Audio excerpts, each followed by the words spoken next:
Good evening and welcome to Spaced Out Radio tonight as we finish off the week on a major scale tonight. My name is Dave Scott. Thank you so much for taking the time to join us. We really do appreciate earning your listening ears wherever you are on this beautiful planet we call Earth. Jonathan Davies is our guest tonight. You may not know his name, but after tonight, I doubt you will forget it. His story is incredible. His knowledge is fantastic, and the connections he has made in the UFO world are second to none. Before we bring in Jonathan, let's say hello to everyone in our chat room so far tonight. Race fan back in the gold medal position. Gorgeous Steph Dickey takes home a silver, with Drew Morris bringing home the bronze. SJ and the stunning Cosmic Fleur, how are you? Chris Lumen, nice to see you. Grand Paul Holland, Paradox Fossils is here. He'll be signing autographs after the show. Line up to the left of the studio, if you don't mind, to the left of the studio. Awesome. Ann Palmer has returned. She's still new, but we're going to get her to sign some autographs after the show as well, and only signs in silver Sharpie. Continuing on with our roll call tonight, we got Ross Lambda. We have the Ronald Penton, everyone. The Ronald Penton. Sultry Susie, what's happening? Wes H. and Polly T, nice to see you guys. Nicola, my man, how are you, buddy? John Swan, what is happening? Michael Huntington, one of the top researchers in ufology and the paranormal right there. We love you, Mike. Hope you're having a great night. Thanks for tuning us in. Lee Poping, how are you, bud? Good to see you. Bob, nice to have you back. Goober, good to see you, my friend. As we scroll on down, there's Uncle Dale and his power stash. Remember, if you're in Austin, Texas, and you see Uncle Dale, rub his power stash for the entire month of November, where you will receive good luck. Continuing on, Richard Elmore is here. Millennium, good to see you. Rooted in Gorgeous Sacredness is returned. Spooky Morales, good to see you. R&R from Colorado, good to see you. Paul Perez, welcome to our SOR chat room. Thank you for your very kind words there. Really appreciate it. Thank you. Hope you enjoy yourself. Mondak at Truth Entertainment, good to see you.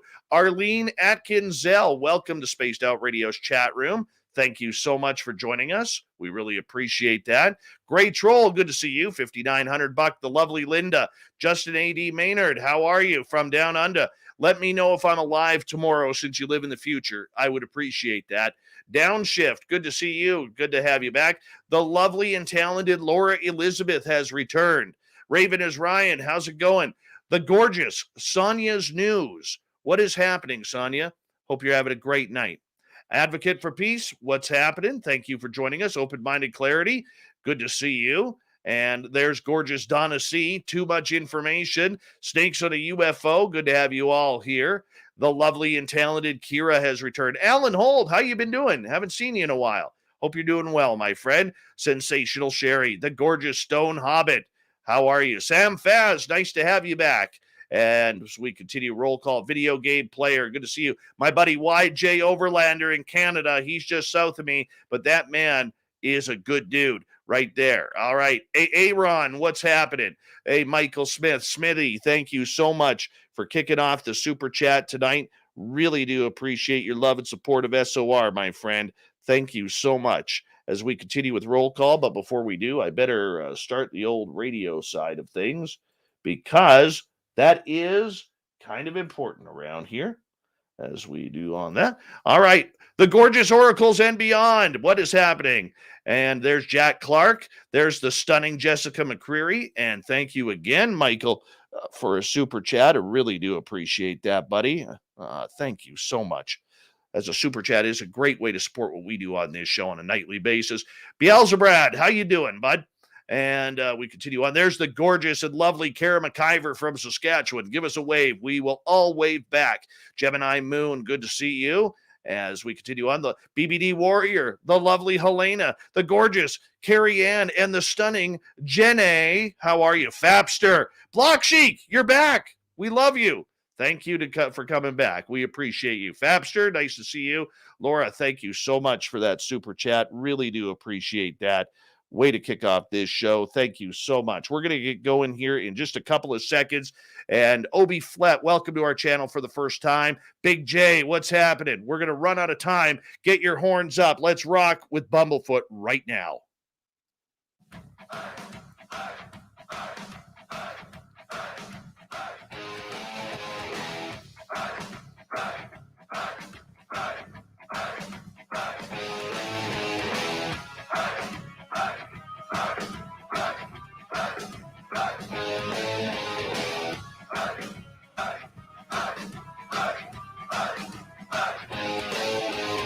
From the mountains of central British Columbia to you listening around the world, this, my friends, is Spaced Out Radio. I am your host, Dave Scott, sitting in the captain's chair of SOR headquarters. We welcome you to tonight's show on our terrestrial affiliates around North America, digitally on TalkStream Live, Revolution Radio, and KPNL. All of our archives are free. Go to youtube.com/Spaced Out Radio. Do me the favor, hit that subscribe button. You can follow us on Twitter at Spaced Out Radio and on Instagram, Spaced Out Radio Show. Our website is spacedoutradio.com. We have a plethora of features for you. Check out our swag, rock out to Bumblefoot, and read up on Shirky Poo's Newswire. Tonight's show is brought to you by Chive Charities. Help make the world 10% happier by visiting Chive Charities today. You can find them on our website. You may not know who Jonathan Davies is on a name basis, but after tonight, guaranteed you'll remember him. John is a lifelong experiencer from the United Kingdom, following the question of why me.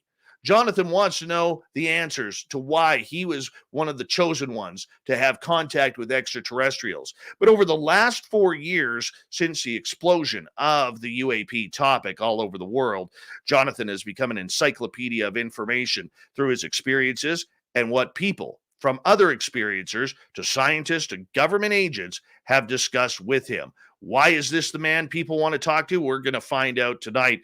Jonathan Davies, welcome to Spaced Out Radio for the first time. How are you? I'm good, Dave. Thanks ever so much for having me. I am very glad that you're here. And you and I have been chatting for about 1.5 2 years now, off and on. But more recently, over the last few months, we've really become close in having some very deep and in-depth conversations. And we're going to get heavy into that later on in the show. But for our listeners, I want them to get to know you properly. What's it like being a lifelong experiencer? What happened to you? Oh, I've always, since a child. I mean, I can't really remember when it started. It was it's always been with me.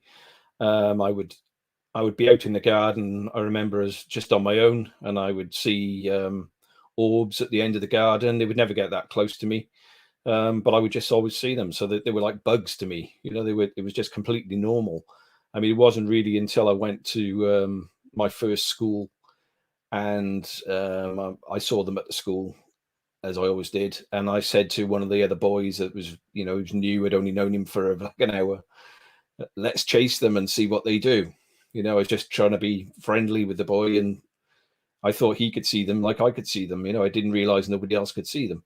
And he didn't have a clue what I was talking about, basically, and derided me and pointed out to the other children that I was a bit strange and that I could see things, and, you know, can you see them? And no, they couldn't see them either. And it made my life pretty much hell through that first few years in school. Luckily, it didn't follow me into high school.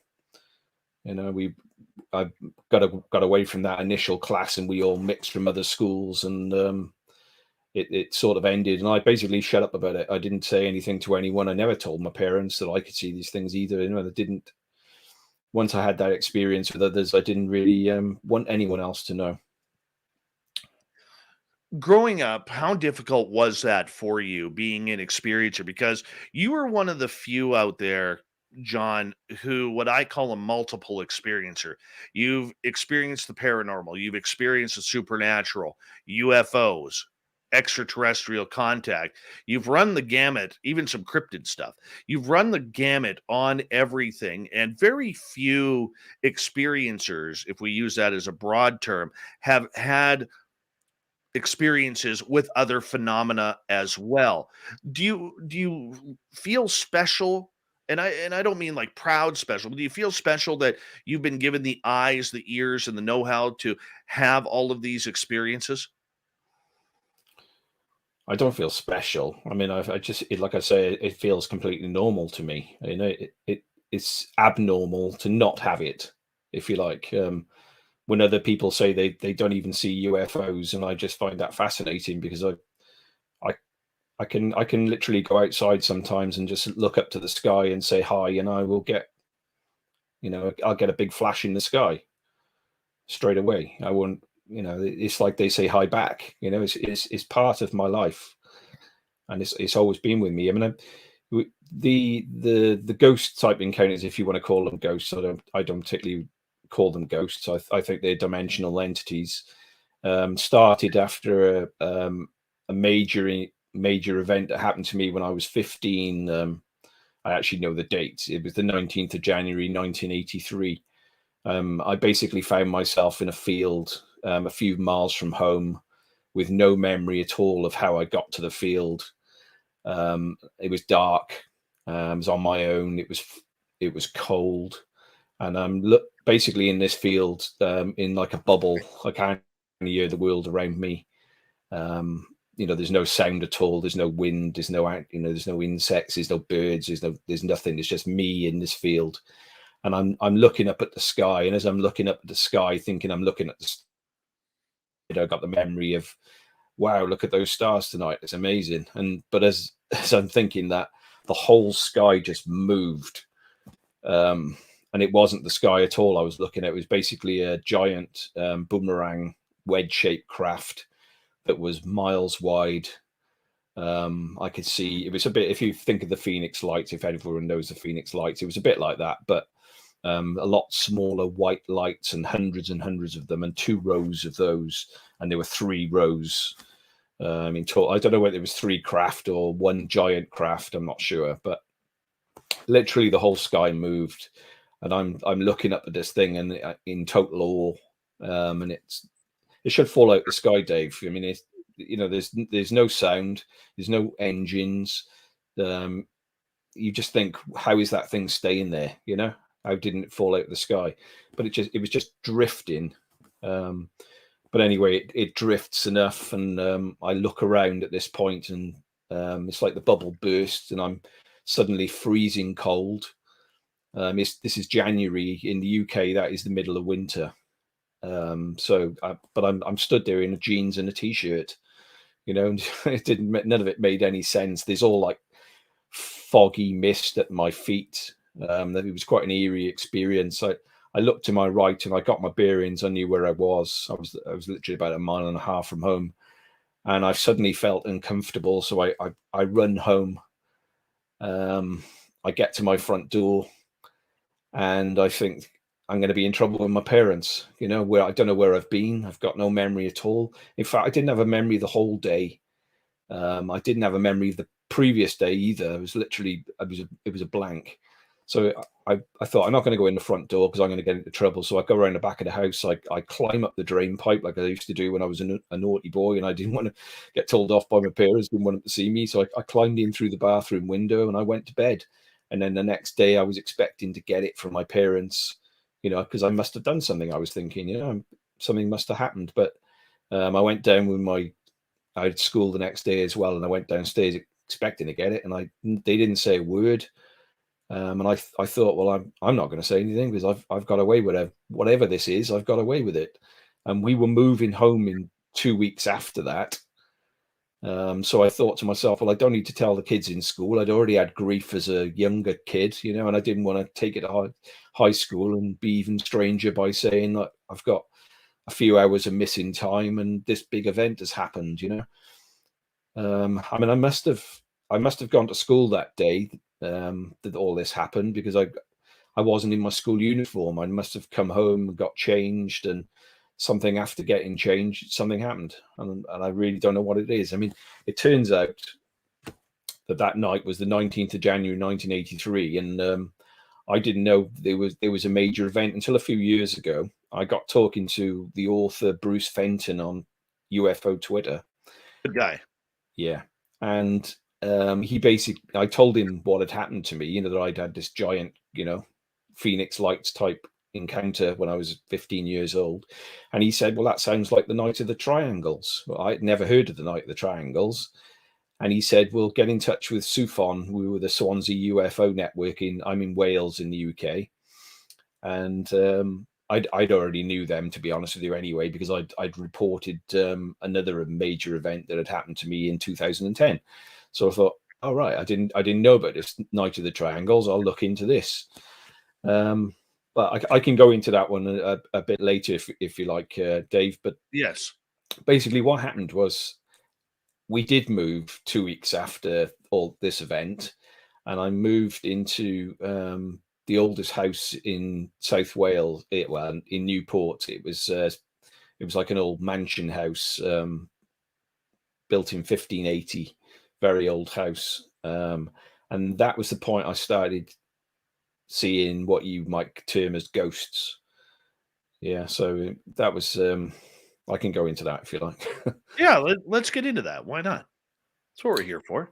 Okay, I mean, literally from day one of going into that. I don't know whether this was due to I'd never seen anything like classed as a ghost up until that point. I used to see the orbs in my house and things like that. I never associated them with ghosts, but I never associated them with ET or dimensionals or whatever you want to call them. So we move into this house, and literally the very first day, I'm my first night in the house, I've got a little old lady sitting on the end of my bed, and I can clearly see her, and it did scare me. I've never been scared by the orbs and the craft that I see. That's never bothered me in the slightest. But this did have an effect. It really did scare me. First night you think, oh my God, where have we moved?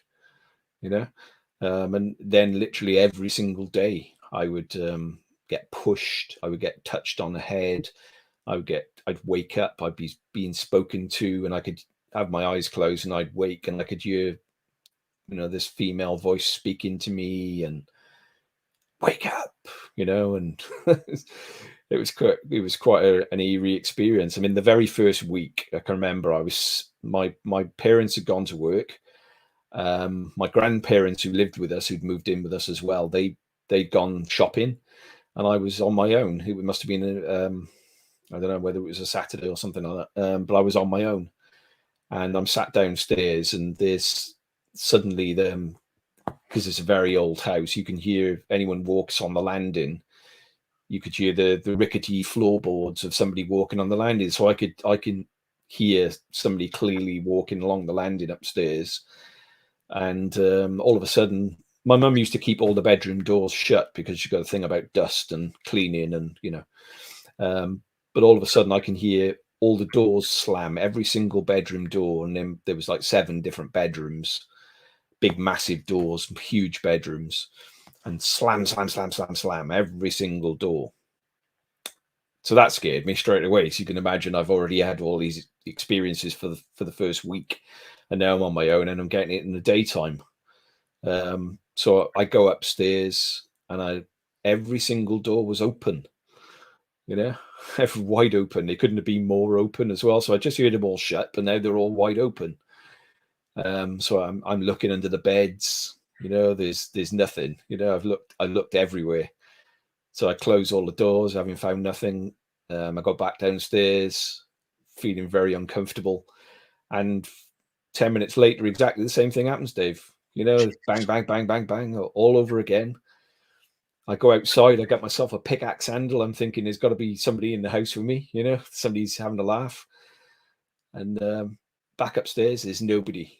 So I go outside, and we had huge gardens, big, massive gardens. And I'm sitting outside now on a bench. I'm thinking I'm going to wait for my grandparents to come home. I'm not staying in that house on my own. 15 or not, I was still a kid. And so I'm sat on the bench outside, and this big house had like a big, massive porch, and it had like leaded glass hexagon windows. Imagine like a church, an old, very old church.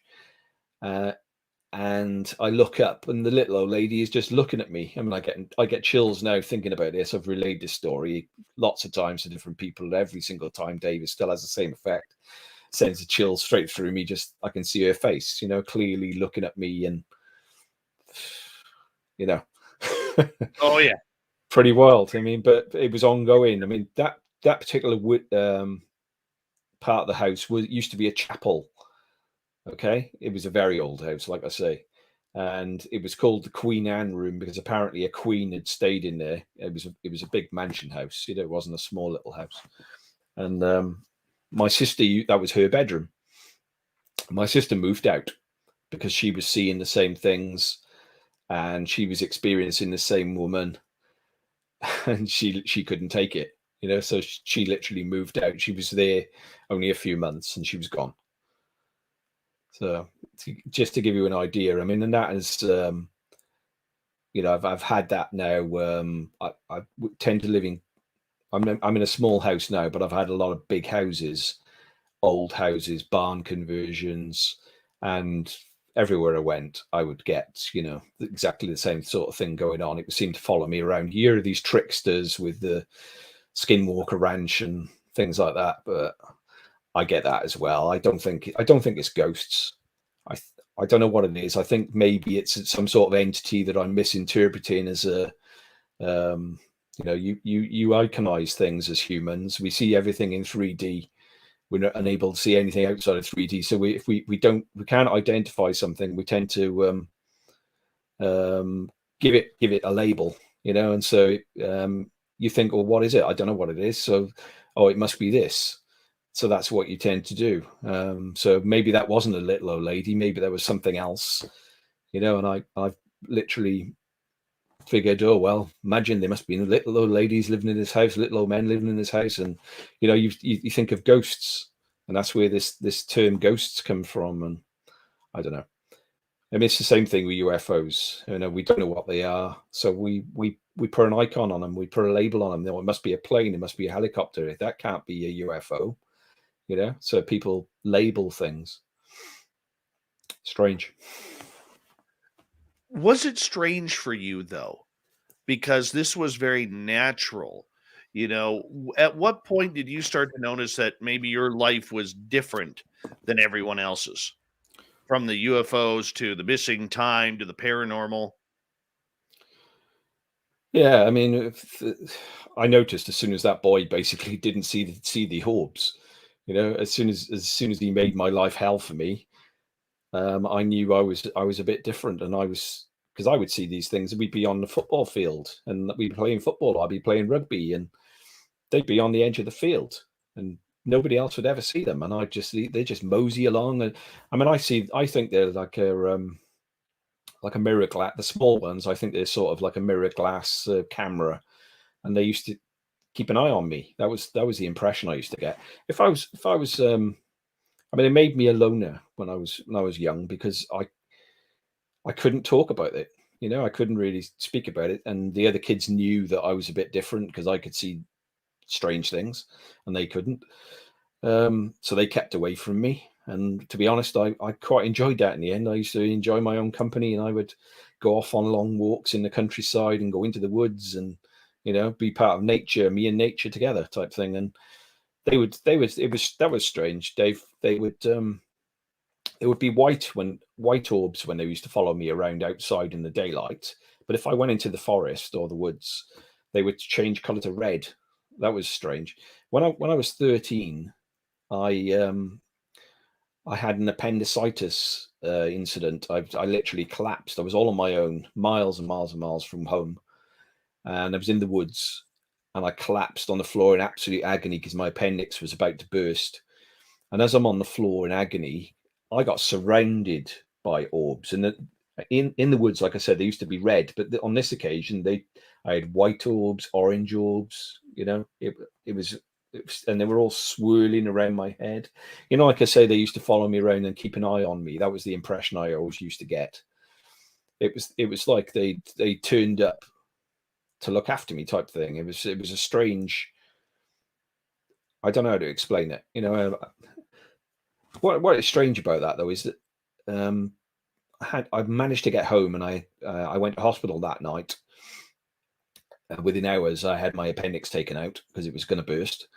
And I've never seen those orbs since, those small little orbs. Since I only see big orbs now. I see van size, you know, big orbs, sometimes as big as hot air balloons, huge ones.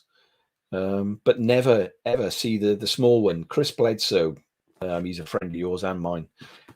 He's talked a lot about small orbs in the trees, and they come down to him. And I don't get anything like that. I mean, I did when I was a kid.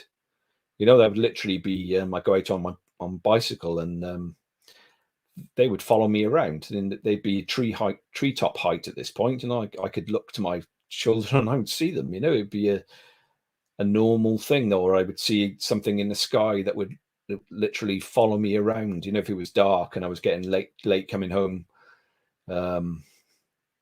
I would see what some people might think are satellites, but satellites that take right turns, left turns, you know, and stop and shoot off when you're basically going into your house. You see them shoot off like we don't need to follow him anymore type thing.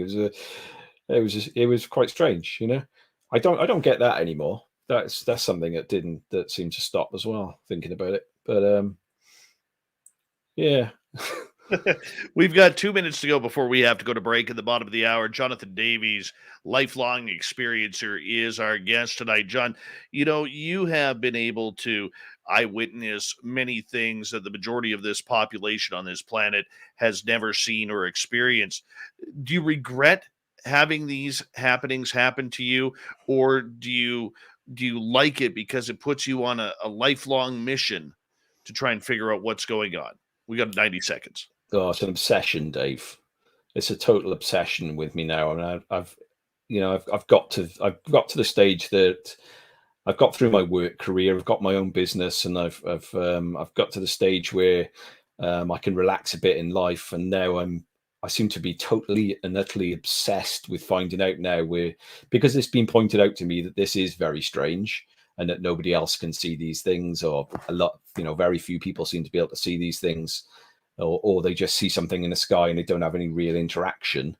I've found that I'm obsessed with trying to find out. I had a major experience in 2010 we can talk about a bit later with a landing experience, but that really put me on a track to try and find out what this is and try and finally get some answers. Yeah. The why me question. Yeah. That's probably the biggest question out there. And you and I have debated that on the phone. And it is the biggest pain in the butt question out there if you're not an experiencer to try and solve. It's like having a million-piece puzzle and all the colored side is facing upside down. There's just no way you're going to solve it. Jonathan Davies is our guest tonight on Spaced Out Radio.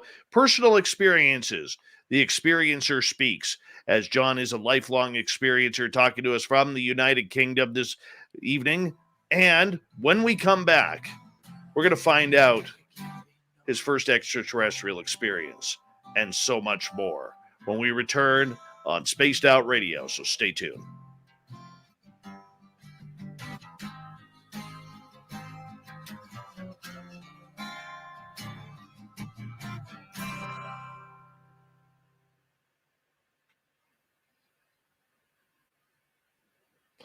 All right, we're clear, bud. Yep. Good start. Yeah, it's nice to get it off your chest every now and then. I don't do that many interviews, as you know, Dave. So well, I appreciate you doing this with us, man, and appreciate you trusting us. I enjoy your show. I'm always in the chat room, and I try and pick up. I mean, some people consider some of the shows the woo, but that for me now, I'm doing my research. I think that is actually, it's highly relevant that we do actually look into the woo. That seems to be where a lot of this is going at the end of the day. I mean, like I've tried to say, not ghosts, maybe dimensionals, maybe that's it's all the same thing. That's the way that's where I'm getting with my research in this topic. So. No, absolutely, man. And we're going to get into that. And, I already know that I'm going to have to bring you on again for a part 2 because we are just, I got to warm you up. The problem that I'm having is my audience doesn't know you, so I have to introduce you properly and let you speak. But I've got 1.5 million questions running through my mind that I want to talk to you about, because I think there's really two sides of you. There's the experiential side of everything, and then there is the side where your research has literally taken you to places and to talking to people that not everybody gets the opportunity to speak to. Yeah. Difficult conversation, that part, as you know, Dave. Well, I know. I mean, I know you can't name a lot of names, and I'm not going to push you on that. The audience will have to trust me when I say you are very, very connected. Very connected. And, we'll skirt around that tonight. But, yeah, this is, there's a lot. There's a lot. And, like, we got 2 hours more, and it seems like such a long time, but a show like this is going to fly by, and I'm going to be at the end kicking myself in the ass, trying to figure out, why didn't I ask that? Why didn't I ask that? Yeah, I already know that. Yeah, well, we chat every day, mate. So Yeah, we do. That we do. And that's good. That's a good thing. All right. Yeah, I like Chris's comment here. Big up, Jonathan, for being on the show at 5:32 a.m. Yeah, well, maybe we'll get into my wake-up hours and the witching hour, and we chatted a little bit of that yesterday on your show, didn't we? So yeah, I asked the question for you about 3:33. Yeah, mine is 3:23 actually. Oh, it's 3:23. It seemed to be, yeah. It's a strange one. Everyone else seemed to be 3:33, and I was 3:23, which is strange. Well, we're gonna have some fun here, and I, like I said, dude, my mind is racing so fast right now that I'm trying to bring it on in so I don't lose focus here.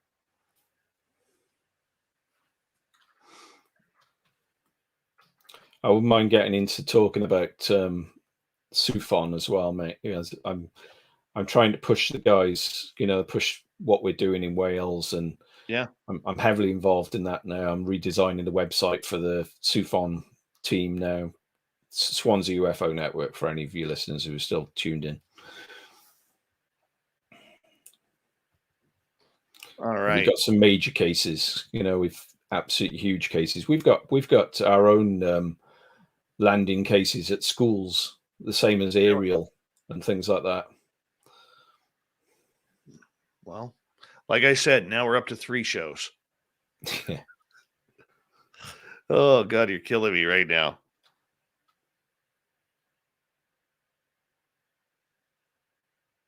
Oh man.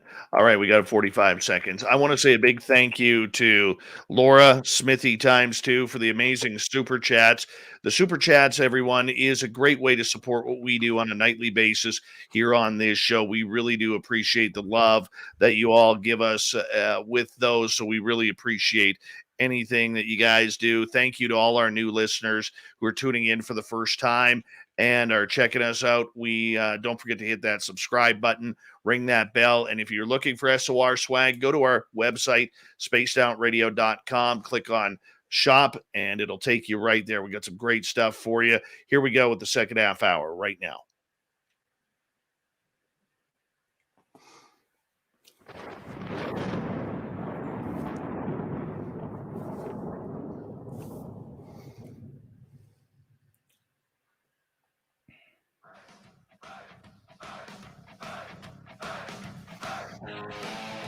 Second half hour of Spaced Out Radio is underway. My name is Dave Scott.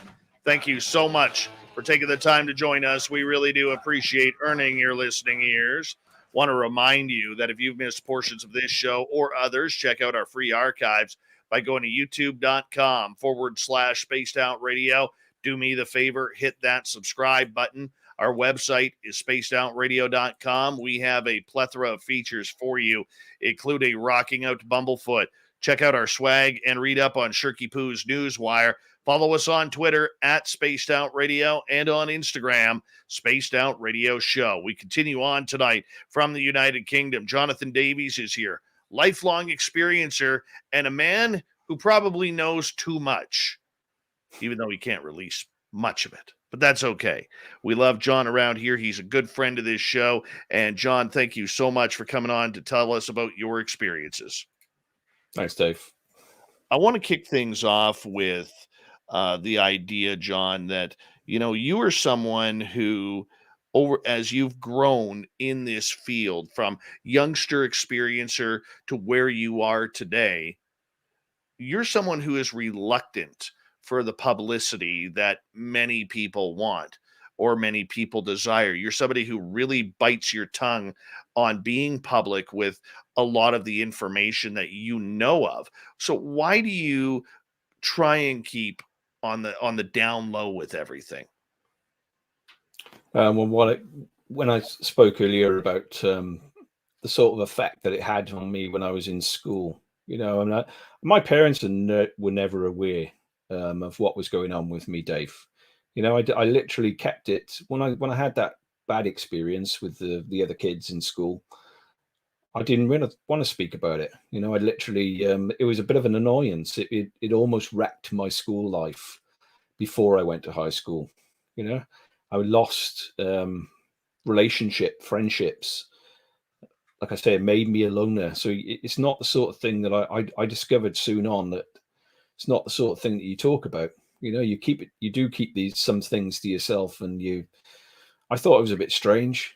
Why could I see them? Why couldn't others see them? You know, I had a lot of things going on. I mean, when I was when I was younger, I'd wake up and I'd be paralyzed with my mouth wide open and unable to breathe, completely unable to breathe. And then I'd feel myself getting lighter and start floating, and I'm feeling like I'm going closer to the ceiling, and then I'd black out and I'd wake up in a room, in a dark room, and then I'd have these eyes, not bodies. They didn't have, you know, not even a head, just eyes floating around me, you know, big black bull like type eyes. And it was it messes with your head, Dave, you know, because you don't know what the hell is going on. That was an uncomfortable thing. I mean, that became normal eventually as well, because it was happening. It would happen most nights of the week, you know, and it would go on for months on end, and then it would stop, and then it would start again, regular. So it makes when you got things like that going on, it's not the sort of thing you want to talk about. I mean, so it was only because in 2010, so I put everything off. I didn't speak to anyone. I got on with my life. I got married,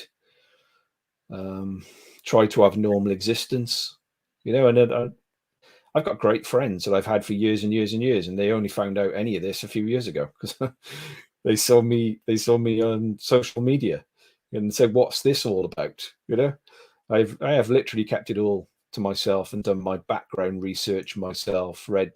I don't tend to read that many books on it, to be honest with you, because what I found was I'm trying to find answers, and if I'm looking at other people's books, you tend to get their answers as opposed to your own, you know.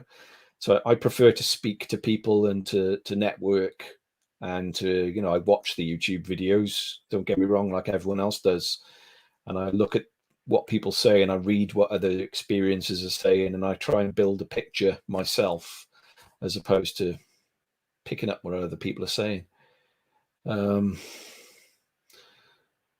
What was the other part of the question? Sorry, mate. Bit early in the morning for me.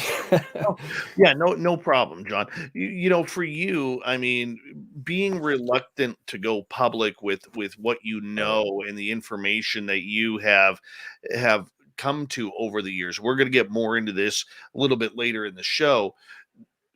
Do you feel that it's better for you to kind of stay on the outskirts with your experiences and with the knowledge you've gained over the last 4 years. So that way it really helps you focus on learning the ultimate answer to why me.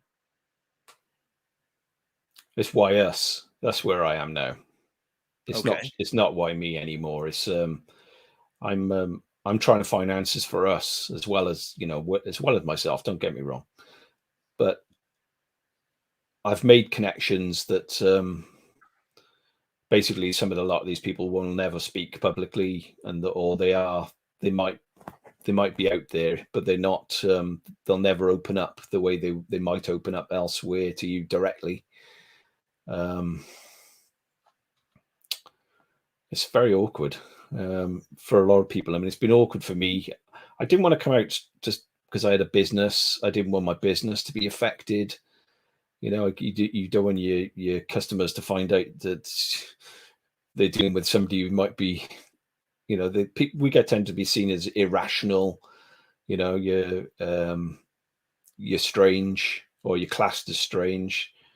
I mean, it's only in the last few years since the Nimitz side of things and the New York Times has basically changed the dialogue and changed how we're seen by people, that we can actually speak. And that's the point. That and I had a major event in 2010. I'll go into that in a minute, but because I tried to come out then, I basically, something really big happened, and I tried to come out, and it didn't happen for me. It was like the public wasn't ready for it, type thing, and not even the UFO community were ready for it, type thing. That was the impression I was getting. But so I waited, and I saw the Nimitz articles, and that's the point. I thought, I'll join social media now, and I'll start interacting, and I'll and see where it takes me, and that's exactly what I did, and I am out there a little bit, but I do it for so that I try and find information, and so that I can share it. You know what I mean? I'm learning for myself, yes, but I'm trying to do it for us, so that we can all get some answers. There's a lot of experiences out there who haven't been as lucky as me and made the contacts that find out some information behind the scenes, and even then, though, Dave, you know what it's like. You find out information, and all that does is make you've got even more questions. It's a very, very difficult. It's a rabbit hole that it's a never-ending rabbit hole, and it just gets bigger and bigger and bigger. And the rabbit hole's going into new universes now as well. Before we get into what happened to you in 2010, do you recall your first interaction with extraterrestrials? I don't really class them as extraterrestrials, even, Dave. I mean, I've never really thought of them as from another planet. I thought, for me, it was like, because they were always been there since I was a kid. It's like they're here. They've never felt like they've come from somewhere else to be here. They've always felt, for me, that they are here, and that I'm glad that the likes of Lou Elizondo have started talking about dimensionals and other dimensions, and because that's the way I see it, and I think I've always classed it as that. I never he put words to what my thoughts were, when he started saying this, and I started looking into more that side of things, because they just appear wherever you are. If they were coming from somewhere, if they had come from long distances to get here, like ET, you would think it would take them a bit of time to get here, but these things seem to be able to appear instantly. Wherever you are. So I get the impression they're surrounding all of us all the time, and that's just, for some reason, certain people can see them. I'm not sure why that is. I've no real idea on that. You guess, and you try and find out why me, but there's no real answers on that one, because we're all so different. There doesn't seem to be any. Let me rephrase that then. What was your first encounter with beings? With an actual being. I mean, like I say, it was always eyes. as a kid. It was strange. No face, no body, just these eyes. I'd be led on a table, or I'd led on something in a room, in a dark room, and there was just enough light to let me see the glint and these big black. They're not. I mean, if you look at a bull's eyes, they're not a nice eye. You know what I mean? They look like a crazy, not a nice eye. I mean, next time you're in a field and you see some cows, have a look at their eyes. It's not actually pleasant. You know, they're strange. So that was they would be like circling me, or if they weren't circling me, they were coming in at different points. You know what I mean? Like lots of them. Strange. It's like you're on a doctor's table. I mean, you hear people saying they've had things done to them, and well, that is actually how it felt. You know, I did feel that I was in a surgery or something like that, in a hospital, or that's the impression that you get. But it's a little bit uncomfortable because it's dark and you can't really tell what's going on. And I've got no memory of anything bad, though. You know, it was just unpleasant because I didn't know what was happening. That was my. Maybe they're being nice to me and letting me and blanking the bad parts for me. I don't know. You know, I'm quite happy though if they carry on doing that, because if there is bad things, I don't particularly want to know. You know, have you ever found strange marks on your body? Yeah, as a kid, I didn't know though. When I was young, it's only the last few years, and everyone started saying about triangle marks on their body and bruising and all these things, and it never really occurred to me as a kid because, like I said, it's all been natural. So I was pretty active, even though I'd be out on my own. You know, I'd be up trees and falling out of trees and bruising myself and cutting myself and everything that young kids do. I was very active, and so you know, if I saw things on me, it didn't really associate them with the other things that were going on. But I do remember triangular marks on my skin, like puncture marks, like needles. I do remember all that sort of thing. They never seem to stick around for me, though. I've got some people saying that they've got marks and they stuck around for years. I'm not sure about that, you know, because that's not what happened with me. You know, if I saw them, they would be there, and they would be there for a week at the most, really, and then they would vanish. I haven't had any marks like that for years. I've got friends now that have got marks, and they're ongoing. You know, they still get these marks. I don't know. I mean, I get. I'll talk about that 3:23 a.m. thing because I went through a period of, or a year, at least a year. I suddenly started waking up at 3:23. And I'm like, to start with, the first week, I didn't even look at the time, to be honest, Dave. I was like, what the hell? What's the matter with my sleeping all of a sudden? You know, like, why can't I sleep anymore? And then I noticed the clock, 3:23. And then the next day, I looked at the clock again, 3:23. And it went on and on and on. But what was happening was I was waking up, and I would have this ringing type, not a ringing, but like a strange sound in my head. I've got it right now. Okay. I can literally bring it on now. Now, and if I talk about it, it comes, okay, which is strange as well. But anyway, I suddenly started noticing this ringing in my head, and I would have a heavy nosebleed. I had never had a nosebleed in my life, okay, up until the point that this all started happening. And so I'd wake at 3:23. I'd have this ringing. I'd get up because I knew I was gonna have a nosebleed, and I'd be up from that point, and I'd have this massive nosebleed, and literally a huge nosebleed. It just wouldn't stop. It would go on and on and on. And this went on for a year. And I actually said about it on UFO Twitter. I was like, is anyone else getting this, waking up at 3:23 and getting this strange sound in their head? And it's intense now, Dave. I wish I could explain how it sounds, you know. Is it like a high-pitched tinnitus? Yeah, I mean, people say that to me, but how do you bring that on whenever you're just talking about it? And how is it that I never had this up until the point I was waking up at 3:23 and getting these nosebleeds? Doesn't really make any sense. You know, I never had this noise before in my head. I'd never had the nosebleeds before. I'd never woken up, and every single night the same, down to the second.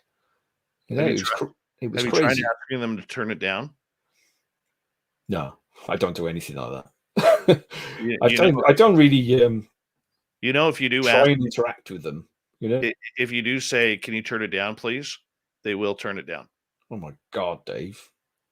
I've just thought in my head, turn it down, and it's gone. I'm not joking. Yeah, That's nuts. Okay, all yeah. right. Because I used to get that when I was having most of my major experiences. I know the exact ringing you're talking about, where all of a sudden, like I have tinnitus and my ears are always ringing, but this is different. It's kind of like a deafening tinnitus where the sound all of a sudden overtakes everything. And my mentor, Pascal, said, just ask him to turn it down and they'll turn it down. Do you know something I noticed when this all started happening as well? I suddenly was able to start speaking to anyone I wanted to speak to. That's a hard one to explain. It was like people that there was nowhere on the planet that you would be able to speak to, because I'm a nobody. I'm a guy living in Wales with. I'm not involved in the intelligence community or the government or the military or anything like this. And so why would people want to speak to me? But all of a sudden I would send a question to somebody, and I would just get speaking to them, and they would open up. Very Yeah. strange. And it was all at this point. I would seem to know who I needed to contact, and it would just lead on and on and on. The coincidences, the synchronicities from it were just crazy. It was like, oh, I spoke to that person, then somebody else would pop into my head. You need to speak to this person. I would go looking for them, and they would immediately start speaking to me. No reason why they should, but they did. And I've just come to the conclusion there that whatever was going on at that, the 323 moment and the nosebleeds or whatever it was going on was meant, and that something had been done to me to allow me to do this sort of thing. I don't know. It's just strange. I mean, very hard to explain, but Very true. it's happened. You're able to speak to some of the people now that I speak to as well. Okay, let's put it that way. And I appreciate you setting me up with that. I really do. We got about 5 minutes to go here before we have to go to break at the top of the hour. Jonathan Davies, lifelong experiencer, is our guest tonight. John, did you ever have the ability to summon craft? No, I hear it. Chris Bledsoe says he knows when something is outside, to go outside with his camera or to look up, and he knows when they go in. I spoke to Damien Knott in Australia, the experience of Damien Knott. I interviewed him on my own. I've got my own podcast, as you know, Dave. I interviewed him, and he was saying he gets this feeling when to go outside and when to start filming. And they tend to turn up when he gets this feeling. And he said the feeling is like, say you're in a supermarket and you know that somebody is behind you and they're looking at you. And if you turn around, you see this person is looking at you. He said that is the sort of sensation that he gets. I haven't really spoken to Chris about the sort of sensation he got. Have you spoken to him about that, Dave? Because it's not something that I get. I mean, I literally... I just see them. I go outside and I'm taking a post. I've got a post box just outside my house. I take the post out and I look up and there they are. If I go outside and I intentionally take a camera outside to video them or whatever, they won't turn up. It's quite amusing how they know that. Yeah, it's quite amusing. I mean, but if I haven't got the camera with me, and I've just taken my dogs out and I'm sat on the bench outside my house and I just glance up, there they are. It's strange. It's strange. I don't really understand whether you're in some sort of the relaxed sort of frame of mind, and you just see them at that point. I don't know, or they just, I mean, they're comical with some of the things they do. In my home, they are literally tricksters. I do know that they've taken things, and I find it amusing. I don't find it. Sometimes it's annoying because if you're trying to, because I work from home and you're trying to grab something you need for your business, and it's not there, and it's always kept in the same spot, and yet it's not there. It's like it's annoying sometimes, but I do giggle that. Come on, put it back. That's basically what I say. Come on, put it back. And I literally go and make a coffee, and guess what? I come back and there it is. It's exactly the same spot. You are one haunted individual. You really are. And I think it's awesome. I really do. Do you regret any of your experiences?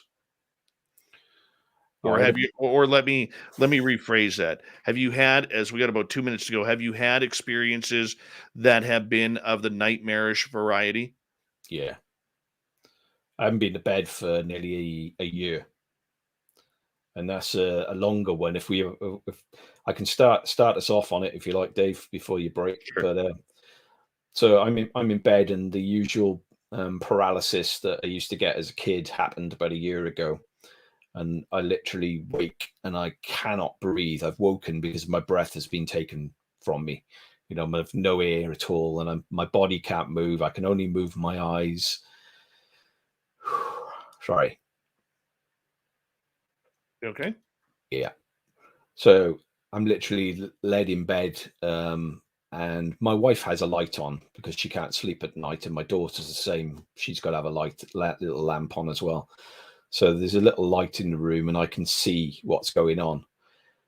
So I wake. I can't move. I literally just move my eyes. My mouth is wide open as far as it could possibly be, and right next to my face there is a female entity floating above my face with long black hair.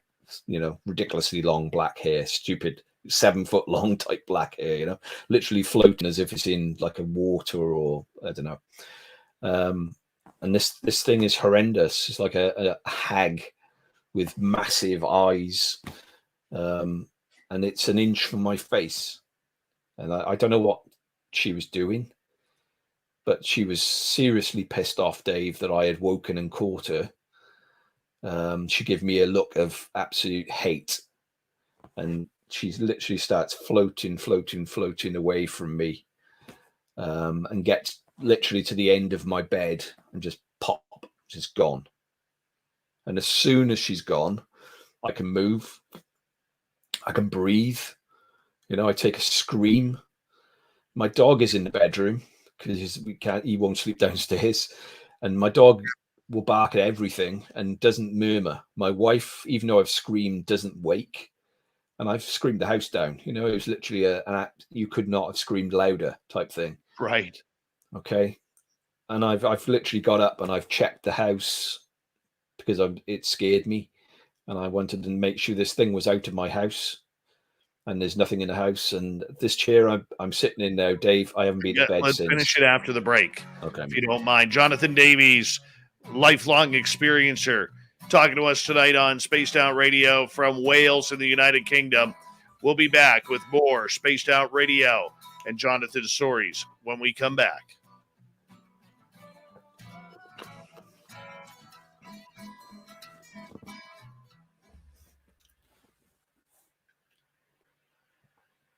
All right, we're clear. Hi, Flippity. Nice to have you back. And Reptilian Overlord, welcome. Your story, I've never experienced that. That would freak the living crap out of me. Yeah, it's never been a bad thing, what's been going on. I've never perceived it as bad, Dave. So it was that was very unpleasant, and it's put a different slant on things for me. I want to save that for the radio side of things. I remember, it was about a year and a bit ago. I fell asleep in bed. I was the only one in the house. Everyone else was on vacation.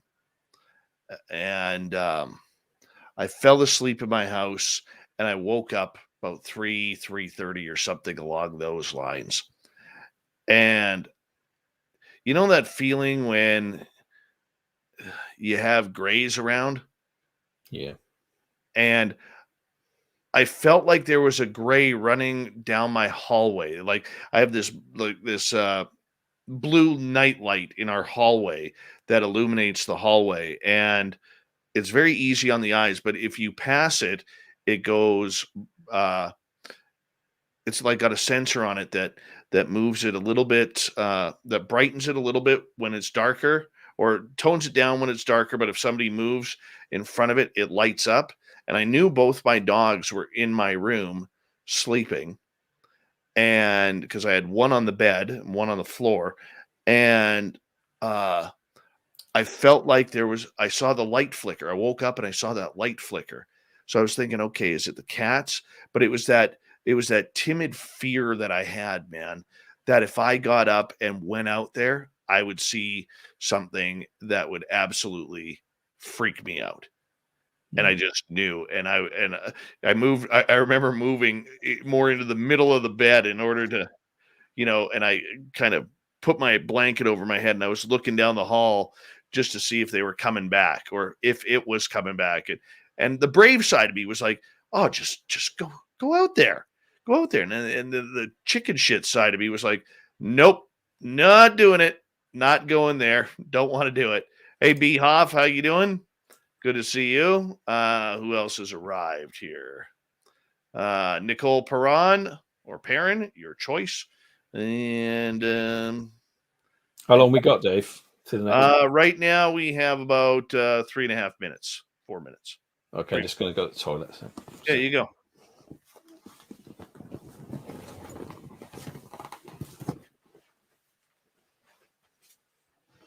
Told you this one would get real tonight. This is fantastic. Oh, hey, Clam.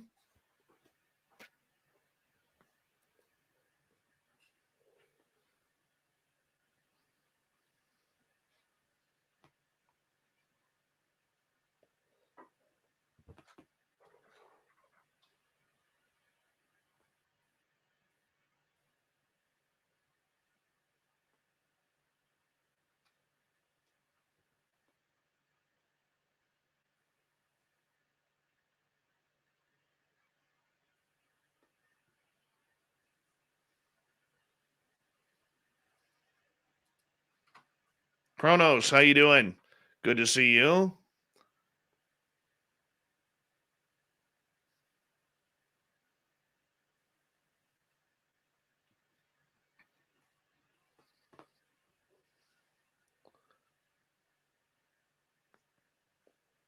Oh, Advocate, you'll continue listening. You will continue listening. Oh, I agree with you, Stone Hobbit. I agree with you.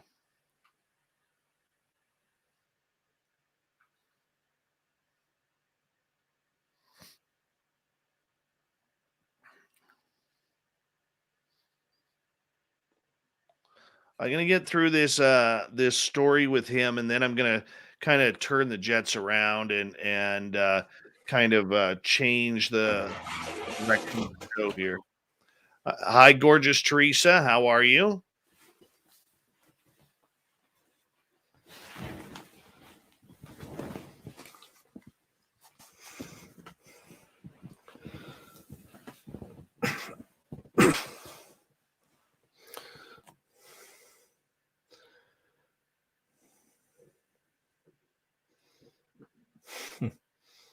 I don't need to scare anyone. Sorry. No. Hey, this is your reality, my friend. This is your reality. Hi, Virgil. How are you? We got about 1 minute here. No worries.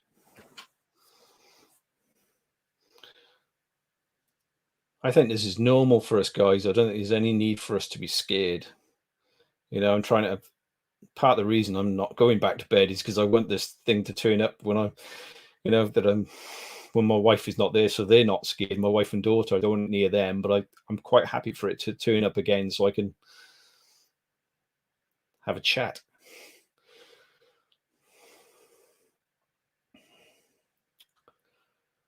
All right. I want to say a big thank you to GFGFG, Greg ×2, Smithy ×2, Laura, and Chris for the amazing super chats. It's a great way to support this show on a nightly basis, and we really appreciate it. If you're new here, do us a favor, hit that subscribe button, ring that bell.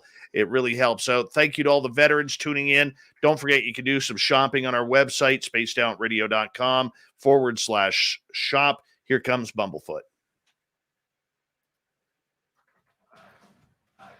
You're listening to Spaced Out Radio with Dave Scott. Follow Dave on Twitter at Spaced Out Radio and on Facebook, Spaced Out Radio Show. Here is hour number 2 of Spaced Out Radio tonight. My name is Dave Scott. Thank you so much for taking the time to join us. We really do appreciate earning your listening ears. Want to say hello to everyone listening in on our terrestrial affiliates around North America and digitally on TalkStream Live, Revolution Radio, and KPNL. All of our archives are free. Just go to youtube.com/spaced out radio. Do us the favor, hit that subscribe button. The Desert Clam has set the password for tonight in the SOR Space Travelers Club. Weird Ward. Weird Ward is your password. Use it wisely, Space Travelers, as the Clam sets the password each and every night right here on Spaced Out Radio. Our website is spacedoutradio.com. We have a plethora of features for you, including rocking out to Bumblefoot. Check out our swag and read up on Shirky Poo's Newswire. Follow us on Twitter at Spaced Out Radio and on Instagram, Spaced Out Radio Show. We continue on tonight with lifelong experiencer Jonathan Davies, and you can follow him on Twitter at I Want to Know. Very simply. It's very simple. And John is going to get into this story where right before the break, he had some sort of banshee wake him up in the middle of the night. And that really, really freaked him out. Yeah, I mean, your guest last night, I'm struggling to remember her name. She was really good. And she was talking about banshees. Ventura. Yeah, really good. And I never really considered that entity as that female entity that I saw as a banshee. But like I said earlier on, people misinterpret experiences and contact experiences.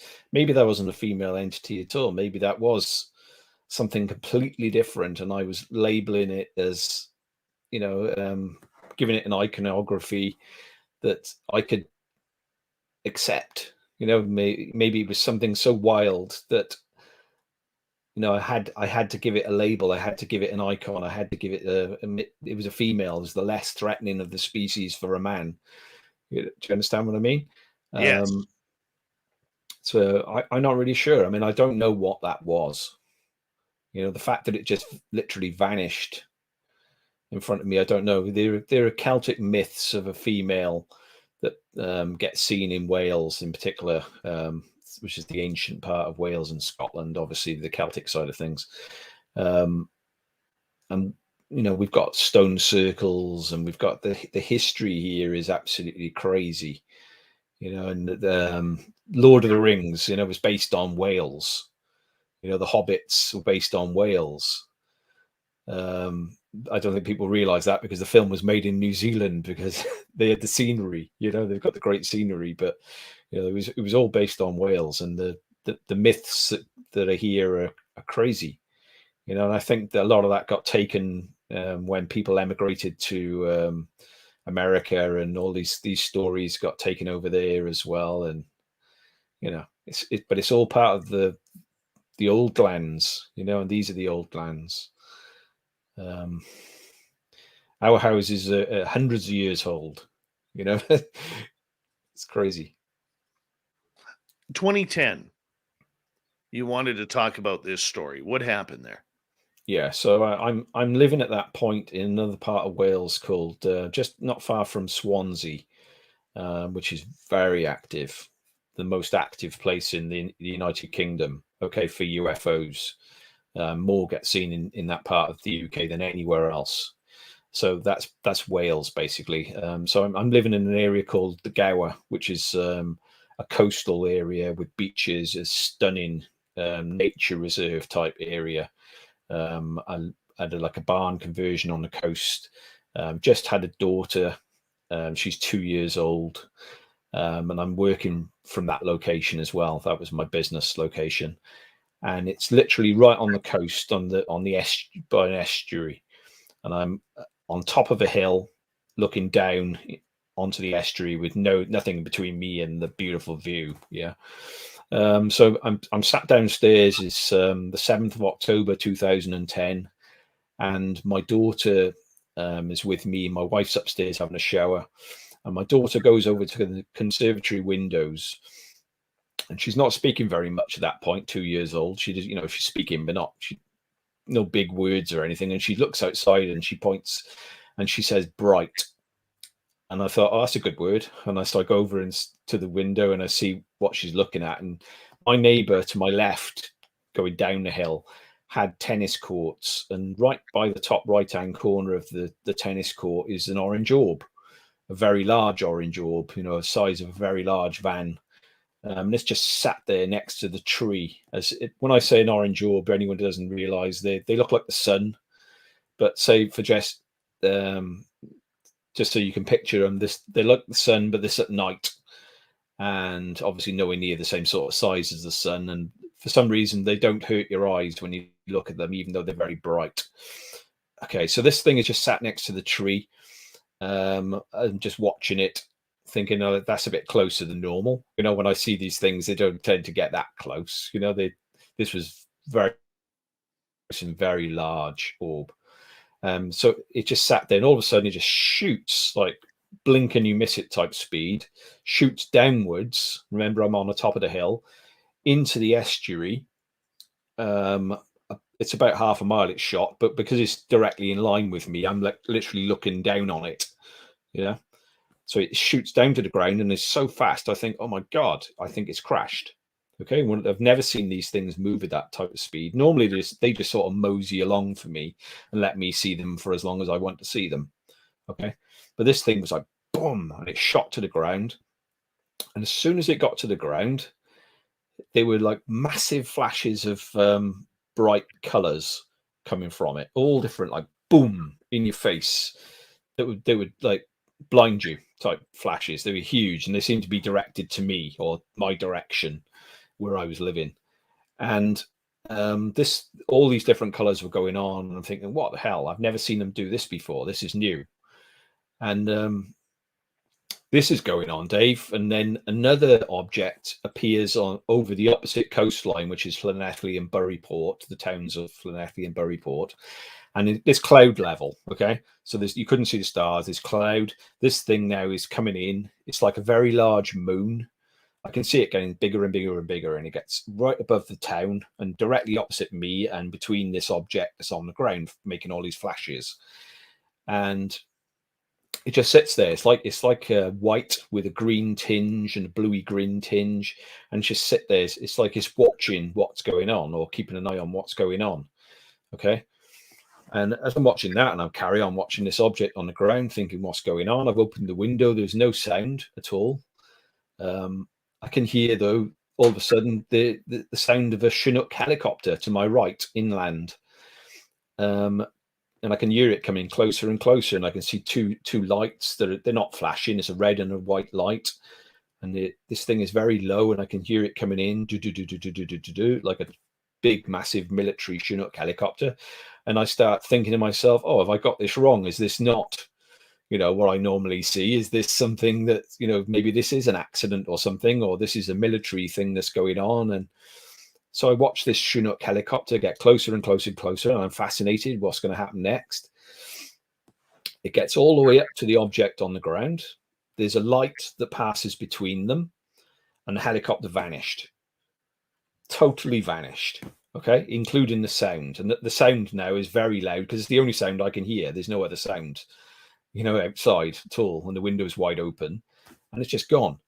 But I can hear it again, and it's gone all the way back miles away, inland again, and the same thing happens over and over again, a repeating cycle of this helicopter just coming in, the light passes between them, it's got louder and louder every time it's come in, vanish. 8 or 9 times this must have happened. Okay, this object on the ground now has turned blue. Okay, so an orange orb, I've never heard of an orange orb turning blue before, but the flashing lights have all stopped. It's no longer orange, and it's now blue, like a turquoise blue, and it looks like a craft. Okay, and it's just sat on the ground, it's not doing anything. So the helicopter thing has gone on, and this is over the period of space of an hour. It's not a a short. It happened and it's gone. No, this is going on and on and on and on. My wife is upstairs still in the shower. I've run down the bottom of my house where my office was, and I've grabbed I had a big pair of coastal binoculars, and I've grabbed a brand new camera that I just bought for my business to take product pictures. Literally just bought 2 days previously. Never used it.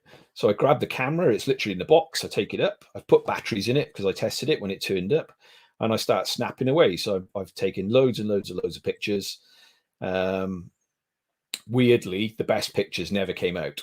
They were just black. I've still got the black pictures where there's nothing on the picture, which never made any sense to me, because they was like, oh wow, take a picture, and there's nothing there. It's strange. But lots of the pictures are quite strange, and I can share those with you. Maybe John Hudson can put some in the description and some links or something so people can see them. So I've got my binoculars. The flashing is still going on, and it's blinding me. So I'm literally going wow and taking the binoculars away from my eyes because they're so bright, and I'm snapping away. And then to my left, at that point, I went upstairs and grabbed my wife out the shower because I wanted another witness, because I knew something strange was going on. And because I may not have shared all this with other people in my life, but my daughter has just seen it. I'm seeing it. I've got pictures, and I know this is all, finally, maybe I can bring somebody else in on this. You can say, yes, I saw it as well. So I go upstairs, I grab my wife, who I've never spoken to about this at that point, and I drag her out the shower, and I take her to the window and say, look at that, with the binoculars. And she's no interest in this topic at all. I've learned after that night, she was disinterested then, and she was annoyed that I was dragging her out the shower, So she's looking at this thing through the binoculars, and then her response is, oh yeah, that's strange. That was it. Okay. But I've got a witness, and she would say she saw it if she was ever put on the spot, to say that she saw all this going on as well. So I'm back downstairs. I carry on taking pictures. And then all of a sudden, another object comes in from the sea that I hadn't noticed because I was looking to the right of this helicopter incident. And it's an emerald green object, very low, and it comes right up to the object that's on the ground that's landed, the blue object now. And all of a sudden, there's a big flash of light that wraps itself around the blue object, like imagine the Star Trek with the tractor beam. That's exactly the sort of thing that happens. This light comes from it. It wraps itself around the blue object, and they start moving out to sea. And as soon as that happened, the helicopter vanished and never returned. And the big white object that had been above the opposite coastline vanished and never returned. And I literally, for 10 minutes, I'm watching these two objects go out to sea. So I've no idea what happened. I phoned the police, because I'm thinking something major has happened. Maybe I should report this, And I phone the police, and the police say, no, nobody else has said anything. Nobody else has reported anything. It's nothing to do with us. It's not a police helicopter. But keep us informed. I mean, Dave, for weeks on end, they were phoning me up out of the blue and just saying, it's the police, the local police station here. I'm just interested in that case you told us about. Have you heard anything? Okay. So I was like, I hadn't heard anything, because I'll tell you about that now in a moment. But John, I want to ask you one quick question about that. When you report something like that to the UK police, do they turn those reports over to the UK government? They used to. They used to always go to the Ministry of Defence, but they basically shut that office, or they say they've shut that office. Okay. They say they no longer do it. It's like Blue Book. Well, we no longer do it because it is not real. Remember? Yes. Same sort of thing. Okay. Because here in Canada, every RCMP report goes to NORAD. Oh, really? Oh, yes. Interesting. Yeah, interesting.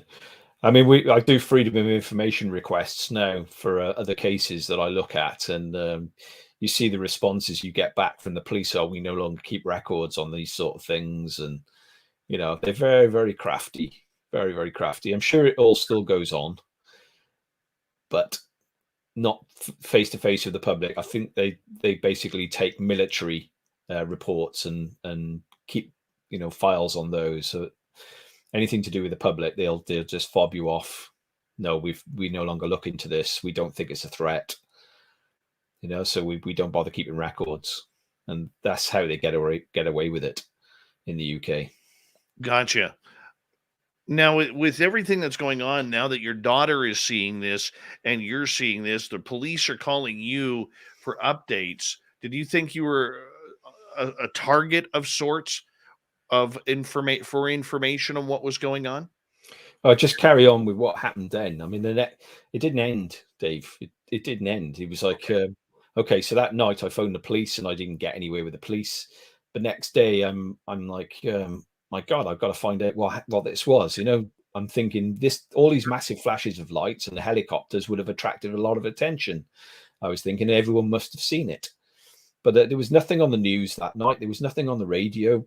So the next day, I'm in my office. I do my bit of work, and I think, and I got to phone some people. So I start phoning around. I phoned the Coast Guard. The Coast Guard said to me, it was nothing to do with us. We weren't doing an operation that night, but try the English Coast Guard in Cornwall, because they sometimes come up here and do operations, but we doubt it, because of the time of night this was all going on. This was all like between 8 and 9 in the evening, so everything's finished at that point. People have finished work, So I phoned them. No, there's nothing to do with us. I phoned the fire brigade because I thought, well, if this thing had crashed, who knows?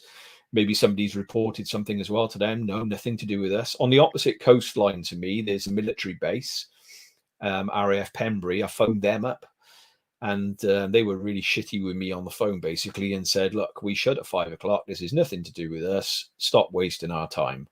That was the sort of response I had from them. Didn't get anywhere. But while I'm sitting there going through this, I noticed that there were black vans at the point out on the point where this thing had landed, Dave. It was basically my view from my office, exactly the spot where this thing had landed. Okay, so every day I knew exactly where it had landed because I would look at that same view every single day. So I'm looking out the window now, and I hadn't noticed them travel out there, but there were two black vans parked out on the marshes. There's like a track that goes out from the local castle that the local farmer uses. He keeps his sheep out there. I've never in 2 years of living there had seen anyone else out on that track apart from the local farmer tending his sheep. Okay, so this was very unusual. Very next day to see two black vans parked, and there were 3 or 4 men. I don't know whether it was 4 because they kept on moving between the vans. And they were literally wandering the area where this thing had landed, and they looked like they were using metal detectors or something else. I don't know. I'd left my camera and my binoculars at the top of the house, and I was too busy to go up and get them, to be honest with you. It didn't click with me that I knew it was strange whatever was going on, but I was still in the middle of my work day, if you like, and I'd already not been doing my work because I'd been phoning up all these different people, trying to get answers. And so it didn't occur to me. I kick myself now that I didn't take pictures of them because people say, oh, that sounds like Men in Black, or that sounds like, there was a cleanup operation taking place or something like that. You hear about metals being dropped or white powders being seen in these areas, and maybe these guys were coming in as a cleanup, and I think that myself now. I don't know. But anyway, I didn't find out who they were. I'll go on to that in a minute. I went down the hill and walked to see if I could speak to some of my neighbours. I'd be honest, I'm a bit of a loner, so I didn't really know my neighbours. And the area is a touristy area where people come in at certain times of year during the summer holidays, and use the houses as a tourist houses type thing. So they're not always there. But I did get to see 2 people. One person I had seen before, so he obviously lived in the village, and he hadn't seen anything, which amazed me because of the sound of the helicopter was really loud. How can you not be thinking, what's going on out there? You know, we lived in the middle of nowhere. So this was a, you know, big noise like this. You'd open your curtains and have a look, you know, but he didn't. And I took my laptop with me because I transferred all the pictures from my camera onto my laptop. And I showed him and he was like, oh, wow, I can't believe I've missed this, you know, but he didn't say anything. And for me, it was more frustration that he hadn't seen anything. I saw a lady in her garden, but she must have been a tourist. She hadn't seen anything either. They, you know, they'd been having a meal and they hadn't bothered. They hadn't heard anything. I just couldn't believe it. You know, these massive flashes of color. How could they not have seen this? All this noise, nothing. I mean, I went to what happened down about a week afterwards. I went to the local garage and there was nobody in there, Dave. And I thought I'll ask the lady in there. Maybe somebody's reported seeing something. Nobody. Oh yeah, tourist. They said a tourist is in here the other week and they saw strange flashes out on the marsh. But they were tourists, Dave, so they've gone and I've got no way of contacting them. You know. It was beyond frustrating. I went to the local castle. I used the excuse to my wife, we've never been to the local castle. And that's where the track went out. These vans must have used to get out there. There's a gate, a locked gate, and they must have used that track. So I thought, we'll go to the castle. I can have a chance of speaking to the local farmer because he ran the castle. So we go to the castle. We have a look around the castle as quick as possible because my motive was to speak to this farmer. Okay. And there's like a marquee or something up. I seem to remember where there was a coffee shop and there was a lady in there. And I said to the lady, how do I speak to the farmer? And they were just behind me. There's a guy sat at the table. It turned out he was the farmer. I couldn't believe my luck. And I told him what had happened. I said, look, who were these guys that you led out onto the tracks the very next day? And he looks at me with a puzzled expression and says, I've never let anyone out on that track. And he said, in fact, come with me. And he takes me and my wife. We walk down the hill from the castle. We get to the gate to this road that leads out onto the marshes. And on the gate is clearly marked private property, no entry. And it's padlocked up with a rusty old lock that doesn't seem like it's ever been opened, you know. I start thinking, what the hell, you know? How the hell? Who are these guys? You know, when I talk about misinterpretation, and I get the impression that these things, and I'm pretty certain that these things basically can manifest as anything, Dave. Okay, so maybe these weren't black vans at all, and my perception had been altered to make me think that they're black vans, because how did these people get out there if the farmer didn't let them out there? Doesn't make any sense. I mean, that story got told to Lou Elizondo, by the way, and Lou Elizondo basically said maybe my perceptions had been altered. You know, maybe I was misinterpreting things.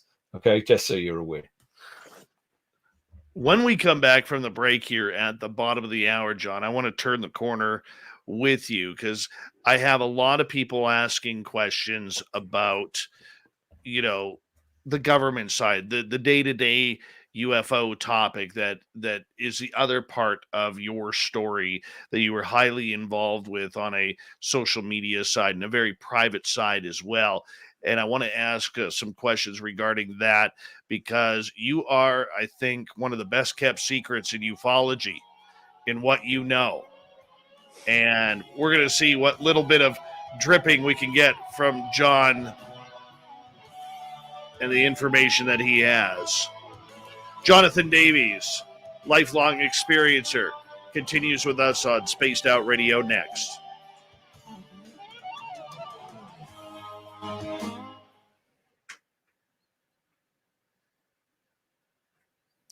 We got 5 minutes, buddy. There's a lot more to that story still there, Dave. It went on for days. We can finish the story if you want. Yeah, and it is pretty wild. Some of the things that went on after that. My goodness. Do you want to continue it after the break, or do you want to? You can give it now if you want. Yeah, I mean, basically so that was the next day. I saw the black vans. I went down to see the neighbors. Didn't get anywhere. Total frustration. I phoned Nick Pope. I saw an article. I was wondering who the hell can I speak to, you know? And I saw some article by Nick Pope, and I got in contact with him by every email, and I sent him all my pictures.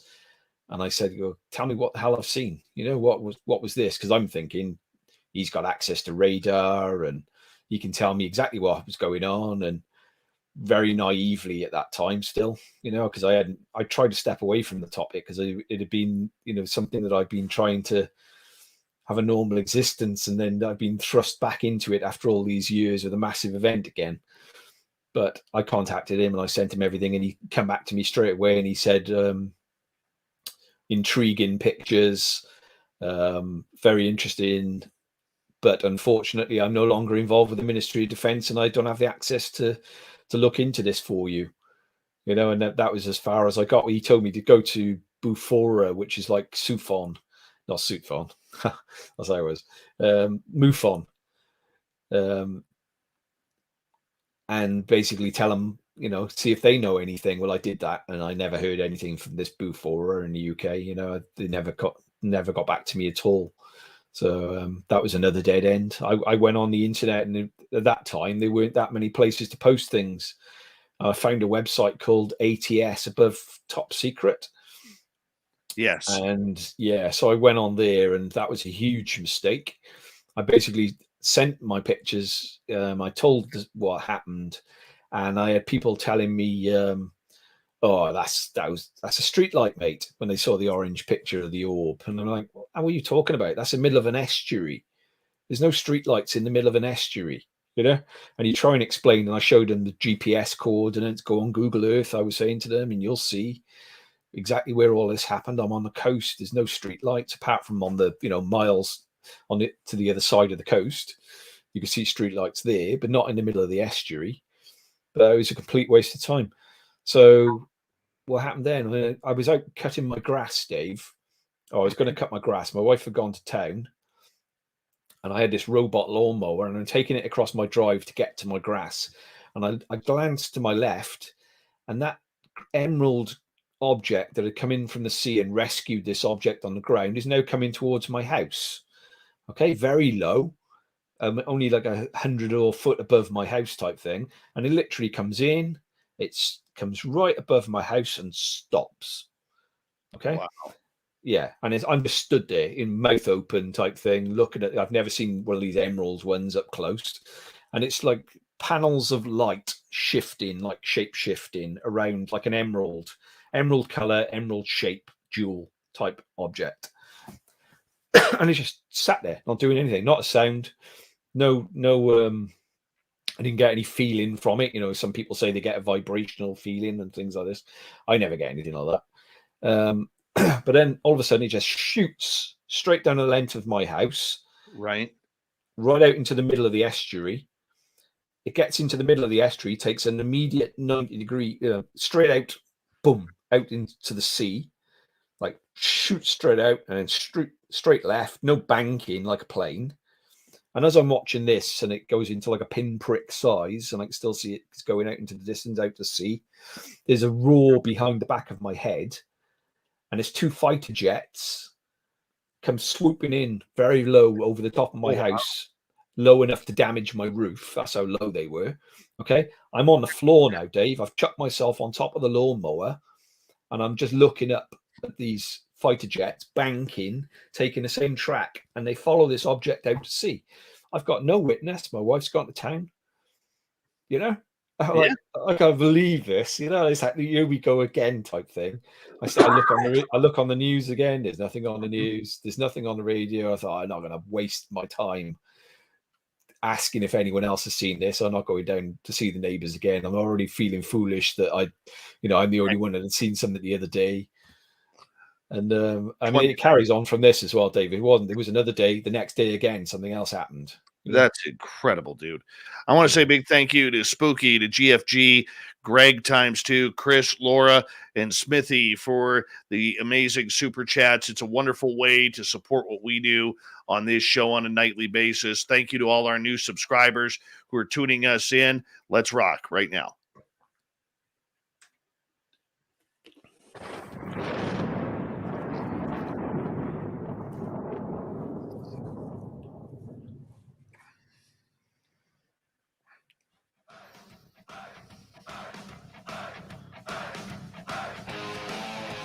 We passed the halfway point of Spaced Out Radio tonight.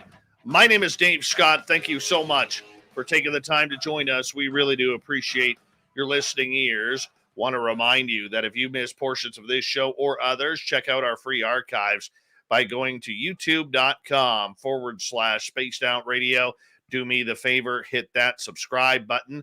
Our website is spacedoutradio.com, where we have a plethora of features for you, including rocking out to Bumblefoot and reading up on Captain Shirk's SOR Newswire. Follow us on Twitter at Spaced Out Radio and on Instagram, Spaced Out Radio Show. We continue on tonight with Jonathan Davies. He is a lifelong experiencer out of Wales in the United Kingdom, and he is sharing his stories and knowledge with us tonight. John, welcome back. Yeah, great to be here again, mate.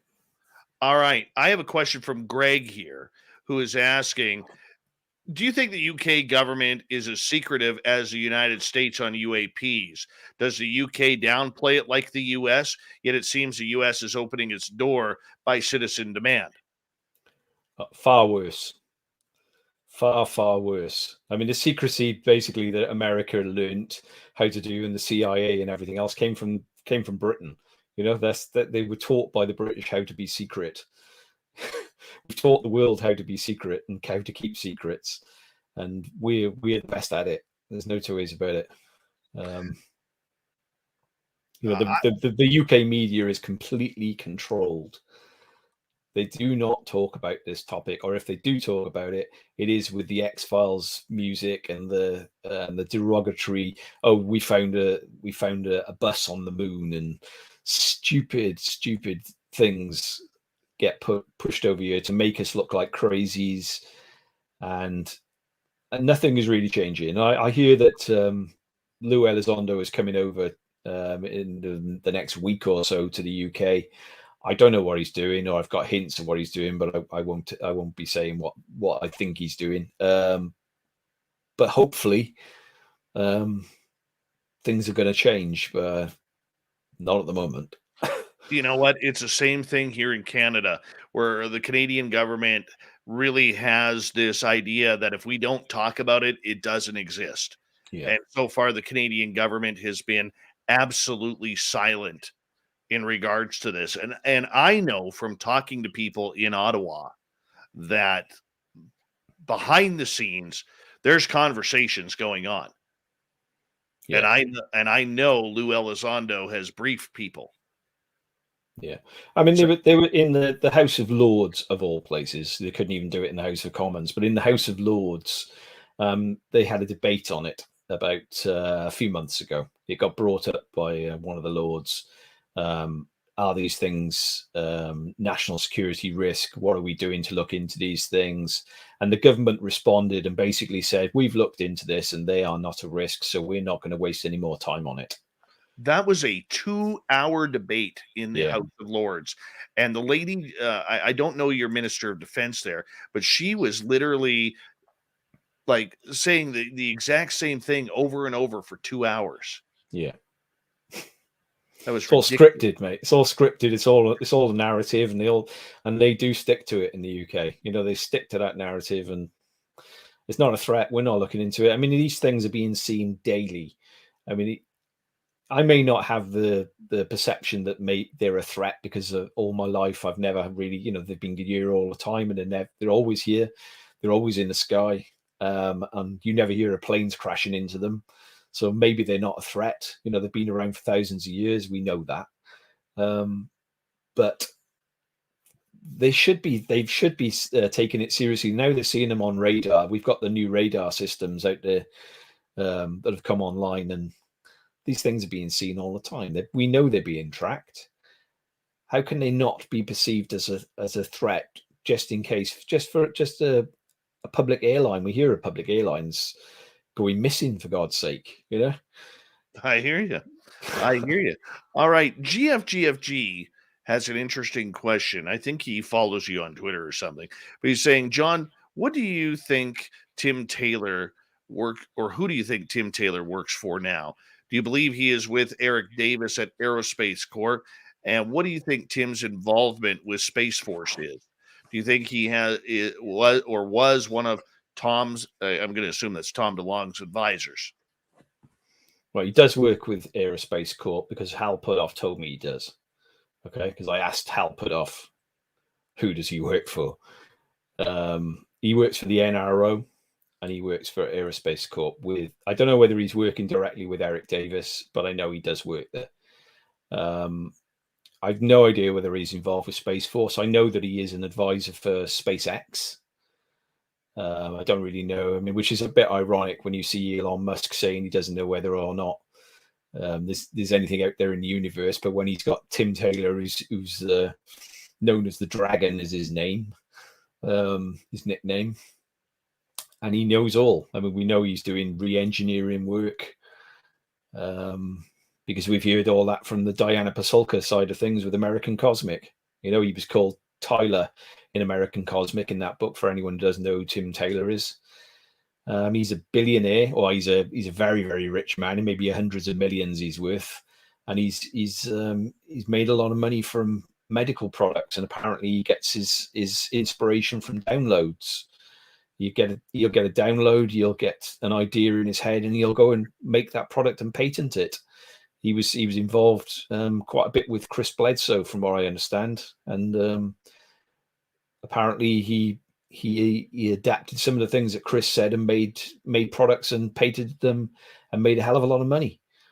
He's a very, very interesting guy. I mean, I wish somebody could get him to be interviewed and he would come out of the darkness and speak to us. I mean, thank God we've got Eric Davis who's willing to drop the odd bomb, you know, and be blunt with us.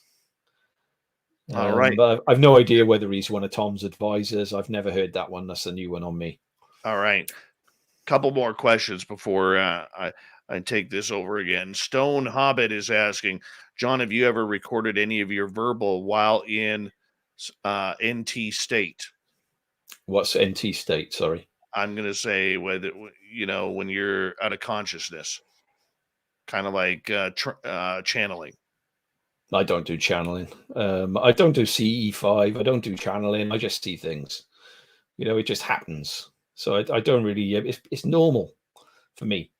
Do you understand what I mean? I mean, I know other people are desperate to see these things, and so they try different things to try and see if they can get experiences as well. And I don't do anything like that. I've never channeled. I quite like the idea of meditating sometime and seeing whether or not I can bilocate, and because I'm getting told about bilocation a lot lately by other abductees that I've spoken to recently, and that interests me. But my mind is so active in this topic, I'm not sure I'm going to be able to meditate. You know, whether I can quieten myself enough to take a breath and chill out. I'm a bit tired now. Maybe this is the time to do it, Dave. I don't know. You know, my brain's not quite as active, but normally it's 50 million miles an hour and things are popping into my head left, right, and center. And I don't know whether I'll ever be able to do it. You know, it's never happened yet. I've never been to Egypt in my mind and things like this, like other people seem to have done. And I don't get downloads. I don't get messages. That is really frustrating for me. It makes me skeptical of people that say they do, to be honest with you, Dave, because I'm trying to be rational. I'm trying to be plausible, but you've got to be careful the things that you believe and what you do believe, what you don't believe, and who you chat with. You've got to be so careful in this topic because there's so many people with egos and reasons for being involved that don't make any sense unless you think, well, they've got ulterior motives. There's something going on here. You know, I'm in this for what the hell's going on with me? You know, what the hell's going on with us? Yes. What does this mean? What does this mean for humanity? These are the sort of things I'm interested in. I'm not interested in making money. I mean, if somebody comes along tomorrow and said, "Yeah, I'll make a movie about your landing experience or something," Dave, I'm going to bite their hand off. Don't get me wrong, but it's not of interest to me. You know, I'm never going to.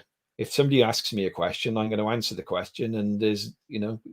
If I can answer the question, I will. Yeah. Shar wants to know if you're religious.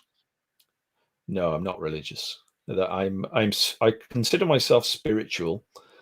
You know, I consider myself. Hopefully I'm a good person that you know, I help people across the road, and let people have my seat if there's no seats on the bus, and I'm a good person, and I try and live my life in a good way. But I'm not religious. I've never understood that, to be honest with you. I've never understood why people would need to believe in something that's non-provable, and they've got such faith in it, and I've never understood that. But this topic's a bit like a religion, isn't it? Because there's a cult of religion almost to this topic, that people have faith, even people that haven't seen UFOs, they're obsessed with finding out information about them. I find that fascinating. Why are they obsessed? I'm obsessed because obviously I've got some sort of interaction going on. That's not the reason for my obsession. Oh, fully understand. Fully understand. I'm going to ask one more question here. This is from Gloria. Have you ever been visited by Men in Black or any other government entity? No. I mean, I saw those guys out on the track, and they had black vans, obviously, and I don't know who they were, but no. I mean, I'll be honest. I'd be quite happy if somebody did turn up, and I'd probably lock them in, Dave, and like sit them down and force them to stay there for the afternoon with me and tell me everything they know. I'd switch positions with these people just to get some information out of them, and I'd happily, if the government said to me what's going on and tell us what's going on, and for your end, I'd happily help them if I could help them. I don't see any reason to not. I don't know. No, there's been no Men in Black as such turned up and knocked my door. I wish they would. How did you become so connected? I mean, you're an ordinary guy. You're somebody who likes to ask questions, yet you have an innate ability to have people just approach you and talk to you, whether you know them or not. Has this always been a lifelong skill of yours, or did this just pop up within the UFO community? I don't know. I probably am quite good at speaking to people, and I don't have any fear of speaking in public. And I've done a presentation recently to SUFON in Swansea UFO Network, and there was a good crowd, and it doesn't bother me. It really doesn't bother me. I mean, at the end of the day, when you're speaking the truth, it's easy. When you speak about things that have actually happened to you, it's simple to speak about them. So there's no fear. There's no. I don't know. I don't know why they speak to me. I can contact anyone. It's the people that don't speak to me I'm suspicious of, to be honest with you now, Dave. Because most people do speak to me, and I don't know whether it's other people are telling them, "Oh, you should speak to John," and that's why they speak to me. I don't know. I've never asked that question of why you're speaking to me, but I'm quite an open person. So, and I'm sincere. Maybe that comes across. I don't know. But I like I said to you earlier, something did change when I had that 323 thing going on with me, and I was waking at 323 and I was getting the nosebleeds and I was getting the sound. I would get the sound, and then I would think, it would come into my head, I need to speak to a certain person. And that person, I would spot something, and I would literally be able to speak to them that day. There would be no delay. It is strange. I don't know. The reason why I ask that is I have had a number of people that I trust before you and I even started really getting in depth talking, saying, you got to talk to Jonathan Davies. You got to talk to Jonathan Davies, and you got to get to know him. And I'm glad I am. But you're like an anomaly in this field where you don't spill the beans like a lot of what happens on UFO Twitter when someone talks to someone. You are very considerate and kind. You ask when conversations can be private and when they can be on the record. You're okay with that. You prefer off the record. And I think that's why people trust you in regards to giving you information. But it always amazes me, and I recall in our conversations that you have said a number of times, I have no idea why some of these names, like you mentioned Hal Putoff earlier, even talk to you. Yet here they are conversing with you. Yeah. I don't spill the beans, but I do try and push people in the right directions. So if I find out something, this is the area we should be looking at. This is, if somebody says this is what I'm looking at, and it comes across to me, and I get the gut feeling, yeah, this person might be on something. I try and put the likes of UFO Twitter on that same track, so that I'm not alone. That I am trying to tell them the sort of things that are going on, but I can't betray the fact that somebody's told me something in confidence, and I'm not going to, spill the beans on that. At the end of the day, they've told me something in confidence. I've got to keep that to myself until they come out and say something. That's down to them, and I've got to respect that, and I do respect that, and I think people know that. And maybe that's why they speak to me. I don't know. I mean, Hal Putoff was an interesting one. I went to the SCU conference, virtual conference. Now, there's a conference everyone should go to, because it was beyond interesting. This is a conference filled with scientists. We're trying to get scientists involved in this topic. I mean, I really want scientists to be involved in this topic, because, if we're going to get any answers, it's probably going to come from scientists. So I go to this conference, and the system that they set up for the virtual conference was in place weeks before the actual conference took place.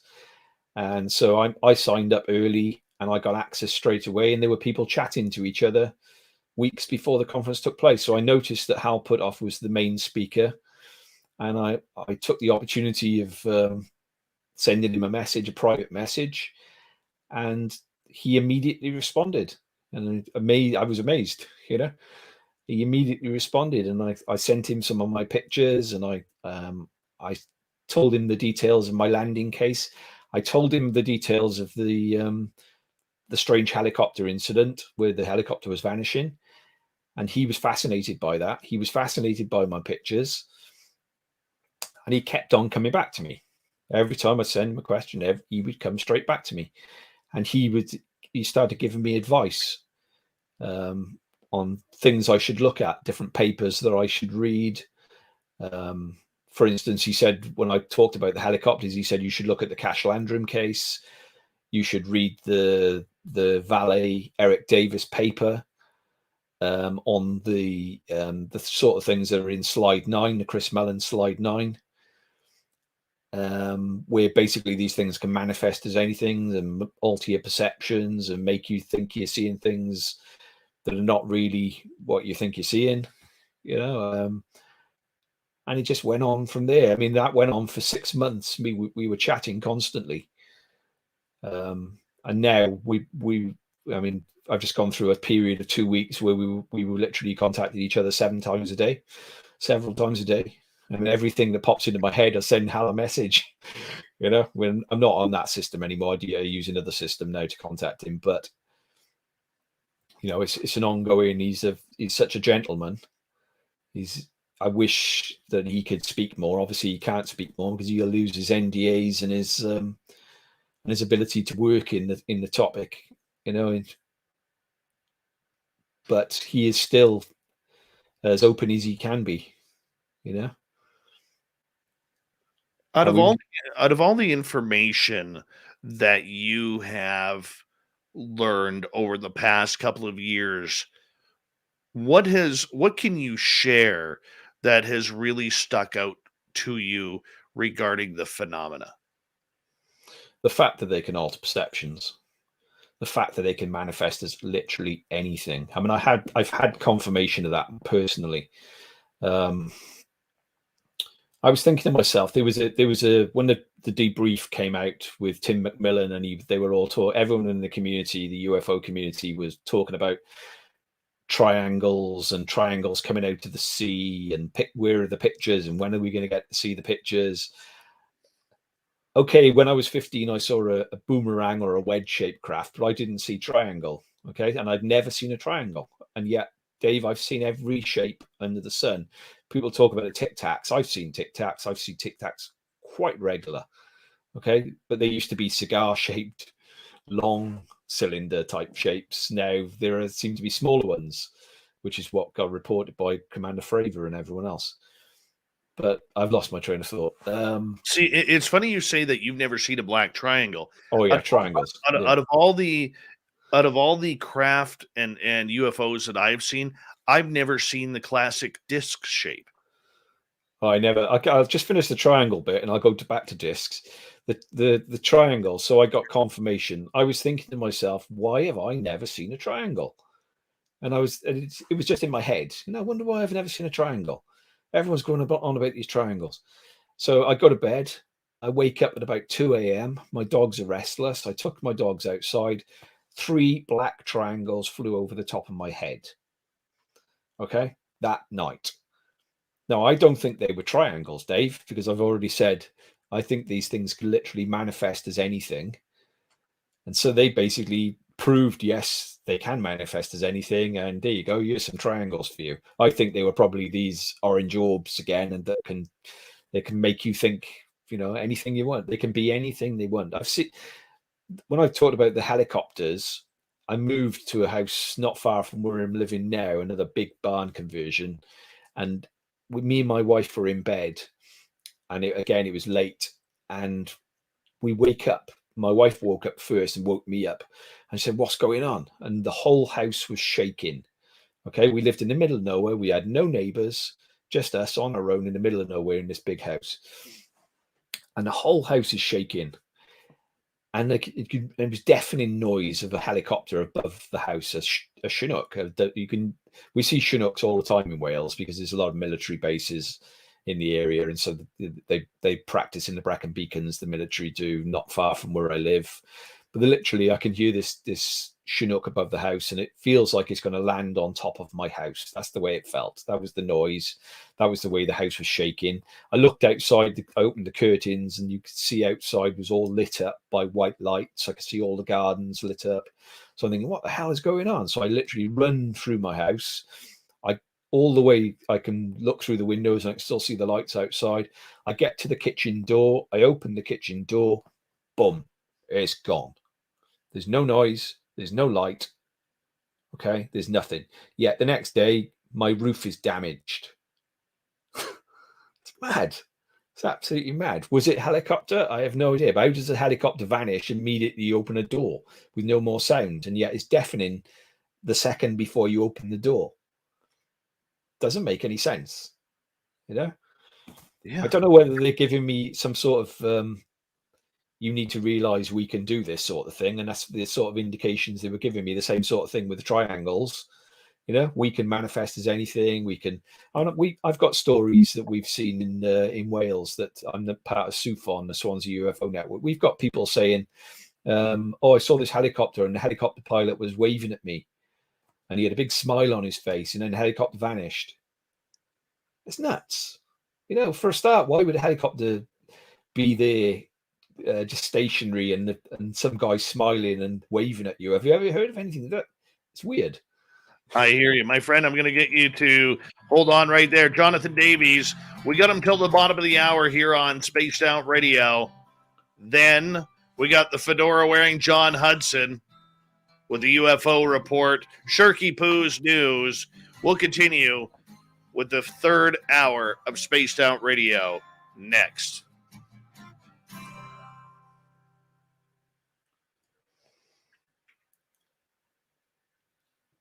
It's a good interview tonight, John. Thanks, mate. Good interview. Thank you.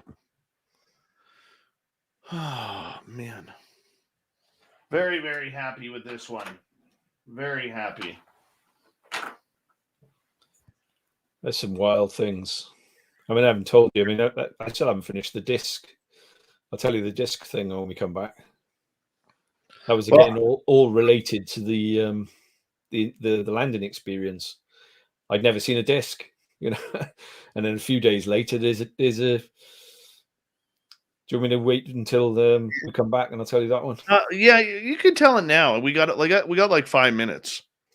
Okay, so what am I? So I saw the fighter jets that day. Then on a Sunday, we used to go up to my parent-in-law's home for Sunday lunch. Yeah, so we traveled up to Newport, which is like 50 miles from where we lived, and every Sunday we'd do this. So we get to this place called Cwmbran where they lived, a little town called Cwmbran near Newport, and we get to a set of traffic lights, and I'm at the front of the set of traffic lights, driving my car. My wife and the daughter are in the car with me, and it's a red light, and I'm stopped, and there's people crossing the road, lots of people. There's a busy place, and it's a beautiful, clear blue sky. And because all this had been happening for the last couple of days with the landing, and then I'm on the floor with the green object. Yeah, I look to my right, and as I look up, there's a disc. Never seen a disc before. Okay, it was nuts, absolutely nuts. Like a grey metallic disc, quite low in the sky. You would not have missed it. Yet not one of these people who are crossing the road is seeing anything. My wife is to my left, so she's got the roof of the car, so she can't see it because it's to my right, because we drive on the right in the UK. You know, the right-hand steering wheel's on the right. And I'm going nuts. I'm going, oh my God, here we go again. You know, and nuts. Like I said, my wife isn't interested. So all she's caring about is the fact that I've been agitated again, and I'm going, oh my God, they're back. And my daughter's getting agitated in the back of the car and starts crying. She's in the baby seat, you know, and my wife is getting annoyed with me, and then the lights change. Nobody has looked though, Dave. There must be, 10 people on that side of the road, 10 people on that side of the road. Clear blue sky, disc. Nobody saw it. I'm looking at them thinking, what's the matter with them? Why can't they see it? Clear as day. So I drive. It's about another mile to my parent-in-law's house, and I get out of the car, I park the car, and I'm just stood there, and it's still there in exactly the same spot, hasn't moved. And I watched it for a few more minutes, and I'm going, look, to my wife, and my wife's not interested. She goes, it's straight in, annoyed with me that I just caused all this again in the car. And I got bored. And there was no I didn't have a camera on my phone or anything in those days. This is 2010. I probably did, but I didn't. I don't bother taking pictures anymore. I took those pictures in 2010, and I took a load of abuse, like I said, about on ATS and things. And I tried telling people about what they were, and I thought, well, I'm not bothering with pictures anymore. They don't tell you anything anyway, Dave. You could have the best picture in the world, and everyone will just say, something is suspicious about that picture. There's something wrong with that. And so what's the point? It's the same with the videos. I mean, if I could get a chance of doing a video, I got last Christmas, my wife got me a Cyan-X color night vision camera. Because I thought Chris Bledsoe got one, and he was telling me all about it. He said you should get one. So I got my wife to get me one for Christmas. It was weeks of rain. Wales is like tropical rainforest, apart from we don't get the heat. We get the cold and we get the wet and the cloud. Okay. Yep. So it was weeks after Christmas until I got the opportunity to go outside when it was a starry night. So I go out and I'm like, all right, turn it on, boom, boom, to video mode. And I put it up to my eye, and there's an orb. The very first thing I see, like 1-2 seconds, and I got an orb. I pull my thinking, there's nothing there. You could not see. So these things are in the sky, and you can't see them unless you've got certain equipment. That's something I've discovered. Okay. So I've got a video of that. I'll send it to you. Sounds good. It literally just an orb. It's not moving that fast, but it's got an intermittent flash. I checked. There was nothing on the flight radar, because I obviously look at all these things. There nothing on the flight radar. There was nothing on satellite trackers. Yeah, and you couldn't see it with the naked eye. There was no sound. Yeah, so it makes you, if people have got the budget, it's only a few £100 to buy one of these Cyan-X cameras. They should grab one, because you'd be shocked, because it literally does turn night into day in the full color. Wow. Yeah. Wow.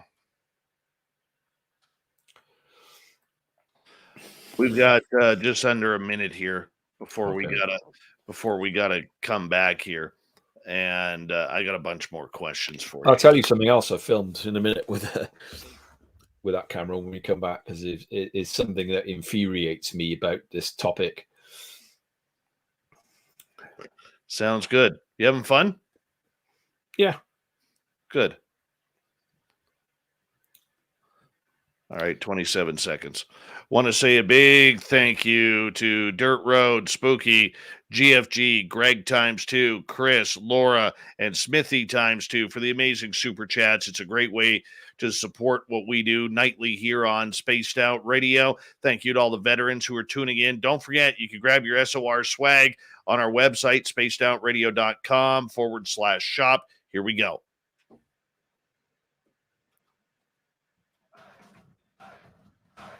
Would you like to connect with us?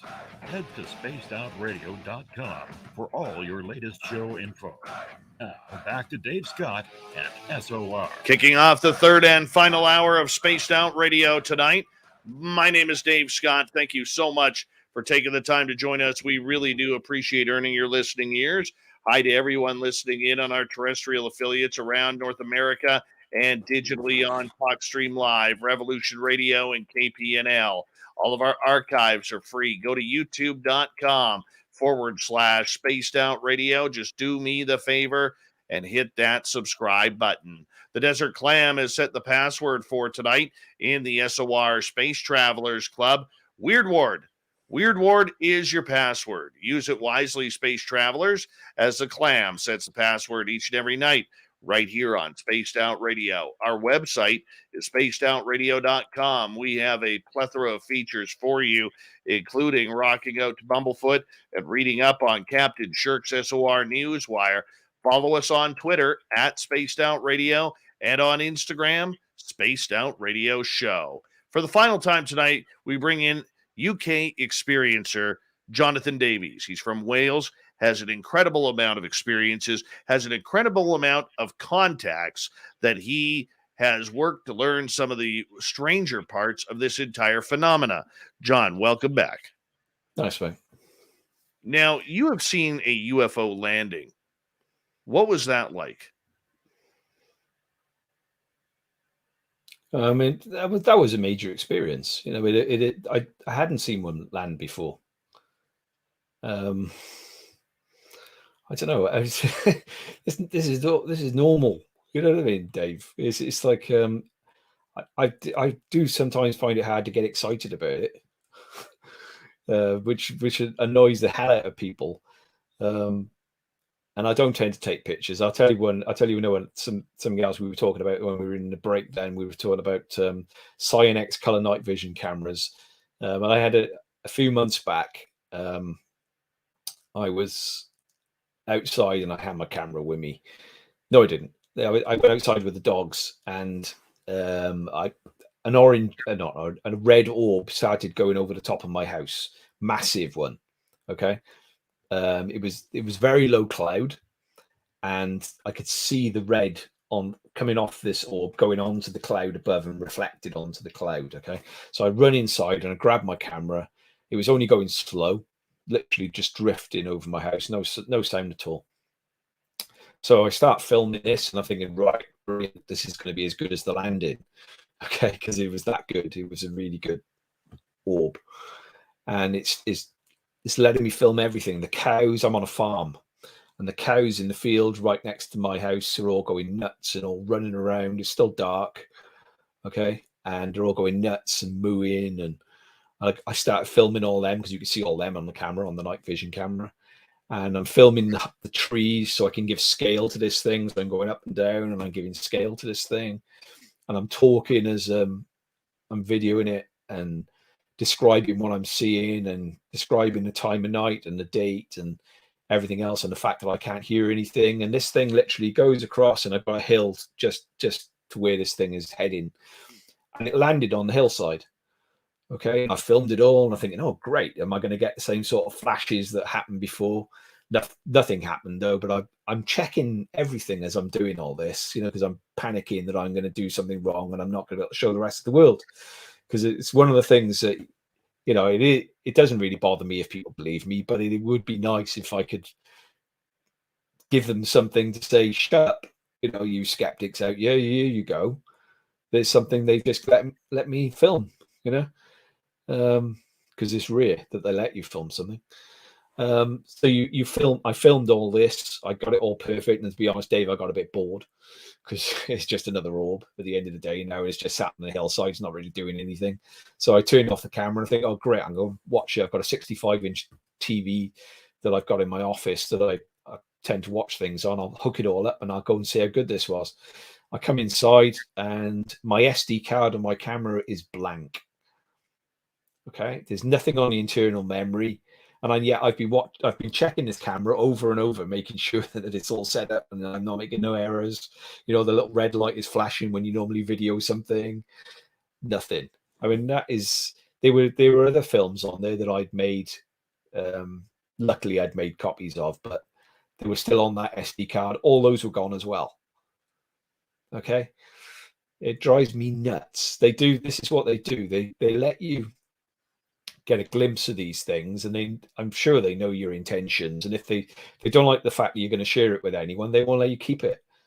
They'll blank your SD card, or they'll drain the battery on your camera. After that incident with the landing, I saw things for weeks on end.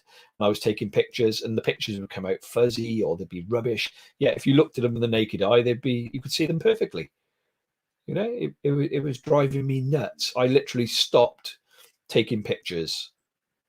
And after the experience, I had sharing pictures, and the sort of trolls telling me, that's rubbish or that's fake or that's, and it drains you after a while. You're trying to share, you're trying to let everyone very strange going on, and you should be aware of it. And you get these people, I don't know whether they're plants in the community that are out there that are, year of intelligence community, people like Doty who used to pay people to dumb this topic down. And I get the impression there's still some of that been going on over the years, or during the period that I was trying to tell people anyway. It seemed to be that nobody wanted to listen. Thank God for Dave Partridge of Shadows of Your Mind magazine, who basically contacted me and said, let me put your story in my magazine. And it increased my interest again in the topic and in sharing, and then thank God. I'm meeting Dave on for the first time on Wednesday, strangely enough.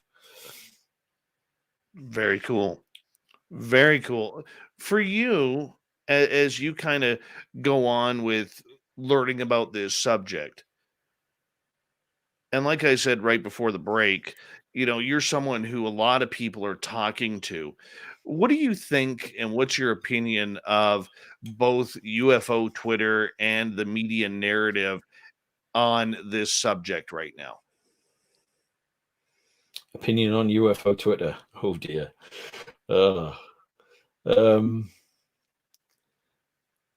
It's good and bad, UFO Twitter.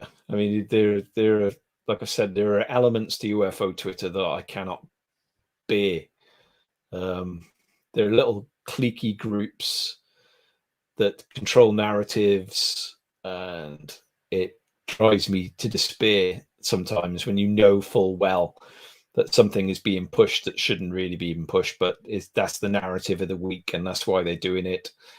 And you see the same people doing this together all the time, and you have to ask yourself, well, there's something a little amiss with that sort of things. There are lots of good people.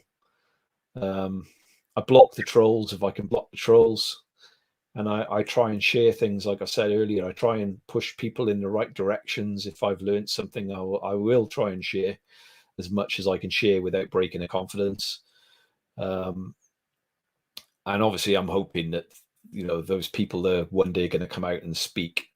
And they do, sometimes it takes months and months and months and months, but usually they'll say, don't say anything about this, but, so you don't say anything. And then the next day they're talking about it themselves. It's a bit ironic sometimes, but yeah, strange. What was the other part of the question, Dave? Sorry, I was talking about UFO Twitter. Well, just the entire narrative that is going on, because there are a lot of people out there who believe there is no narrative and that there is no real conspiracy going on with this topic, that we're seeing the government play it out, especially in the United States. We're seeing this really start to take bold steps forward where people are talking about it, and I just want your opinion on it. There's obviously been a plan of action from day one. I mean, the TTSA didn't just spring out of nowhere. The TTSA were a pre-planned group. I mean, it turns out, I mean, I'll say this, but maybe I shouldn't say this, but the TTSA were never supposed to come out. Okay, Tom did actually push that so that TTSA came out, and the guys just went along with it because they thought, well, maybe it is time, and that's the reason that they actually came out. But TTSA had been something that was going on in the background for a long time. I mean, from what I can gather, Elizondo was only brought into it because he was counter intel and there was leaks. They needed to plug the leaks, and that's why he was brought into it. But everyone seems to think that General McCasland was the person who brought everyone together and started all this off with John Podesta. But this has all been going on for long before McCasland was involved. The rest of the team were already together. It is that's enough on that one. Well, and I know that you have to be careful with what you're saying and what you're doing and everything, because I know you don't want to break the trust of a lot of people who are talking to you these days. But what do you have an opinion that you would like to share about a lot of these cliques and factions that you just mentioned regarding what they're doing, whether or not it's helping the field of ufology progress? I don't know whether it's helping. I mean, we do seem to be progressing. So I control what I say. Sometimes I get angry and I get frustrated, and then as I get older, I get worse. You're desperate for. I'm 54 on Monday, and my dad died at 55, Dave. And I promised myself that I was going to try, because he had an interest as well. He never saw anything, but he had an interest in this topic. He loved his sci-fi, and he was always interested in the universe and looking up the sky as well. Maybe that's where I get it from. I don't know.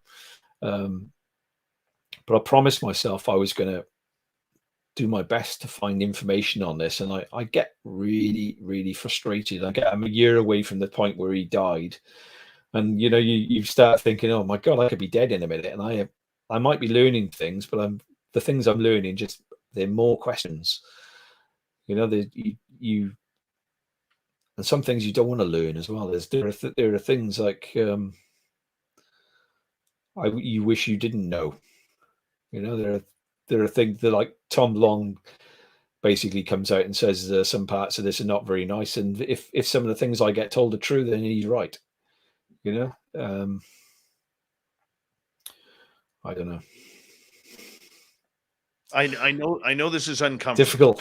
Difficult conversation, this part.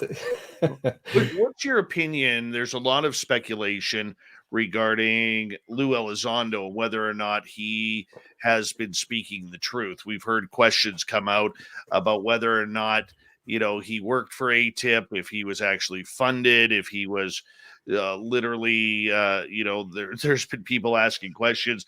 Lou, prove you worked in the Pentagon, show us your tax records and your everything. What is your opinion of this guy? It's a hard one, isn't it? I'm really appreciative of the fact that there's no doubt that we have moved forward, and he has spilled some beans. They seem to be still spilling, and the rabbit hole just gets bigger. I don't know. I mean, I've always been careful because of the likes of Rick Doty, counter intel, and Lou's counter intel, and So it just makes me weary. We've been burnt in this topic so many times that I've just got to be careful. I want it all to be legit. I want it all to be real. I want to feel part of the team that support him, and to get more and more and more out. I mean, he does seem to be doing it. I've just got this. I use my gut feeling in this topic, because you have to. Your gut is the only thing that's keeping us, because we're not getting any real information. You've got to trust your gut. That's what I've discovered. And my gut says still be careful. Still be careful. And, Well, let's face it. I mean, I think he's done a lot of good for ufology as well, and I changed my opinion on that. By a lot of the things they say and talking to the man himself. But I mean, once a spook, always a spook. And Lou will tell you he is a patriot, and he loves the country more than he loves talking to UFO Twitter and the people about this subject. Yeah, I've always had the impression that the reason that he's doing what he's doing is because he's a patriot, and the military side of things is much more interesting for him than ever telling us what's really going on. I mean, he does seem to have mellowed that with me the last couple of years. He does seem like he does want us to know. That's the way he's coming across now, or that's the impression I get. I've still got my gut feeling, though, that at the end of the day, this is to militarize things and stop the Chinese getting things before us, and stop the Russians getting things before us, and let's pretend it's a threat so we can weaponize things. And I don't know. I mean, why did they do the Crada? Why did they do that? That made me suspicious. As soon as that happened, I never understood why they did the Crada with letting the government have all the materials. Like they hoovered up all the materials that were in the public realm, never to be seen again, and that put doubts back in my mind as to, is this a legitimate movement for disclosure, though I'm talking about TTSA at this point, or not?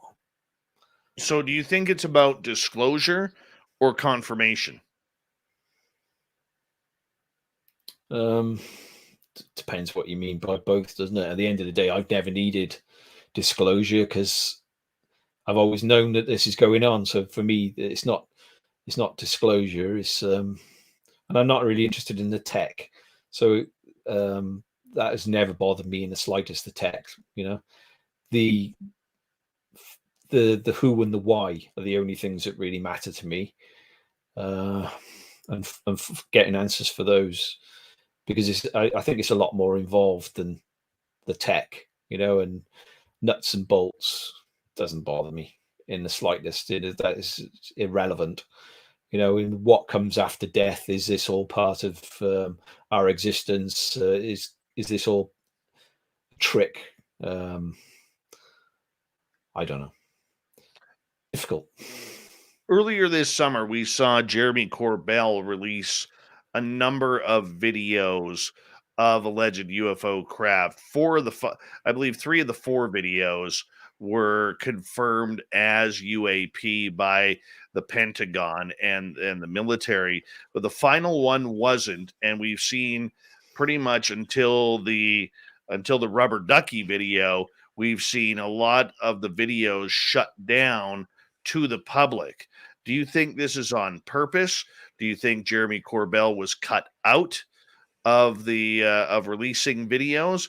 And do you think that this is something that we need more of? Is more of these clear videos of craft? Well, there was supposed to be. I mean, I was told that there were several videos that were declassified and were eventually going to come out. But because Congress suddenly started moving on things, and it was looking like they were going to do things, and they started doing reports, etc., that they didn't feel the need to release these videos. I got a feeling these are being held in the background, and that they will be released if things turn sour. Who knows? I mean, apparently Jim Semivan was telling people there were several videos, not being confirmed by Lou. I'd obviously love to see as many videos as possible. I mean, the Corbell video, those didn't do it for me at all. The triangular, that was obviously bokeh, whatever they call it. That didn't feel real. I mean, I've been told that they were actually orbs. There was no triangles at all. I was told that they were orbs, and there were hundreds of orbs, red orbs, I think I was told. I mean, I find it more interesting that those teams were on the boats filming everything, and they even allowed into the radar rooms, and they were filming in there. I found that part of it much more interesting. I mean, I'd love to know whether or not there was actually a nuclear sub, and obviously under the water, and that was what attracted these things. I've also been told that maybe they were trying to shoot these things down via electrical magnetic pulse, EMP, and that's why they were around these ships. I mean, they never tell us whether or not these orbs go inside the ships or go inside the subs. I'd love to know about that as well, Dave. Have you ever heard anyone talk about that? No, nothing about that. And yet we hear that from Ross Coulthard that an orange orb was at Pine Gap in Australia at the base, top secret military base in Australia, and the guards were chasing it through the base. We know that they entered the base at Bentwaters in the UK. Orbs entered the base and were scanning the nuclear missiles. Okay, but we don't. So, and we also know that Bob Bigelow released a video from Bigelow Aerospace showing a security camera of an orb in a room floating around the room, and everyone basically said that was a dust particle. You know, all the trolls out there who think they know what they're talking about said that was a dust particle. I mean, I don't know about that. It did seem a bit different to the types of orbs that I've seen, but I was told that room held low-grade nuclear material, where that orb was, and that people were shocked. I know scientists were shocked that video was ever released. So it makes you wonder, you know, I mean, why are we not hearing from sailors and, you know, people on these bases that these things are actually going inside the buildings? Apparently, I mean, if you look at slide 9,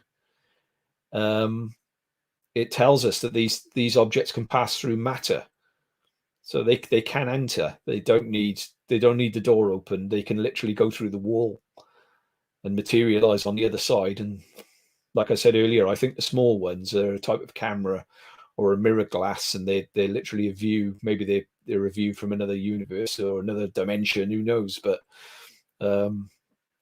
they are sort of like a drone type object. I mean, I can't see any other purpose for them. But that's my impression anyway. I don't know that for a fact. I just get the impression that they're like a camera and they're looking at things, you know. You got 30 seconds, my friend. Where do you see UFOs and ufology going by the end of the year? Time travel. I think we're going to start hearing more about time travel. I'm convinced that 1947 Roswell was actually a time craft, and that we are actually utilizing that technology now. And like I said earlier, I don't think it's ET. So that should give you a massive hint as to what I think they are. And I think it's dimensionals, as in the orbs. And I think the nuts and bolts, time travel. That is a big hint from a man who says a lot through a little. Read between the lines, people. Jonathan Davies. We're going to get him back on again. Up next, Fedora John joins us with the unbiased UFO report. We'll be back on Spaced Out Radio right after this.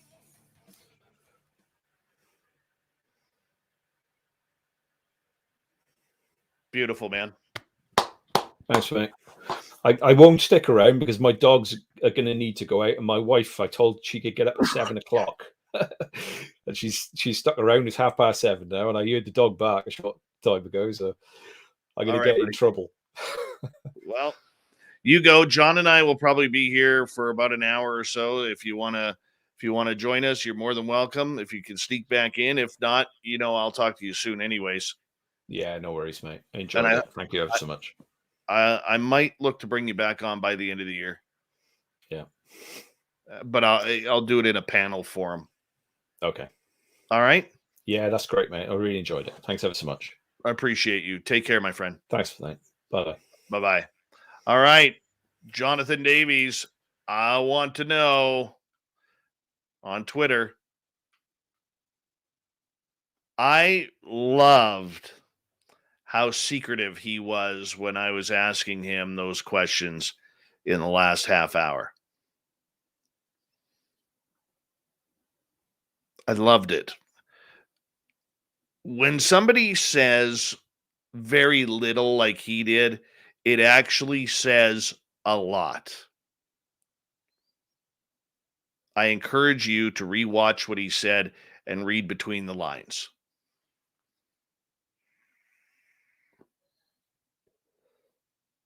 I am feeling a little bit better. Haven't been coughing much today.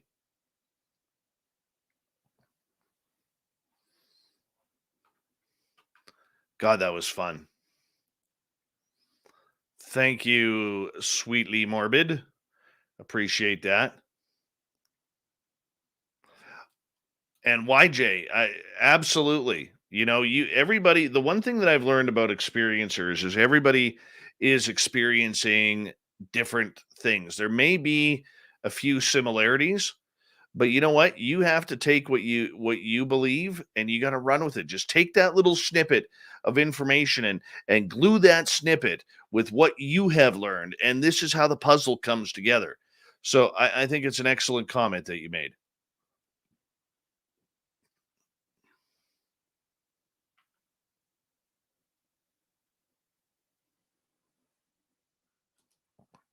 Thank you, Spooky. Appreciate that.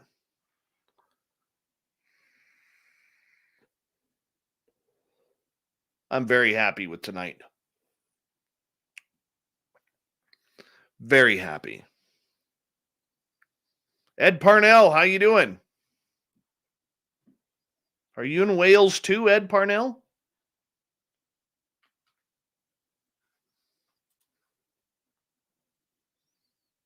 Yeah, that was some good woo tonight. But if you listen early on in the show, John stated that he really believes that the experiencer is going to come out on top after all of this. That's something interesting. And I can tell you that behind the scenes, many people whom I have talked to are very, very much in the understanding that the experiencers need to or will be the future of ufology. It has to be. Has to be. Right? I just hope too many hopes don't get built up. I don't think they will.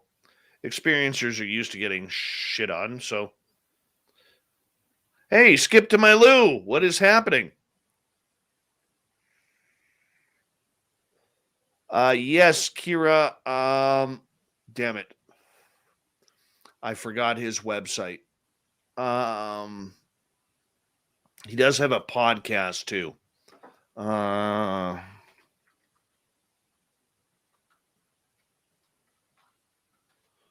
Let me just grab it here. It's a good podcast too. Yeah. How did I forget that? I was just so excited about talking to him that I absolutely forgot.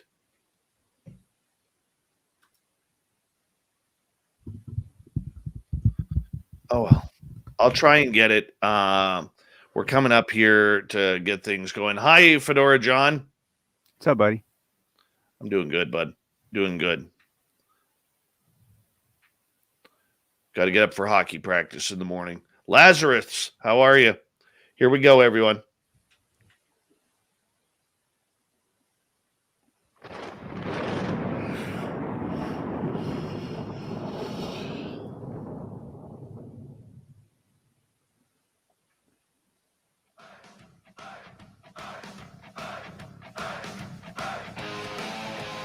We rounded third. We're heading for home tonight on Spaced Out Radio. My name is Dave Scott. Thank you so much for joining us. Want to remind you that if you missed most of this show or others, check out our free archives by going to youtube.com/Spaced Out Radio. Do me the favor, hit that subscribe button. Our website, spacedoutradio.com. We have a plethora of features for you, including rocking out to Bumblefoot and reading up on Captain Shirk's SOR Newswire. Follow us on Twitter at Spaced Out Radio and on Instagram, Spaced Out Radio Show. Time once again for the fedora-wearing John Hudson in the Unbiased UFO Report.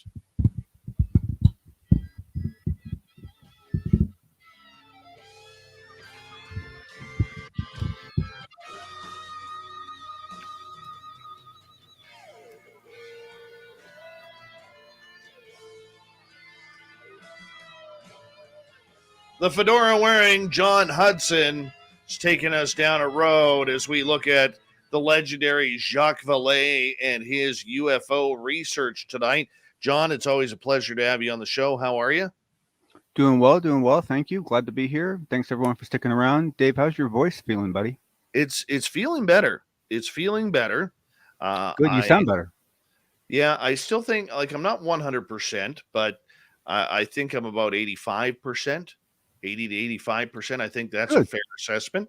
And we'll test it out in the morning when I go for hockey practice with my boy, and that's okay. Hockey. Are you one of those parents that yells all the time at the hockey? Oh, okay. No. I coached way too much minor hockey. That's right. That's right. To learn that I hate hockey parents, and I never want to be that hockey parent. Good for you, Dave. Good for you, Dave. Yes. Yeah. No, I mean, I don't know, I never know how many people actually follow Jacques Vallée's work. And if by any chance you don't, I highly recommend you do so. He's a very interesting, very well-studied, very intelligent man that has really dedicated his life to this study in many ways. Though he has done some other interesting things, which is funny because living in the Bay Area, that's actually what I originally knew him for.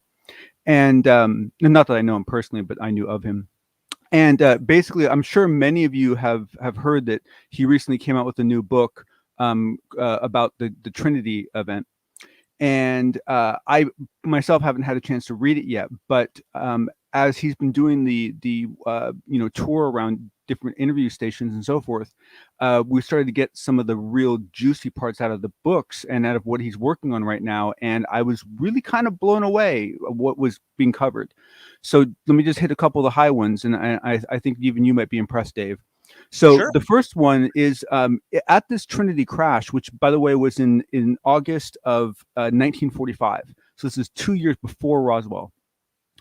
This UFO went down on this 80,000 acre farm, and the military were not the first responders. 2 kids were the first responders. And they saw things like they actually went into the craft because from their point of view, it was a downed aircraft that had pilots that needed help. So that was their motivation for actually entering the craft originally. Needless to say, when they found no humans and they found some other things, they panicked a bit. However, as you'd expect. Now, this is a great story. I highly recommend people get into it because it's got some really funny parts to it, like the fact that the Army said they needed permission to enter his property because there was a downed weather balloon, and he turned around and came back with a handful of weather balloons and said, "I've been collecting them. Here you are," because he's got an 80,000 acre plot and he was getting weather balloons all the time. And they're like, "No, actually, it's a fairly specific weather balloon we're after that needs an 18-wheeled truck to get off the property. And but the cool thing is that basically the last day, I believe it was about a 2-week operation, the last day when the vehicle was actually on the truck getting ready to go out, the Army personnel kept taking breaks. They'd go to lunch, they'd go to dinner, they'd go home at night, right? So one of the boys snuck back into the craft and actually broke a piece off the craft. Oh, wow. And took it as a souvenir and kept it, and he's given it to Jacques Vallée. So this is not a piece of slag that fell off the ship. This is an actual interior part to the ship. Now, I will caveat that with there is debate going on between Jacques Vallée and his counterparts, in that he is now of the belief that the part that the kid recovered might not have been part of the original ship. It might have been something that the Army mounted in the ship to hold up electrical cables and lighting. However, there's other people on this team that counter, no, this is not something that the Army would have used because of the nature of the metal that's used on it. So this is the debate going on. But either way, it's proof that the Army was there inside a craft, using electricity to analyze stuff, or it's an actual piece off a craft. One or the other. Either way, a whole part, right? Super cool news. One of the boys is still alive. He's in his 80s. Jacques Vallée was able to interview him. And it's turning out to be a fantastic story. And I had you ever heard that a whole part had been captured, Dave?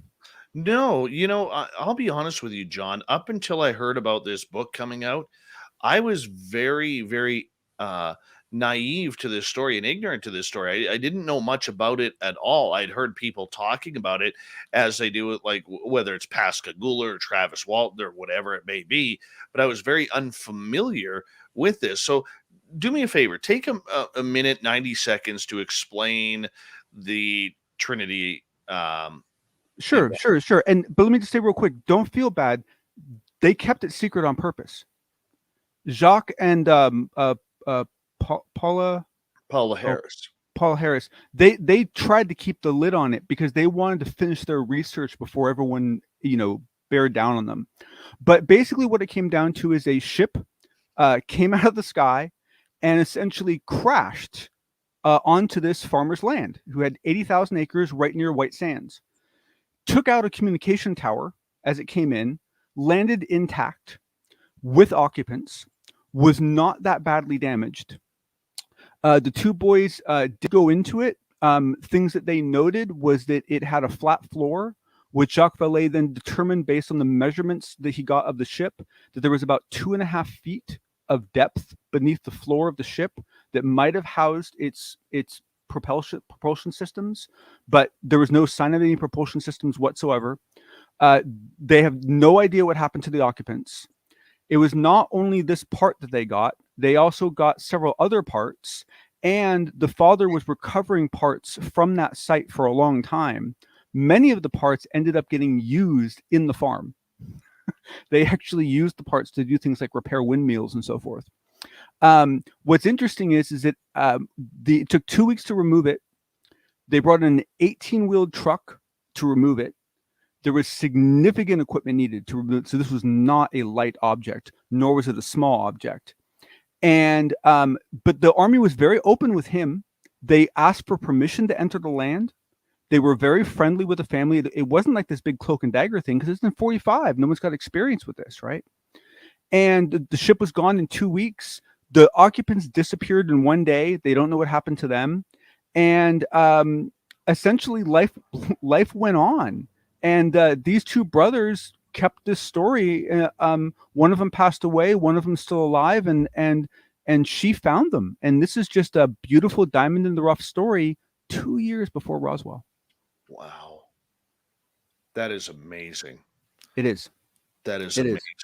How come this story hasn't really, up until now, taken off like Roswell did or other stories have? What's your opinion on that? Well, essentially, because until the book came out, which was honestly only about 4 months ago, there was an active suppression going on of the story. And essentially, she's the one that brought Vallée into it.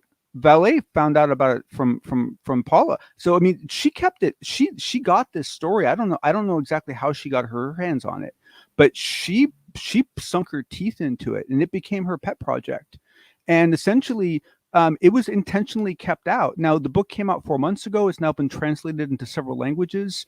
They believe that there might be a connection to Roswell, and that some of the material recovered is very similar to the material that was rumored to be recovered at Roswell.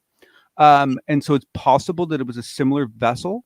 But essentially, it comes down to the fact that they kept a lid on it until the book came out. And now finally, and my understanding is that, like, when the book first came out, some of the early reviews I read of the book didn't give me a reason. I didn't feel compelled to read it. I kind of put it on it's on my list, but I hadn't read it yet. It wasn't like I want to read it.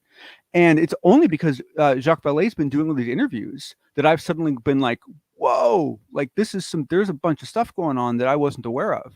Because the other thing he talks about is that there's a professor at Stanford, a Dr. Peter. This is Dr. Peter Surrock. And Dr. Surrock is an interesting individual because he's a professor emeritus, which basically means that he's been there a long time and they can't touch him. And he had done some material analysis in the past, but unfortunately he had only had a very small amount of that crash site.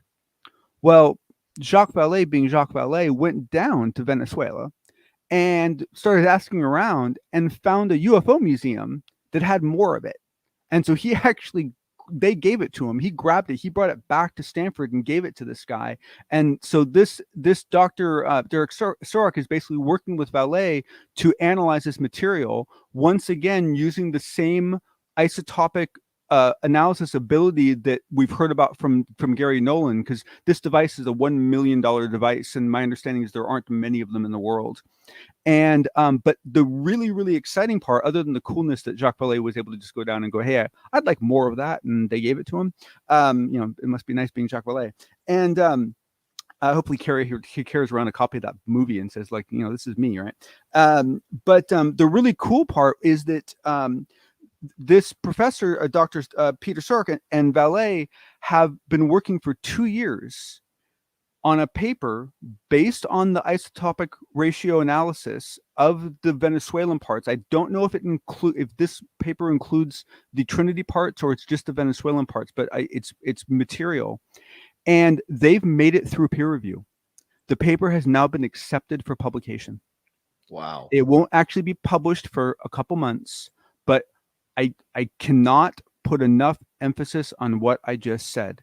Their paper has been accepted for publication. That means they've passed peer review, and it's going out in a respectable and in a very official way to a very wide audience of scientists. And it's gone through 2 years of peer review. This, for a lot of people like me, this is what we've been waiting for. Do we know what publication it's going to be in? No, he did not say. He's trying to be a little more careful. He's only saying so much because until it actually gets published, it happened to Dr. Dean Radin once, where he got a paper published and a week later they pulled it down. Because some of the people giving money to that group basically complained and had the paper pulled after publication. And so you do want to be careful. But I guarantee you, Dr. Peter Surrock, I haven't met him. I'm going to try to as soon as I can, but because Stanford's very close to me, and I went there for 3 years a couple of years ago in the theoretical physics program that Peter Surrock works in. So I'm hoping I might be able to finagle a meeting with him. But I guarantee you, this guy in Vallée, they're being careful. They are dotting every I, crossing every T. And honestly, no one would let them survive peer review unless they had done so.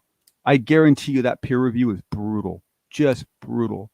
But he says one of the things about this paper is he focuses very much on the process they took as well as what they discovered. Because one of the big deals about doing this kind of research is you're analyzing things you've never analyzed before. There's no standard set. And so, it's very, this is the beginning of hopefully a nice process that's going to continue rolling out as more and more people feel confident enough to start publishing papers. And man, this is, I don't know how significant this individual paper is going to be, but just the fact that they're getting it out is huge. Absolutely huge. Why do we continue to look towards Jacques Vallée as the leading researcher? I mean, I realize the man is brilliant. I realize the man has been around forever in this field. And, he's probably the top scientist in the world working on this that we are public about. You know what I'm saying? But why, after all this time with everything that is going on, why are we putting so much stock into him? I'll give you a perfect example of this that came out on his interview with George Knapp the other night. And that was that, as many of you know, Jacques Vallée for a long time now has been saying that he doesn't think it's physical aliens from another place, right? He thinks it's something else. He thinks it's something else, right? He doesn't think it's actual ships coming here from afar. And this has been his stance for a long time, right? And a lot of us have entertained that hypothesis. And what he said with George Knapp is he's had to eat a little humble pie with this one, and those were his words. And basically, so for him at his age, with his credibility, with his stature, with his history, to be so willing now to just follow the data, for Christ, just follow the bloody data, stop pre-thinking this stuff and just follow the data. And that's what he did. And now he's completely changing. He still doesn't know if it's from another dimension or if it's from a distance, or he hasn't leapt to any of those conclusions yet, but he has now had to accept that there is a very physical, hard element to this phenomenon. And that's changed his stance. And for him to make that flip like that, those are the kind of people we want. Well, I mean, I can understand where he would get his fill of the woo, because Paola Harris is filled with woo. All right. Yeah, but boy, does she get credit for this one, man. This is good, bits and bolts, and I mean, this is good stuff. This is something you can take into a lab. It's going to be interesting to see what the highlights are that are coming out of it. It's going to be very interesting to see. I have one final question for you, and we only got about 45 seconds. Yep. We're starting to see Lou Elizondo get a little frustrated with some of the questions he's being asked on interviews. Now, obviously, when you do as many interviews as him, you're going to get a lot of the repetitive questions, but he's really seeming to start taking shots back and dropping the gloves a little bit with anybody who is questioning whether or not he worked at ATIP. What's going on there? Most of us cannot lower our armor for just one thing. We lower our armor as a unit. And what this means is that as he becomes more comfortable to share, as he becomes more relaxed to share, like in that interview with Kurt, he shared some really cool information that I thought was super interesting. That was very personal. The instant he lowers his guard enough to share that, the guard against showing his emotions for his frustration go down with it. And so it's just part of being human. It's interesting to watch him change. It is. It's fun. It's actually really fun. I'm really enjoying it. Not as robotic anymore. John, we'll see you for the after show. And here we go with Shirky Poo's news.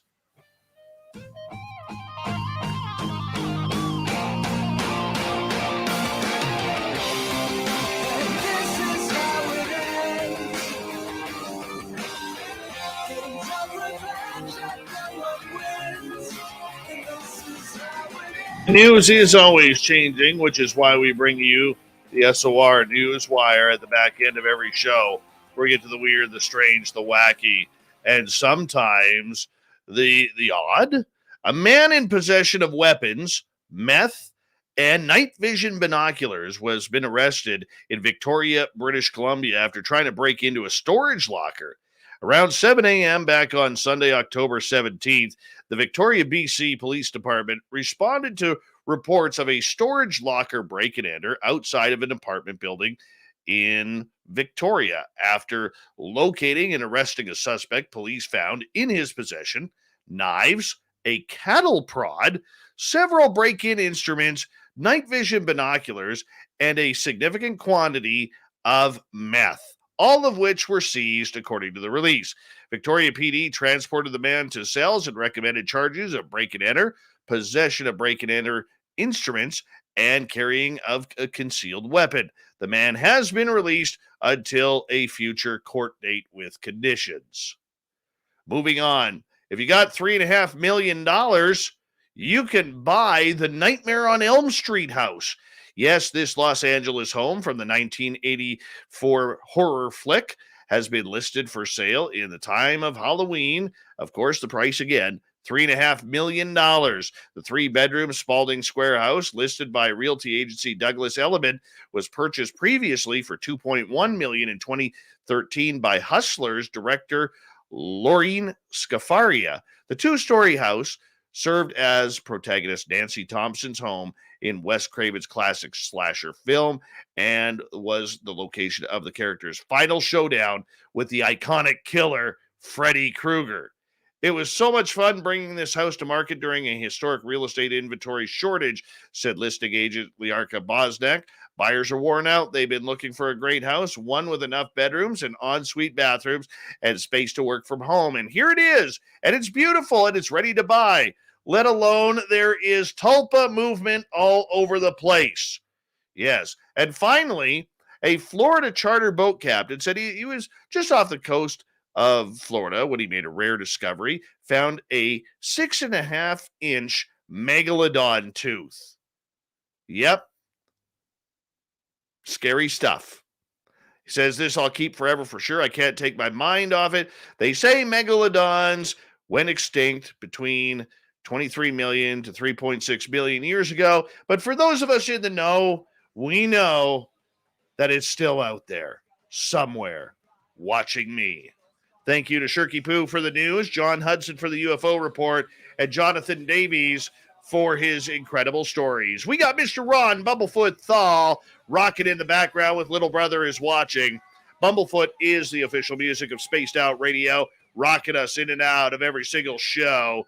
Get your horns up for the guitar god himself. Special thanks to everybody listening in at home, at work, in your cars, wherever you may be. Thank you to everyone in our chat rooms tonight, YouTube, Twitch, LGAB, Revolution Radio, Spreaker, Facebook, and on Twitter at hashtag Spaced Out Radio.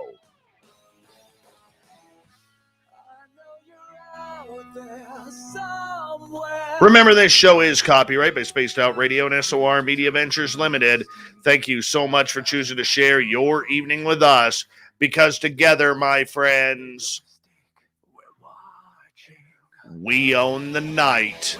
Mr. Bumblefoot, we need a favor. We need you to take us home.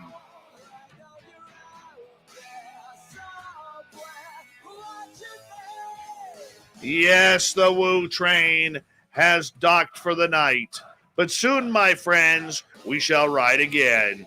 Your seats are always available. Your tickets never expire. And if you want to bring a friend, we've got room for them too. Good night.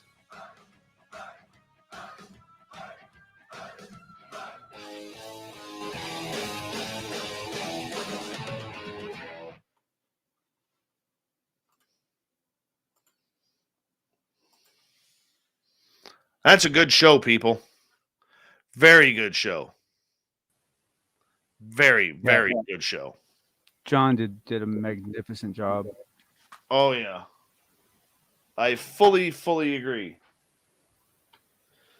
And you know what's funny too is that I've had John was someone who somehow I came in contact with, oh boy, maybe 2 years ago. And he and I had some of the longest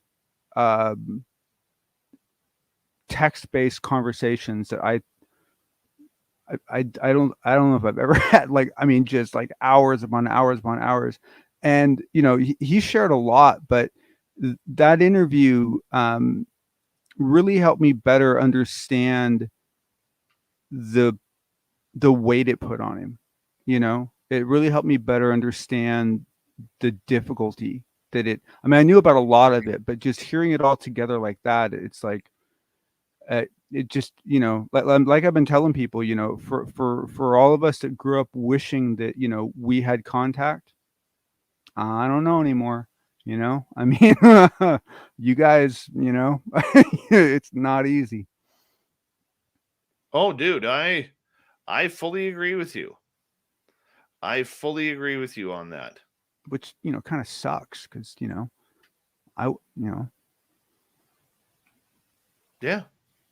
But I mean, the hard part for somebody like John is and this is just my opinion. He may come on here and he may say, "No, Dave, that's not it at all." And I'm quite okay with that. But I think with John in uh with John, he is very much about trying to figure out his own journey, as most experiencers are. And for him to come out and say what he knows, what he's learned, like I've had some very private, off the record conversations with him. And there's been times, dude, where I've walked away after that phone call and I'm freaked out.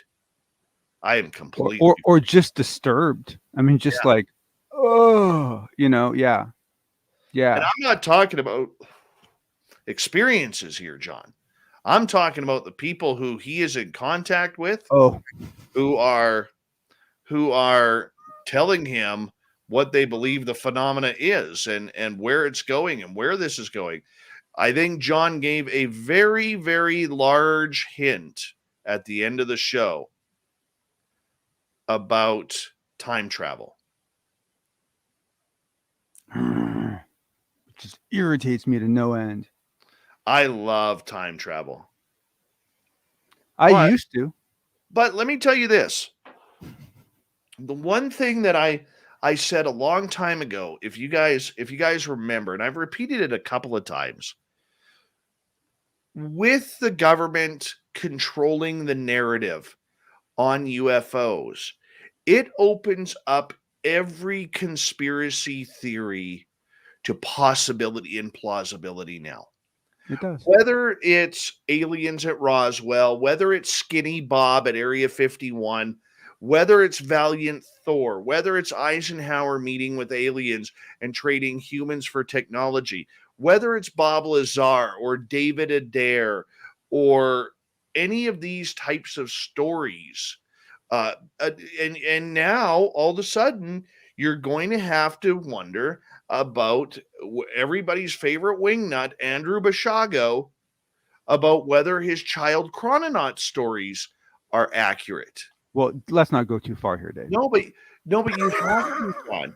I realize. I know. You're right. You know, you're right.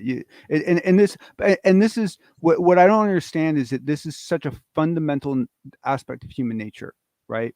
You know, if you're dating someone, right, and you know you have no concerns at all, right, and then like someone calls them and they go out of their way to hide who's calling them, suddenly, right, like all these possibilities pop in your head, right? I mean, anytime anyone tries to obscure or curtail or limit or shape or manicure information coming to you, they're hiding something. Absolutely. Why are they hiding it?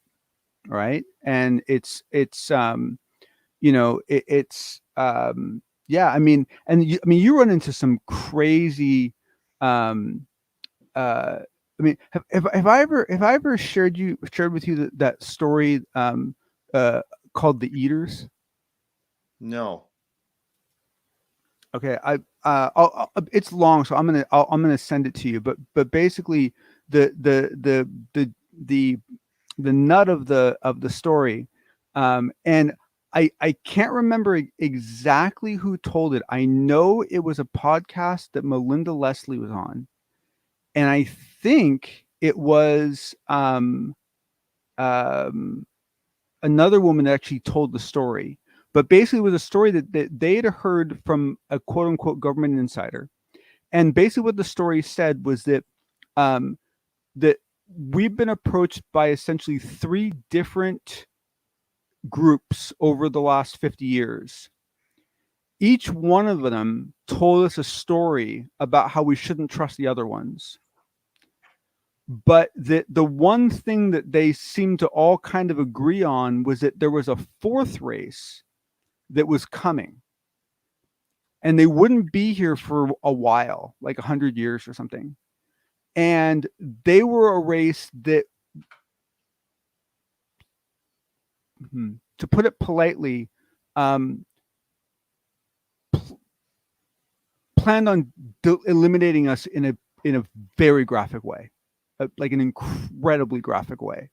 And I mean, it's a horrible story, right? I mean, it's a horrible story. And the thing is that, you know, you hear something like that, even put forward as a, you know, oh, I heard this, I don't think it's true, but who knows, from someone who, you know, is a real insider that you trust, it messes with you, you know? I mean, it really, it's disturbing, you know? I mean, it's, you know, and I know that, like, you know, for, you know, I think one of the reasons why John and I talked so much essentially was because I spent a lot of time, you know, basically, you know, hearing, you know, listening to him vent about what he'd been told by other people, right? Like, because, you know, he's such a polite guy that when he's hearing it from them, he doesn't, you know, he doesn't say, you know, he doesn't give any feedback. But then as soon as he gets off the phone with, you know, whoever, right, it's like he's like, you know. And so then I was the one that, you know, he would talk to, and you know, and then you know, and then he and I would get off, and then I'd go, right? Like, it was like this whole chain of events, you know. Oh, yeah. And you know, and it's so it's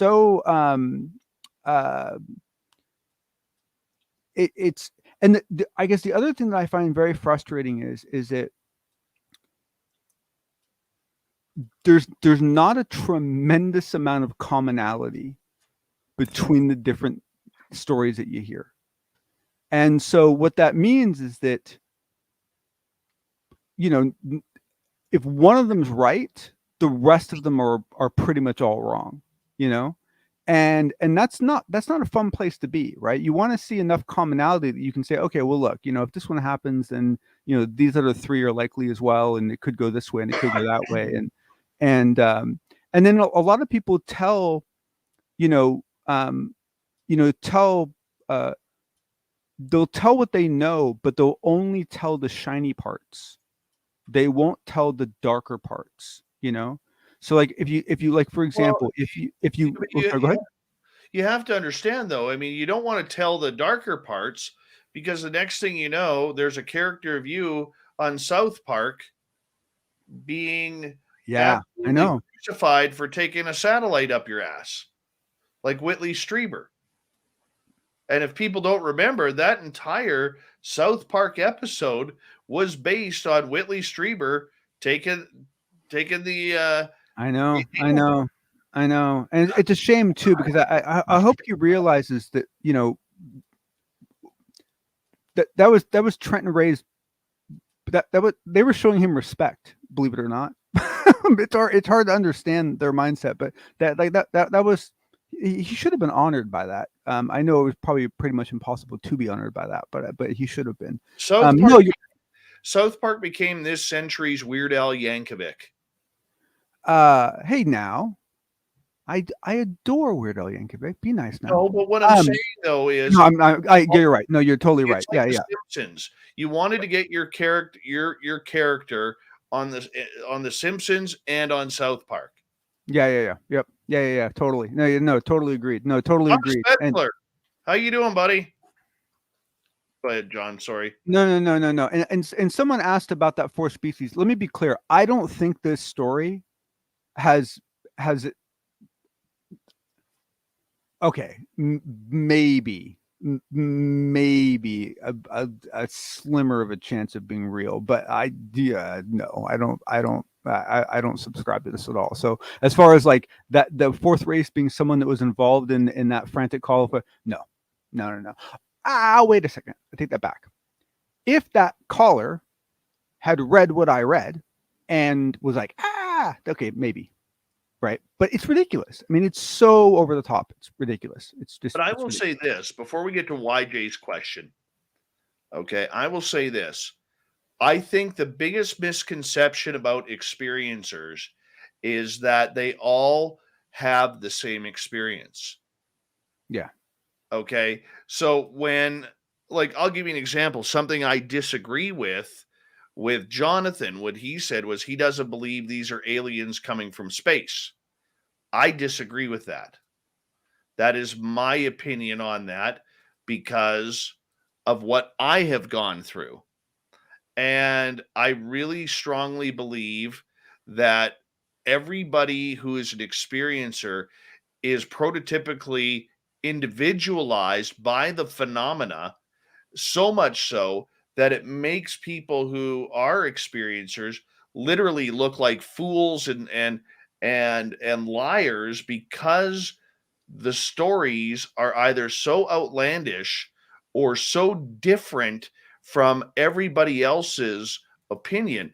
But we, as a UFO community who have not had experiences, cannot understand that everyone who's an experiencer is having individual experiences and not sharing them.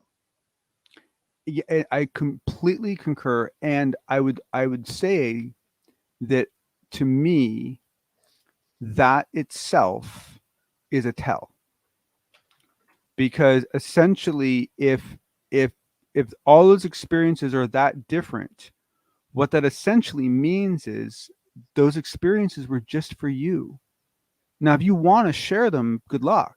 But those experiences were for you. They're supposed to show you something. That's why they were unique to you. And I think, unfortunately, I think that, it's kind of funny because, very often in life, I find that conspiracies tend not to be real from the point of view of there isn't some like single group that's like, he, like Smithers, like pulling strings and stuff like that. There's like-minded people pushing for an idea, right? And it's very practical and very kind of normal. The flip side is also true. I think a lot of things we think are very simple tend to be very complicated. And I think that if you look at the number of contacts, the range of contacts across the globe, the number of years it's been going on for, the vastness of the universe, the complete unawareness, that's not a word, the complete lack of awareness we have for anything that might fall out of our range of visibility or out of our range of touch, things that might be in other dimensions and so forth. I mean, we have no insight into that yet whatsoever. That I really think there's a good chance that some of them are coming from far away within our actual time space. I think there's a good chance some of them are coming from other dimensions. I think there's a good chance some of them have been held out here somewhere on Earth for a while and they are locals. I think there's a good chance that some of them might actually be, ascended consciousnesses that stuck around and basically just nudge things from the side of the stage. So I mean, I think, unfortunately, I think this is going to make it very hard on everyone. I think what it comes down to is I think it's possible that everyone might be very close to being right. That there isn't just one thing going on. And even if you take, like, there are people coming from another place, it's not just one person. There's probably multiple groups, multiple distinct groups that are not coordinated, right? They're not working together. Worse, they're actually working against each other. And then with each one of those groups, they're going to have a few people that just decide to act on their own, right? Because that's how reality works, right? So you're talking about, probably, 10 or 15, 20 different groups that come from somewhere else in this time space, 5 or 10 different groups that come from a parallel, dimensional sort of thing. Another group of 5 or 6 that come from, I mean, there could be many, many solutions to this. And to me, that would explain what we're seeing. Well, I want to get to a couple things that YJ said here. Yeah. Regarding the current phenomena. He says all experiencers are not unique. There are experiencer groups who share the same experiences and other groups who share the same experiences. There's not 4 million individual different ones, more like 20. I agree that there are similarities. There are definitely common factors. Okay. Yeah, there are common factors, but I can only go by what I notice with my experiences. Okay. When people claim to see the black triangle with the 3 dots, and sometimes they would say it had 4 dots with one big one in the middle. Okay. Mine wasn't like that. Mine was something completely different that nobody else has seen when me and my friends saw it on my patio.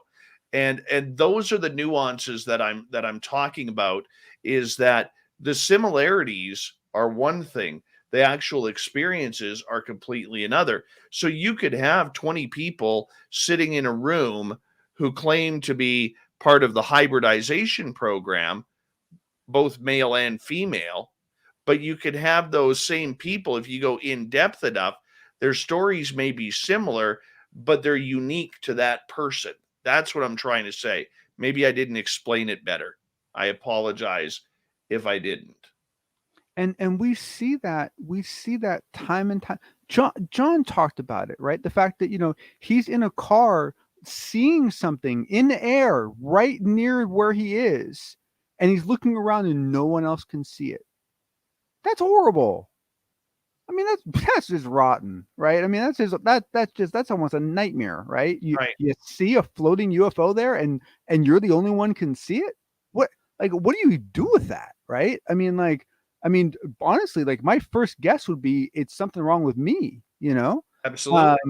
And I guarantee you there's a few people looking around at you thinking the same thing, what's wrong with him, and if someone's doing that on purpose, that's yuck, but then there's also this whole perception thing, right? I mean, what a lot of people don't realize is that we as humans, to save resources and save disk space, essentially, we have images that we use for all the things around us, and we continue to call up that local image every time we see that tag to save resources. And it's only when we see a change to it that we then fetch a new image, right? And this is why when you're living with someone, they can go and get a haircut, or they can be wearing something different, and it takes you 3 days to notice. It's because for those 3 days, your perception was using an old image over them, essentially, right? Yeah. And so if what this means is that if you live in a neighborhood and you've lived in there for a long time, and you're using all these cached images essentially all over the place because you're there all the time, that essentially if a UFO shows up, if it's so completely out of character, you may not even update your image, right? You may just filter it out. I mean, I don't, I mean, it's the brain does funny stuff, it's, I mean, it's actually one of the problems we have right now with all the people that have been locked in their homes for so long, is that you're not seeing enough new stuff, and so you're basically living on cash. I want to get to YJ's question here. Dave and John, do you think this fourth species has any connection to Art Bell's Area 51 frantic caller? As far as I know, the frantic caller called back to Art Bell a few months later and reenacted it on the phone, saying it was a complete hoax. Now, that could have been anybody. I mean, we'll never really know. But I know Art Bell at the end believed that was a hoax caller. Oh, now I know what you're talking about. That was a cool call. It was fantastic call. It was excellent. Yeah, it was. That was call excellent. had all of us. That was edge of our seats. Yeah. That was exciting. Yeah, I forgot about that one. Yeah. No, I don't think this fourth this whole eater thing, I don't buy it at all. But here's the problem, right? Does that mean that there is no species anywhere in the universe that might want to come here and mess with us? No, you can't say that. Like you can't say what isn't possible, right? You can only say what is, what you know is, what is present for you. Like, I mean, honestly, I mean, seriously, there really could be a planet of unicorns that smoke cigars and drink coffee. I mean, honestly, like, we have no clue, right? I mean, it's like, you know, anything is possible. Anything is possible. You know, absolutely anything is possible.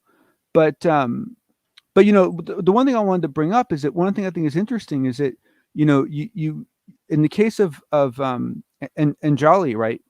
One thing that was interesting was that, you know, she when she started talking about what she thought she understood and what she thought she was told, she did share some negative stuff. And, you know, I have to say that for me, that was kind of one of my first kind of like, well, I could take that back. There were several, but it was one of the many like, wait, something's wrong here sort of thing, you know? Whereas you take someone like Chris Bledsoe, you know, and like he's leaked stuff out in a very slow way.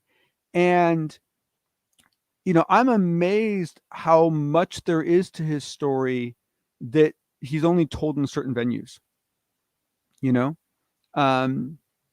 You know, there's aspects to his story that, you know, he doesn't share with everybody. And you know, why he shares some of it and why he doesn't share some of the rest of the stuff, you know, is, you know, beyond my knowledge. But if you take, for example, if you take like the story that he's been told, right? This whole idea that, you know, on, was it January 23rd, 2026, I think it is, or something like that. Like there's going to be this big change and, you know, all this stuff. Right. You know, that narrative, my opinion, that narrative's not bad, right? As things go, you know, I mean, that one's not bad. But that one is very different than pretty much any other one that you'll hear, you know. Each one has so many unique attributes to it that go in direct conflict with all the other ones, you know. I mean, you will see some commonality. Like I thought it was kind of spooky that you probably haven't, but I don't know if anyone's read the book Cosmic Trigger. Boy, is that a book. And the fact that book dovetails into Chris Bledsoe stuff, that was kind of creepy, I must say. that was a little bit creepy. But I mean, there's so many, and the thing is that honestly, a lot of them could be cohabiting scenarios, right? I mean, who knows? Maybe there's one race out there that does plan to save just 20 people, and those 20 people have been told that, and so they're running around saying, well, we're going to be saved, and it's like, well, actually no, it's just a U-20, that's all we're going to take, sorry, you know. I mean, we just don't know, you know.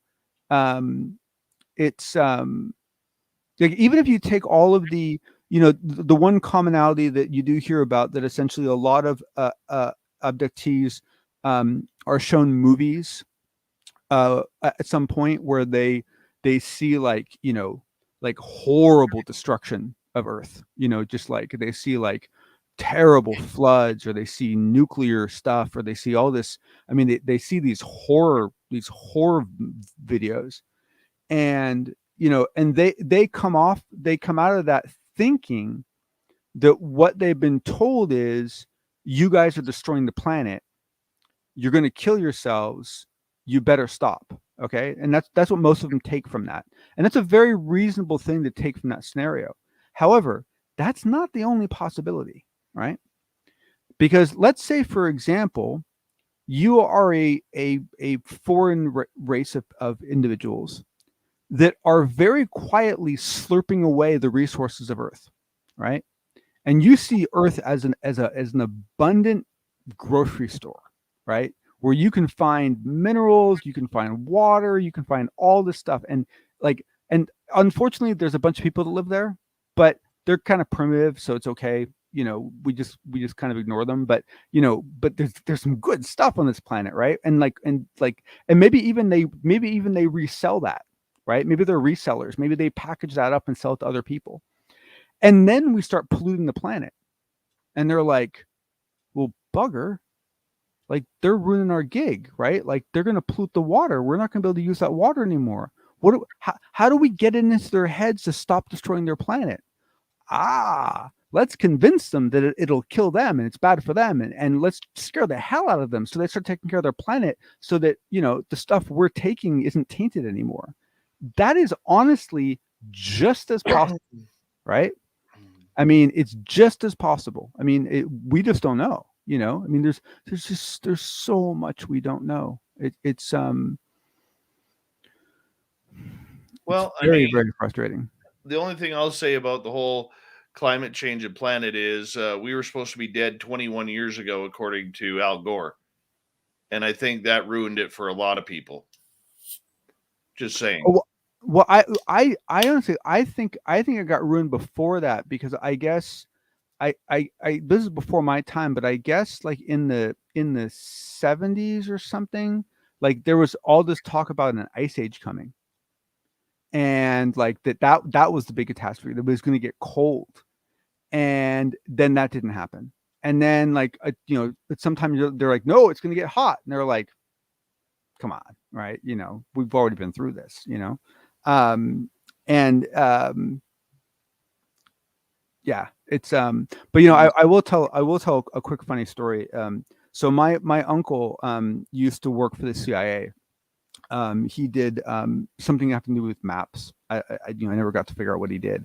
And then after he got out of the CIA, because he wanted to move back to the West Coast with my aunt, he got a job at the Army Civil Corps of Engineers.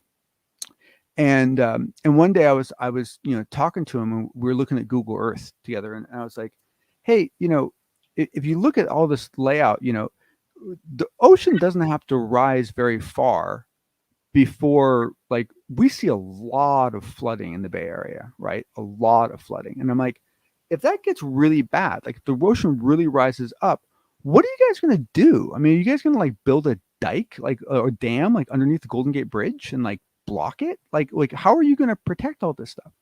And he starts laughing. He goes, boy, you really don't understand the whole mandate of the Army Corps of Engineers, do you? And I'm like, what do you mean? He goes, one of our primary responsibilities is the fish. The fish that come down all the rivers, that empty into the bay, that have to then get out to the ocean so they can do their thing and they can basically keep that whole food chain going. He goes, so we'll never build anything under the Golden Gate Bridge to block them. Like, you guys are all going to float.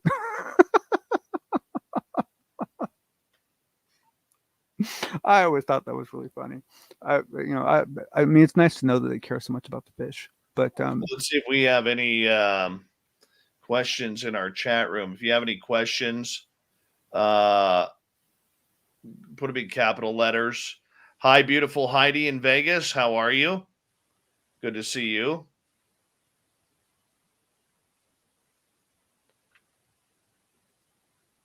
Let's see here. Now we got to wait for the delay.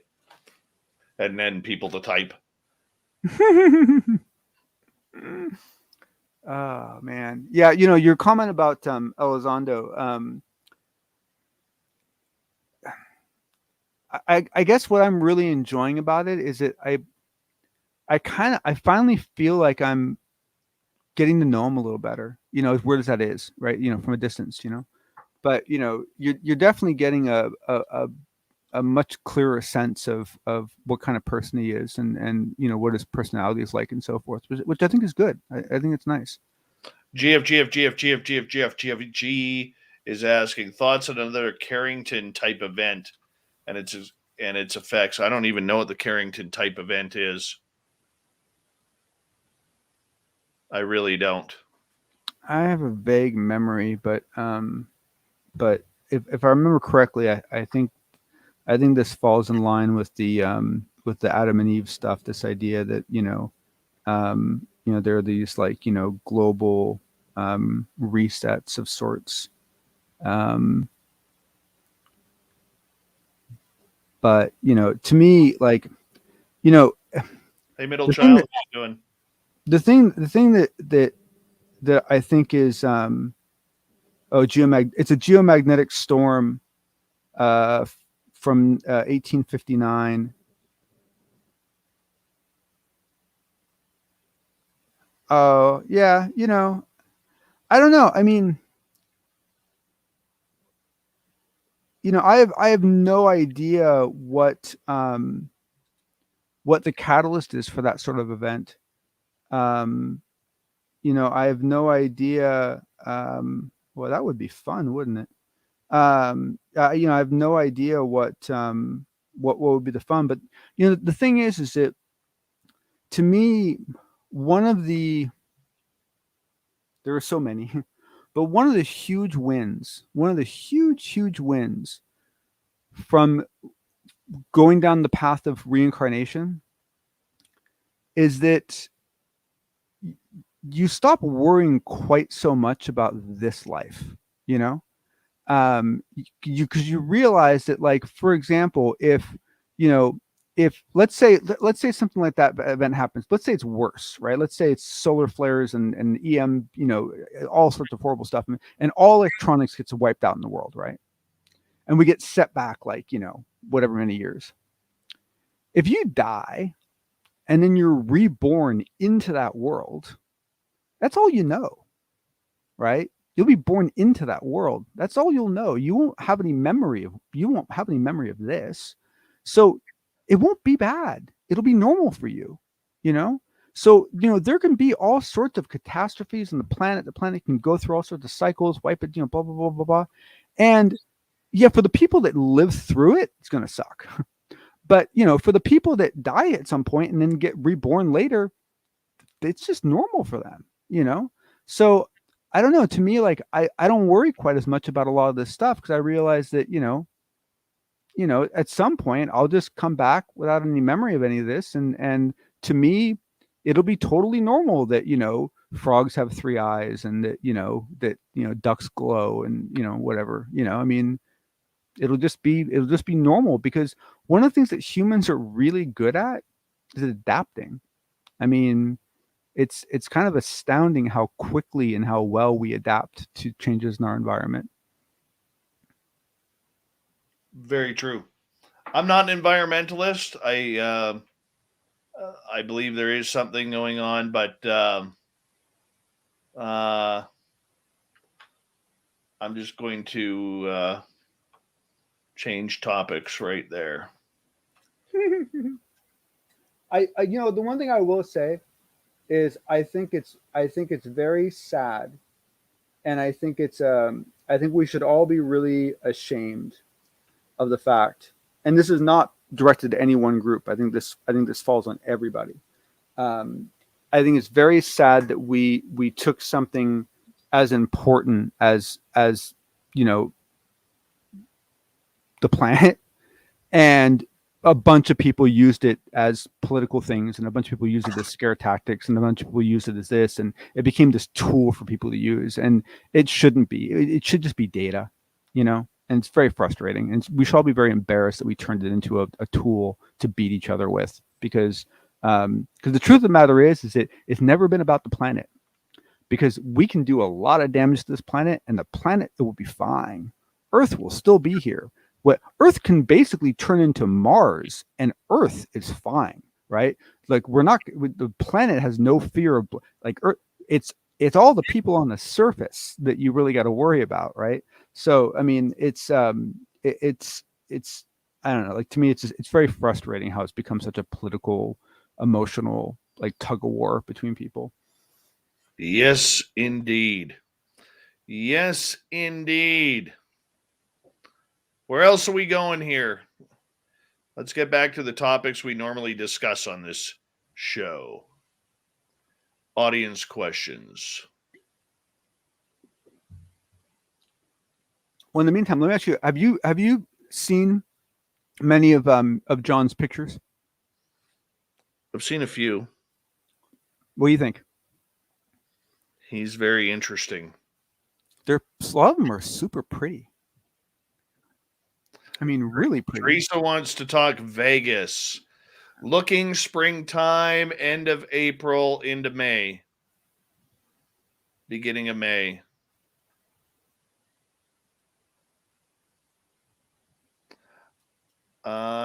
GFG asking about time travel comments.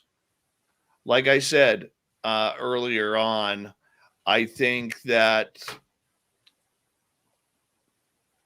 there are probably time travelers here. Where they're from, we don't know. I want to believe, because I'm a big time travel fan, trying to find someone who can talk time travel, even on a woo scale, is difficult to find. Really? Yeah. Huh. That's surprising.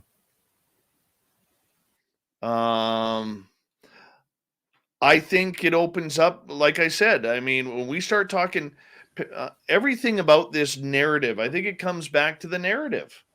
And I really do believe that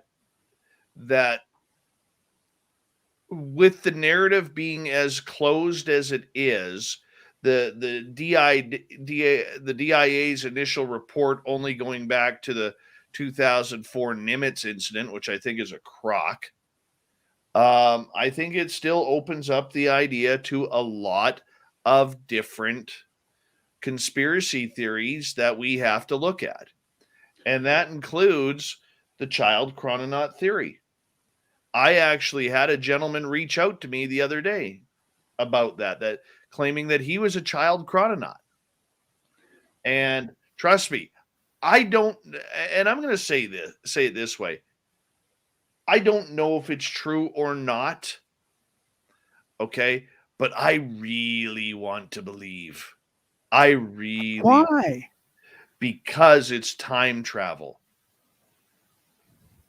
But the thing is that like the time travel part, I have a much easier time with, because the thing is that if you believe that it's possible to go faster than the speed of light, okay, which at this point in the game, I do tend to believe that that's possible.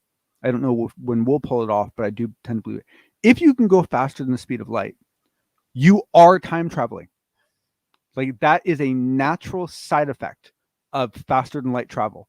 You will completely mess with the timeline, darting around, going faster than the speed of light. Especially depending on how much faster. Because you got to realize that to really be an intergalactic species, you can't just be going faster than the speed of light. You need to be going like 200 times the speed of light. Once you're doing that, like, I mean, you can do some crazy time travel. Instantly becomes a side effect of everything you're doing. So I have no problem with time travel. Because I think it's, I mean, honestly, like you already we're going to start getting the effects as we start moving faster anyway. What I have a problem with is kids. I mean, I'm sorry, but like children, like I'm a big fan of kids. I love hanging out with kids. I have a lot of fun with my daughter. I have a lot of fun with my nephews and nieces. I would not send them on a mission. I'm sorry. I just wouldn't. I mean, I agree with you. That's the part I have a problem with. I don't have a problem with the time travel. I have a problem with the sending kids. I mean, to me, that is just, it's just, yeah. But you're right. We should have an open mind. And, you know, we should. Look, I'm not saying it's true, John. I know. No, I know you aren't. I know you aren't. No, I'm just true at all. What I'm saying is a lot of these conspiracy theories, due to the tight narrative that is being played, we have to be able to, legitimately open up the conversation to what is real and what is not. Okay. No, and Dave, in many ways, what I'm trying to explain is I'm kind of embarrassed about my reaction to it, because I am having a physical reaction to it, and it really, and that's wrong. I should just be like, yeah, it's possible. You know, I don't know, you know, because you're right. We have to accept everything, and you know, until it's proven wrong. I mean, everything should have a fair shake, and it's just but for some things it's hard for me. Well, I know it's hard, but like I said, I mean, like on a personal level, I don't believe it. I think it's a good story. You know what I'm saying? It's a good sci-fi story. I want to believe it. Big difference, right? Big difference. Oh yeah. Oh, Any, like Quantum Leap. Do you watch Yeah. Quantum Leap? Man, I love that show. any developments about Einstein's assistant? No, and essentially the trick on that one is to keep an eye out. Keep a finger on Anthony Bragalia, because he's the one that has a relationship with the woman. He did say that she's probably open to other people reaching out to her, so I'm hoping that someone else will try. But essentially, until someone else has a relationship with her, we're completely dependent upon him, and so it's just a matter of waiting to see what else he uncovers. All right. Excal the Purple, who do you guys think is in the UFO photo Lou talked about? You mean like what? Well, I mean, basically, what he alluded to was that there are photos where you can See the beings? you get a sense of the occupants. Yeah. He was very vague about it, but you get a sense of the occupants. I mean, I think it's true. Oh yeah, no, I agree. But as far as like who the occupants are, boy, man, who honestly, and and sometimes I wonder if we really want to see it, because like you take that turkey one, and you zoom up real close, and you do some cleanup, and you really get down to that face. I got to tell you something. That's not someone I'd invite over for dinner. They're scary looking. I mean, seriously, scary looking. Not pleasant at all. Yeah. I don't I don't, and but the problem is that to your question is that, I mean, once you've established that any one species from somewhere else in this space-time, so in our version of reality, like a distant galaxy, that any one of them can actually get to us traveling faster than the speed of light, you've now opened up the whole gambit. And what that means is that, I mean, there really could be, honestly, 3, 4, 5, 600 different species that have at one point or the other swung on by and taken a peek. And so a lot of them could just be sightseers. I mean, it's frustrating. All right. B. Hoff, who's not only our resident flat earther, but also loves guitars with reverse headstocks, which are ugly. I bet you those things are related. My only OBE happened while driving. Do you think portals can move from designated areas? My opinion is yes. Yes, they can. You had an out-of-body experience while driving? Did the car... Well, I'm sorry, you're not here to be interviewed. I can't ask you questions. That's scary. I mean, it's different like if you're in an accident and you go out of body, but if you're actually like driving and suddenly you hop out of that seems like a really bad idea. Like, I don't think anyone should be trying to go out of body while operating heavy equipment. Well, maybe he didn't have a choice. Well, I'm assuming so, but that makes it even scarier, Well, I mean, it's the same thing as when you tune out while you're driving. Like if you're on a long drive and all of a sudden you haven't skipped time, but all of a sudden you're like, how the hell did I get here so fast? And you don't remember, passing the 2 previous exits. Right? Yeah. I think that's a mind trick. But as far as portals, I think portals do move.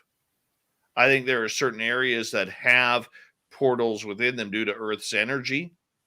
Okay. But I think portals and dimensions can pop up anywhere. I really do. Well, and the thing is that if you assume that portals are possible, then you got to ask, are they naturally occurring, or can someone manually trigger one? If they're naturally occurring, then they could be, my goodness, like it could be like a tornado that just kind of roams around. I mean, who knows? And if they're intentional, then, people are definitely going to, do it to whatever functionality they need. But I don't quite understand how the OBE experience relates to portals. I don't know, but that's what happened to him. And that's where all the experiences are different. All right, Excalibur, what's your opinion on James Lakatsky saying that OSAP was the only game in town and the inference that Lou wasn't in charge of a project with any funding? Look, I'm going to say it this way. There was, and this is my opinion. There's not many government agencies out there that don't get funding. They may get minimal funding, but they don't get funding. So Lakatsky may not have known where the funding for the ATIP program was coming from or what alphabet agency it was coming from. Because otherwise, and maybe I'm looking at this naively, how does Lou get paid? Is he just a government employee who runs a desk collecting files? I mean, could be. Well, I mean, there's two different things, right? There's budget for employees, and then there's budget for like operations, right? And so essentially what it means is that if 5 people working on a project that didn't require any other funding and all it required was them physically to be there, then all you're talking about is just, is salary, right? And if I remember correctly, I think he was a GS-15. I think he was pretty high up. But to answer so my understanding of what happened, okay, and this to me was confirmed by what Lou said in his interview with Kurt on Theories of Everything the other night, is that essentially, yeah. So OSAP had their measly 22 million, which I'm highly suspicious of that number too, because I don't see how they could have done all they did with 22 million. And so when ATIP was under them, essentially there was probably some kind of a shared, budget of some sort. But the instant that OSAP went away and ATIP, basically, disappeared and then reappeared in the OUSDI, but OSAP was DIA. Then ATIP, detaches from OSAP and reattaches under the Office of the Undersecretary. That's Pentagon, right? So their whole budget structure is different. I mean, there's obviously a ton of commonalities, but the thing is that what Lou said point blank was, I was funded. Now, like how he was funded, I don't think we're ever going to know, because I don't think the Office of the Undersecretary of Defense wants anyone to know how they fund anything. Right? I mean, it's like, and I mean, and I think there's a lot of commonalities in a lot of other fields. I mean, I spent a long time working in data centers and so forth, right? No capital equipment we ever bought was budgeted for, ever. Like everything was a one-off. Everything we had to go fight with finance, and they had to go find $3 million so we could buy what we needed to buy, right? Or at times I was in the CTO office, right? Like we didn't really have a budget, but whatever we needed to do, money magically appeared. My guess is that when you're a director level person in the Office of the Undersecretary of Defense and you get assigned a task by anyone, or your task gets approved by anyone, and you need money, there's probably a bunch of different ways you can get it. Very true. Very true. Okay, Heidi is asking, what if we are actually made of gravitons and these experiences are not electromagnetic? That's more for you, John. What if we are actually made of? Gravitons. Okay. Well. Okay. So first off, we still don't know if gravitons exist. Okay. So, but what I think you're alluding to is partially correct in that essentially one of the interesting thing about gravity, right, is that there's a lot that suggests that gravity, the source of gravity, whatever that is, doesn't really exist in our space-time. That it's kind of outside of our space-time, having an effect on us. And so, so what that means is that, if, there are things other than electromagnetic fields that exist and that can permeate things, right? And if you look at a lot of the early experiments that were done with remote viewing and out of body experiences and other telepathy, there were multiple experiments done in Faraday cages, and the Faraday cages had absolutely no effect on the experiment. Had none. It was as if the Faraday cage wasn't even there. So I think there is a ton of evidence that some aspect of the phenomenon has nothing to do with electromagnetic radiation. It's something else. What that something else is, I don't have no clue. I'd like to figure it out, but I don't have any clue right now. So I think that the second part of your question is very possible. I believe that a lot of the phenomenon is not electromagnetic. That there's some other field. There's something else. There's something else going on, and that's why we don't detect it. All right. Let's see here. GFGFG asks, what does Samantha Mowat say about werewolves and skinwalkers? I really don't know. I've never talked to her about those. Good night, Thomas Fessler. Hey, by the way, before I meant to say this earlier and I got kind of sidetracked. If anybody hasn't subscribed to Thomas Fessler's channel, do so. Okay.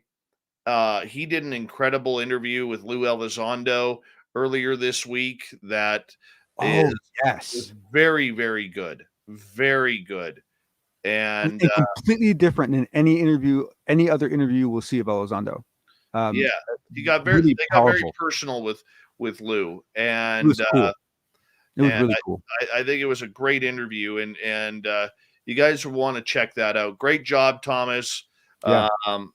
You did a fantastic job. I apologize, GFG, that I don't have any more on what Samantha knows. You might want to ask her that when she's on with Lynn Wallington next, which will be... Please don't. I'm afraid she's going to say yes. It'll be on November 7th, Sunday, November 7th. Solar Warden is asking, John, what do we estimate Lou's salary to be? Oh, what it was before? There's a schedule for it. It's not much. It's like I think it's like $1.75 or something. GS15. It depends on what there's the GS levels, and then there's also the grades. So I think it's possible he was making as much as 200, but I don't think so. So it wasn't a lot of money.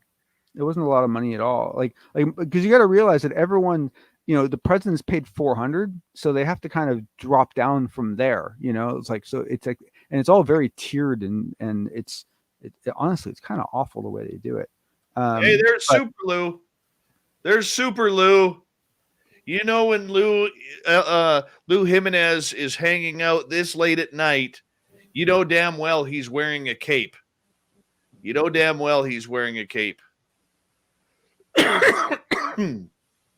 It's fantastic. How you doing, Lou? Hope you're having a good night, buddy. Yeah, totally. Yeah, so I mean, I don't this seems low to me, but according to this one place, it tops out at only 142. That's terrible, considering what those guys have to put up with. But it's so regulated. I mean, it's amazing how, like, your boss can't just say, "Oh, you're awesome," and give you a $20,000 raise. Like, it's all so like scheduled and like controlled, and it's freaking nutty.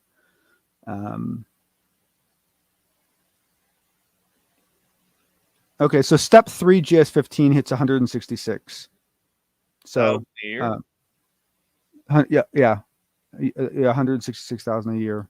So imagine making 166,000 a year to take UFO reports. I don't know. I don't know. Like, I know a lot of jobs that pay more than that have a lot less crap and a lot less hell to pay with than you would in that role. But it would be fun. I mean, I have to admit. And it also depends on where you live, right? I mean, there's a lot of places in the country where if you're making $180,000 a year, you're actually doing real well. I happen to live in one of those places where, it's different, but yeah, so something around 150 to 175. Well, either way, that's good money for chasing UFOs. Panther Piss, what's going on?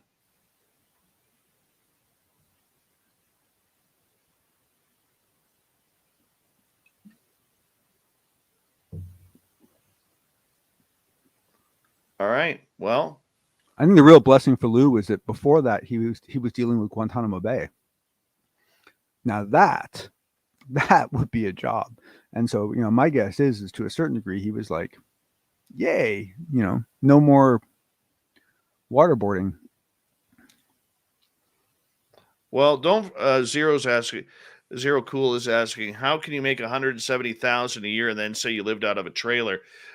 Lou lived in a trailer, moved in with their RV to San Diego when he got the call to join the Stars Academy. There, from what I have heard from insiders, there were big promises by the interim CEO of the TTSA. And while the interim CEO was living in his multi-million-dollar mansion, Lou had parked up in a trailer park, an RV park, with his wife to get things started, and nothing came to fruition. Well, and keep in mind, he wasn't making 170 after he left.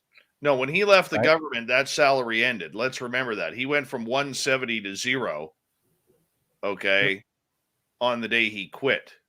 Yep, and San Diego is not a cheap place to buy. However, I will say this. With a nice enough trailer, San Diego would still be a pretty sweet place to check out for a while. I mean, it's like, parking near the beach, do a little surfing. I don't think Lou's a surfer. Lou prefers working on hot rods than he does about the ocean. True. But even for hot rods, San Diego's a great scene. But no, you're right. That's a good point. Yeah. And my impression is that everyone was essentially paid in stock. Like I don't think any of them was actually drawing a salary of any sort, except for like the worker bee type folks. Yeah, but I think they were all compensated by stock. From what I heard, there was a lot of jealousy coming in that Lou was becoming the face of the franchise, and Rockstar didn't like that. I thought it was very interesting what John said about the possibility that Lou was originally brought on to figure out where leaks were coming from, because I think the one thing that and I'm going to talk to him about it, probably not tonight, but probably tomorrow, is that one of the things that gets a little confusing is that there was another TTSA before TTSA called InterNASA, and that was, that was Hal Puthoff. That was I can't remember all the people that were involved in that, but it was another thing where a bunch of stuff happened for a couple of years and then nothing came out of it, and it actually ended up in a lawsuit. But if you watch Melinda Leslie's fantastic presentation to the Denmark MUFON group, I think I don't know if it was actually called MUFON, but it was a Denmark. She does this magnificent presentation showing like all the relationships between all the people and who was working in which decade with which people. She has these beautiful charts. She's worked hard on that. Oh, they're gorgeous. They're absolutely beautiful. I love that presentation. It's epic work. It's epic work. And what it comes down to is that basically for a long time now, wherever Hal Puthoff was, strange things were afoot at the Circle K. Mm-hmm. You follow Hal, and you follow the shindig. Well, I will say this to kind of change up the subject a little bit. I will say this for anybody who has an interest in ufology right now. One of the things that I am paying very much attention to, and I've talked to John about this, and Nicole Sakic and I have started looking into this as well as some others, is look at the amount of cliques that are forming in the over the last couple of years, where everybody seems to be grouping up to build these UFO teams. I find it very interesting to see what's happening and how that is happening. And I know that many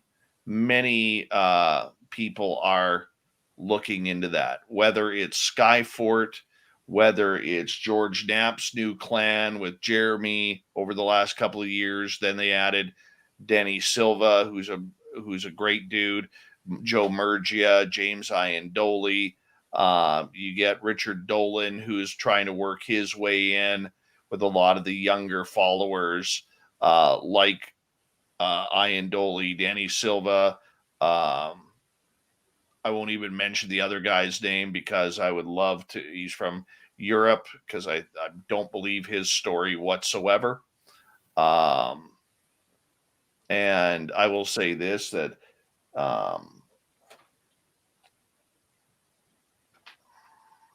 no, I will bite my tongue. But here's the thing, like, to me, let me finish. Go ahead. Sorry. I think that if you want to really see what's going on with the way the narrative is playing out, pay attention to the cliques that are showing up. All right. Not everybody is doing it just for themselves anymore.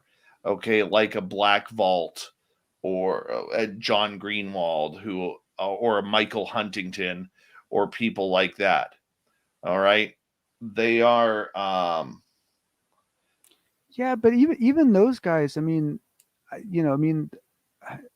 people are always, there's always people forming bonds between different people. I mean, I don't know if you can really say that anyone has been. I mean, when you really get down to it, the first clique was Cameron and Dolan and that. I mean, that, to me, that was the first clique. Going back in the day, but I'm talking present day. I'm talking right. present day. But okay, that precedence was set. So I mean, that looks like it's the way to do it, And so I think a lot of people are just mirroring, what they saw when they first showed up, right? There was this clique of people they couldn't get into. I don't think so. I think this is something completely different, because Nicole and I are working on this. And, it's nothing spiteful or revengeful or anything. And, oh, you're not in one of those cliques, or you're not. No, that isn't anything to do with it.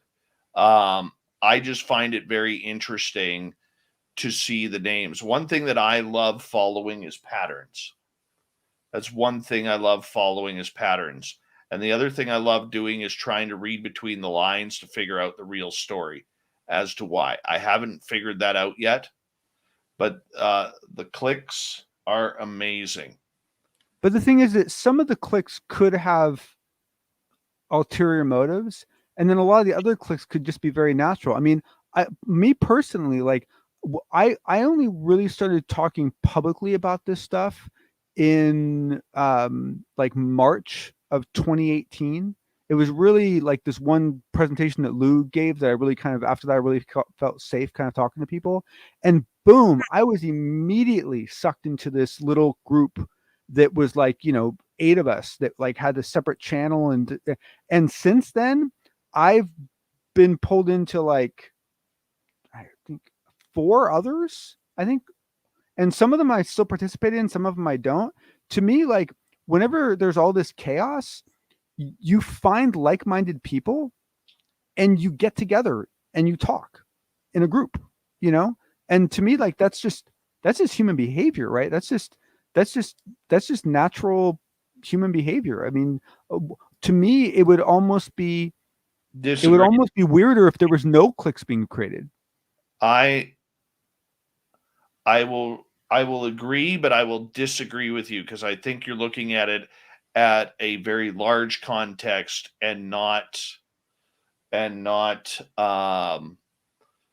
enclosed one. Well, give me an example of a negative motivation for. Well, no, I won't, buddy. I won't do that.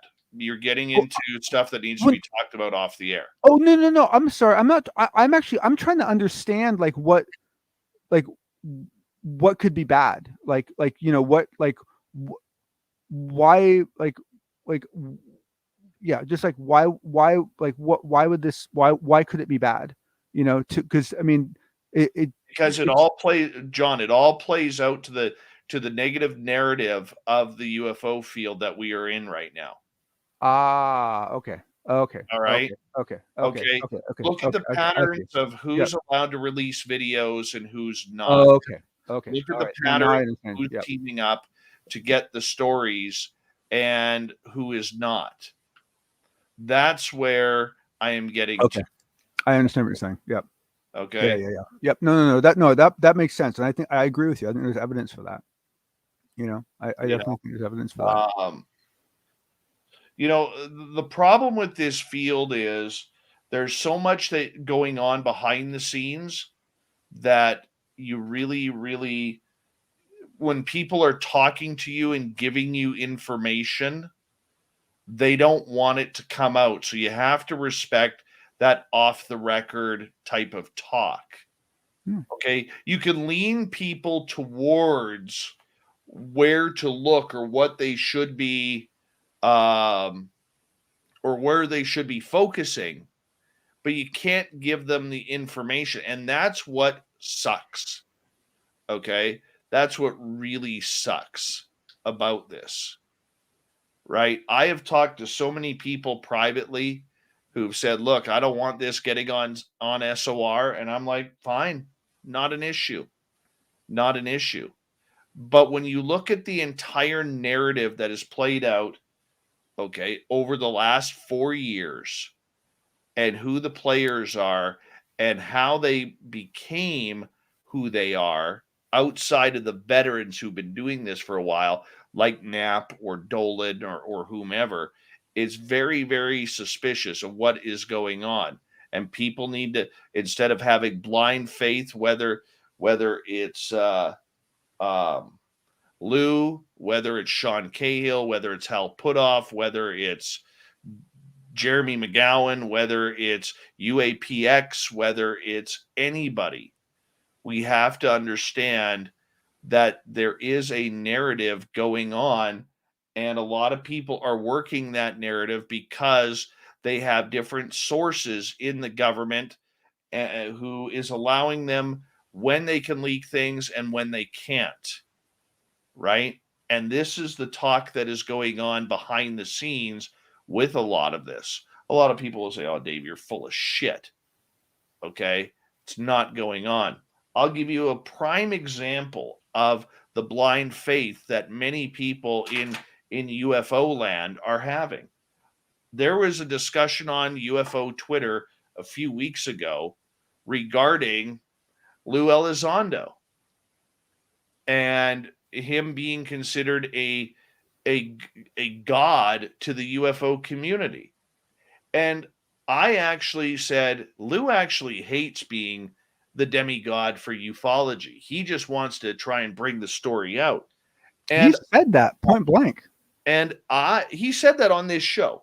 He hasn't just said it here either. He's said it more than once. I mean, he's made that very clear. These blind faithers absolutely went off on me on UFO Twitter. And I said to them, don't blame me. Don't shoot the messenger. Lou's on record. He doesn't like it. He doesn't like it. And side note, no one should. I mean, like if you find someone that starts getting treated that way and they're like, well, yes, I am a demigod. Be afraid. I mean, it's like, come on. I mean, I will say something that was very suspicious to me. Okay. And I may be reading into it way too heavy, but I'm going to say it. Something that was very suspicious to me. For those who follow UFO Jesus and post disclosure, I don't know Ryan. I've never really talked to Ryan. Okay. I've responded a couple of times on his tweets. Okay. But he said something very interesting to me, or not to me, but in one of his videos, I believe it was last week, where he stated that he created his UFO channel in 2013 with the idea of posting videos. But he did not start posting videos until late 2017 or early 2018, where he came out with the persona of UFO Jesus. Okay, now it's called post-disclosure. That's weird. And so one of the questions, and then he went on, I'm going to try and find this, so bear with me here for a second. That's super odd. I'm going to try and find this for a second. I'm only going to play a bit of this if I do find it.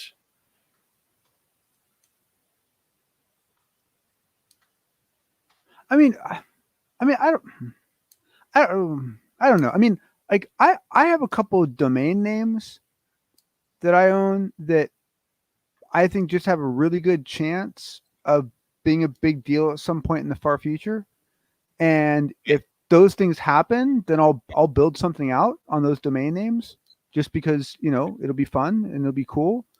But so, I mean, I guess it's possible that he started something and then just waited, but 2013, there was nothing going on in 2013 on this topic. I mean, well, hold on.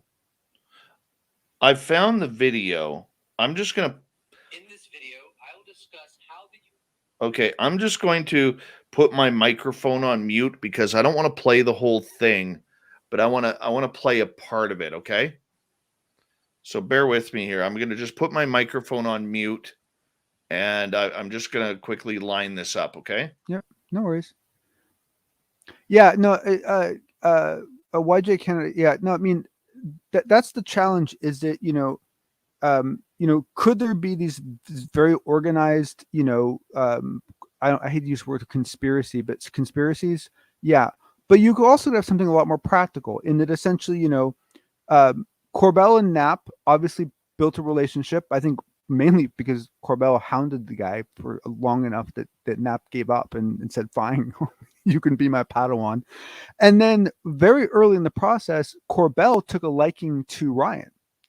And so, what if you just had a scenario where, Knapp was leaking stuff to Corbell because Corbell was his Padawan, and Corbell was leaking stuff to Ryan because he liked him, I mean, it could be something that simple. It could also be something much worse or much more nefarious. But I'm just saying it could be simple. I want you to listen to this. Well, come on, play. How the U.S. government has at least partially, in this video, I will discuss how the U.S. government has at least partially created me and others, and how the world might respond to disclosure when it inevitably occurs. At least I think it's inevitable. My YouTube channel was created in late 2013. However, I didn't create a video on it until January 6, 2017. 312 days later, I created my second video on November 14th, 2017. And I created it because of the October 11th, 2017 press conference with Luis Elizondo, Steve Justice, Jim Semivan, Hal Puthoff, and Tom DeLong. Ever since my second video, I've been consistently creating videos on the UFO topic. I've been chin deep in this subject, and this hasn't stopped for years. In other words, I came out of the womb of the United States government.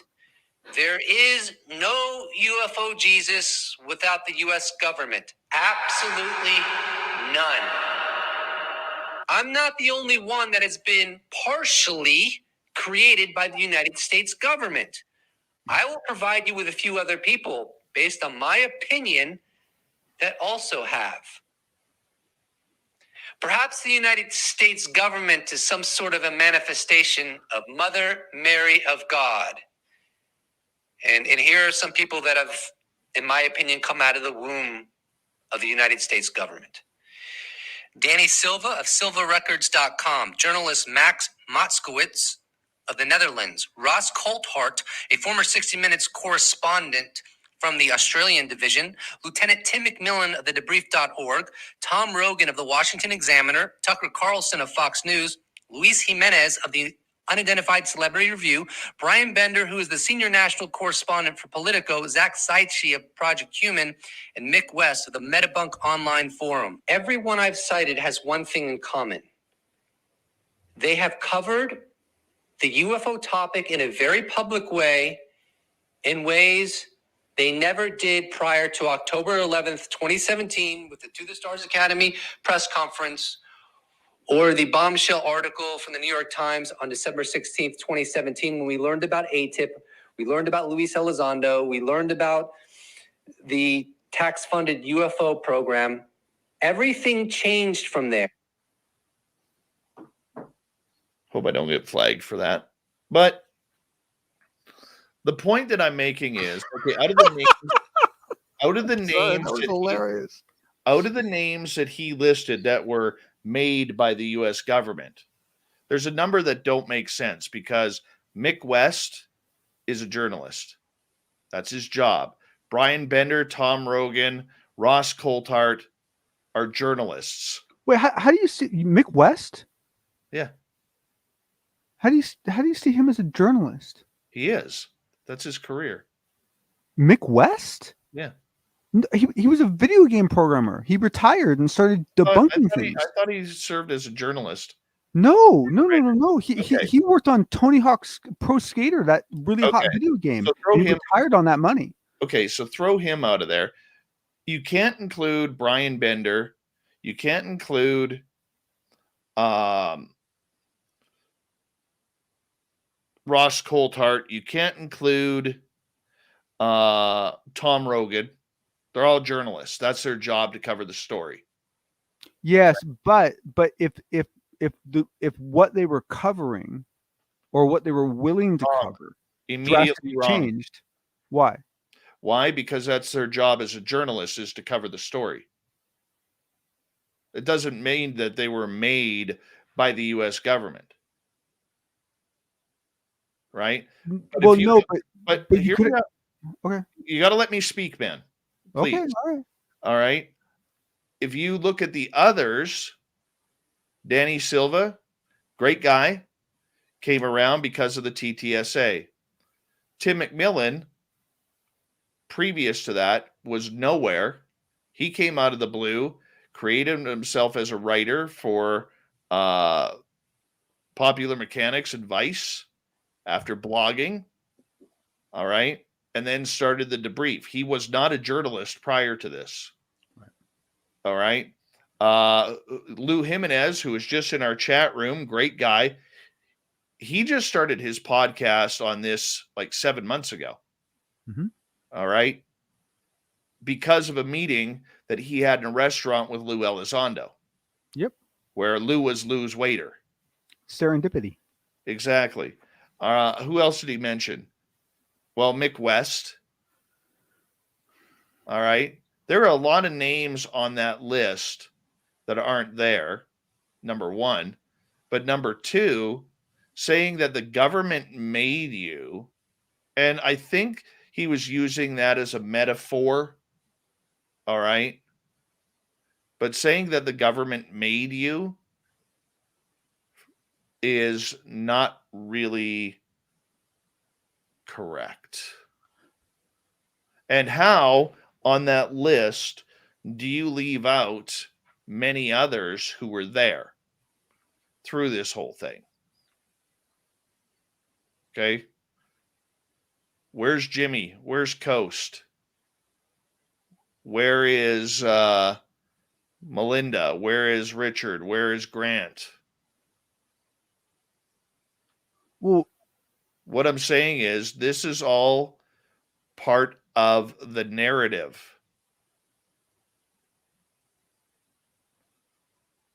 And GFG, to get to your point of someone needs to create a map of the current players, the current players are always going to expand because every year someone finds this, they fall in love with the topic, they're younger, they're hungrier, and they're figuring it out. Right? But it's amazing how all of those newcomers, like him, like Danny, like Tim, they all came out of UFO Twitter out of nowhere and made a name for themselves. Quickly. Yes. While getting major information from people. Okay. This would be the equivalent. And I'm going to use a sports metaphor here. And once again, I have zero issue with Ryan. I have zero issue with Danny Silva. I really like Danny Silva. I have zero issue with anybody on that list. Tim McMillan, I like to call a friend. Okay. But I've questioned him before, and he has no problem with that. I will say this. To use a sports metaphor, what we saw in ufology with how the news and the stories and the content was being passed out, say from somebody from the TTSA to Danny Silva, who is not isn't a journalist. He's a citizen journalist, but at the time he was just blogging about the subject because he enjoyed it. And yet all of a sudden there were members of the TTSA who took note of what he was writing and started passing him information.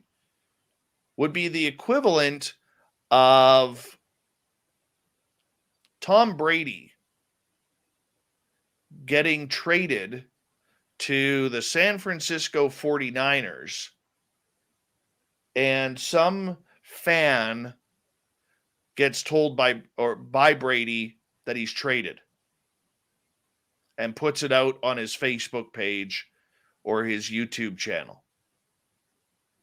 And in the meantime, ESPN, Fox Sports, ABC, NBC, whatever sports programming you have down there doesn't have the story. Doesn't go to Adam Schefter, it doesn't go to Troy Aikman or Joe Buck or Jimmy Johnson or anybody. It goes to some no-name podcaster or blogger who breaks the story. It doesn't make sense. Does not make sense at all.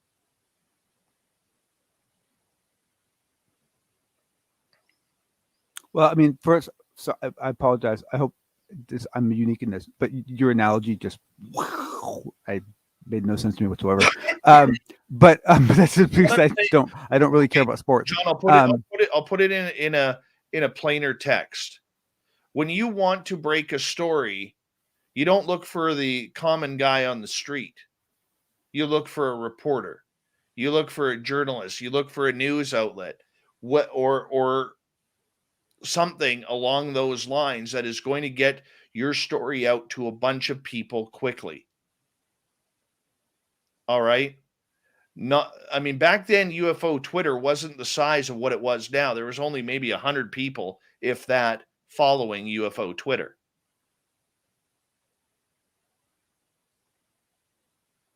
Okay. So when you have a breaking story, you're not giving it to the guy who blogs because he's happy about what you're doing. And good for Danny that it happened to him, because he got a lot of good breaks there. Okay, and good for him. He's a good guy. He deserves it. All right. But when you're breaking a story, you don't look for a no-name blogger, which Danny was at that time. You look for someone who is going to be able to hit masses with your show. So in this case, you would probably go on Coast to Coast, or with Jimmy, or with Knapp on Coast to Coast, or you go to a secondary area, whether it's Dave Schrader, whether it's us, whether it's another outlet that works on these topics, and you make it happen. That's how you make a story grow. You can't give me that, John. I've been in the business. No, what I'm trying to get, what I'm.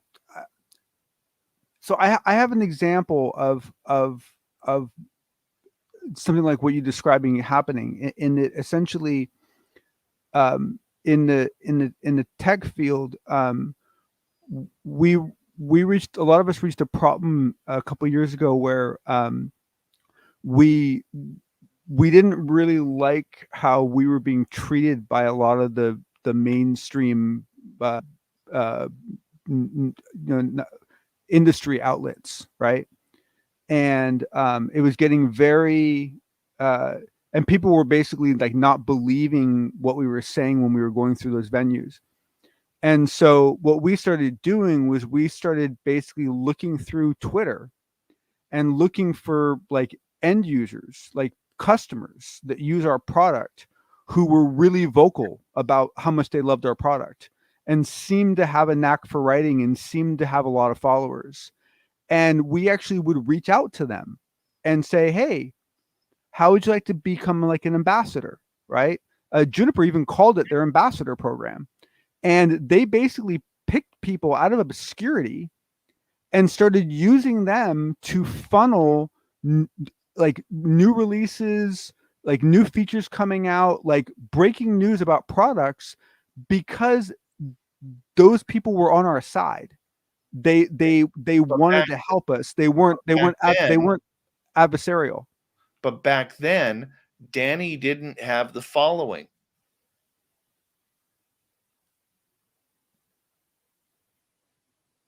Yeah, I don't know what his numbers were like back then. I mean, we didn't use people with a lot of followers. I mean, if someone had like 1,000 followers, that was enough for us. You know, Danny didn't have 1,000 followers back then. He did after Tom DeLonge liked his article and commented on it. I don't know. To me, like you would do this if you essentially wanted to have more control over what was released. Absolutely. Because if you went to like a mainstream person, one, they might just tell you to screw off because you're talking about UFO stuff. Two, if they do want to publish it, they're going to put you through hell to do it.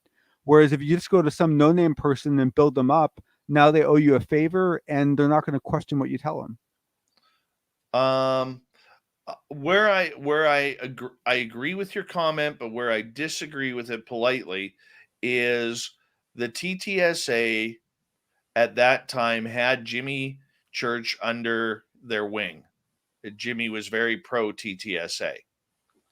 All right. And they had a lot of media outlets that they could have went to get that message out of a positive rein. They obviously wouldn't have come to me because I had told our listeners after seeing the press conference that Ryan talked about, okay, that anybody who's anybody knows that's not how a press conference is conducted on something of this magnitude. All right. So they went to control the narrative. Yeah, Jimmy went south on TTSA really early, but I don't remember. There was a period of time where he was very pro TTSA because he was texting Tom back and forth and so forth. And then there was some point pretty early where Jimmy went like full on vengeance against TTSA. Yeah, I think it's because that the TTSA cut him off. Yeah, they They made promises to go. I believe the story was they made promises to go on his show, whether it was Lou or Chris or Tom, and then at the last minute they would cancel and start no showing. It basically wasn't until Lou left TTSA that Jimmy started being nice to Lou. Yeah.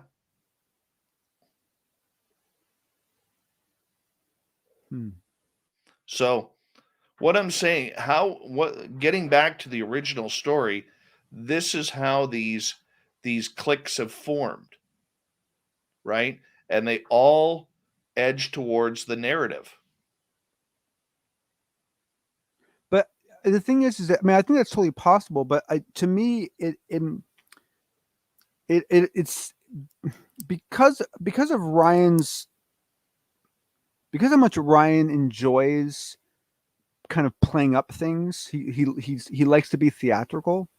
To me, it almost seemed like what he was saying was not that anyone in the U.S. government intentionally, actively made these people. It was that, like, for example, if there's if like a hurricane, hits a city, and there's like 15 people that for some weird reason take that as this huge hairpin turn in their life, and they all start doing something differently or doing something drastically differently because they were all like incredibly inspired by this event. You could say, well, they were all made by the hurricane, but it doesn't mean that the hurricane, pulled them out of obscurity and took advantage of them, right? It was more that to me, it was more like what he was saying was, if the government hadn't allowed, or if Lou and Chris hadn't snuck out those government documents, basically, if the press conference, if TTSA, if the Navy videos had never come out, if all that stuff hadn't happened, then all these people would still have nothing to do with this community. The only reason why they're engaged with this community is because they became motivated by the fact that these were U.S. Navy videos. Well, I'm going to say something. GFGFGFG. Where did he put this? He said, "I could see it, Dave. It's becoming real obvious on the socials." And I responded. I said, "What did I tell you in DM months ago?" And then he said, like 2 years ago, man, crazy. He can confirm that I called this happening. I called it. But called what? The narrative.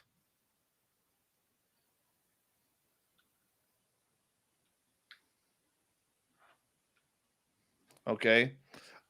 Zero Cool. I wanted to get to a question that you had, or a comment. Anyone that critiques Lou Elizondo as a podcaster gets the cold shoulder. I would disagree with that. I have been critical with Lou. Lou came on this show. Lou went on the Black Vault. Lou hasn't dodged my phone calls, my questions, my emails. Not that I've talked to him a lot. He could have dodged Jimmy Church after Jimmy had started calling out the TTSA for some of their stuff.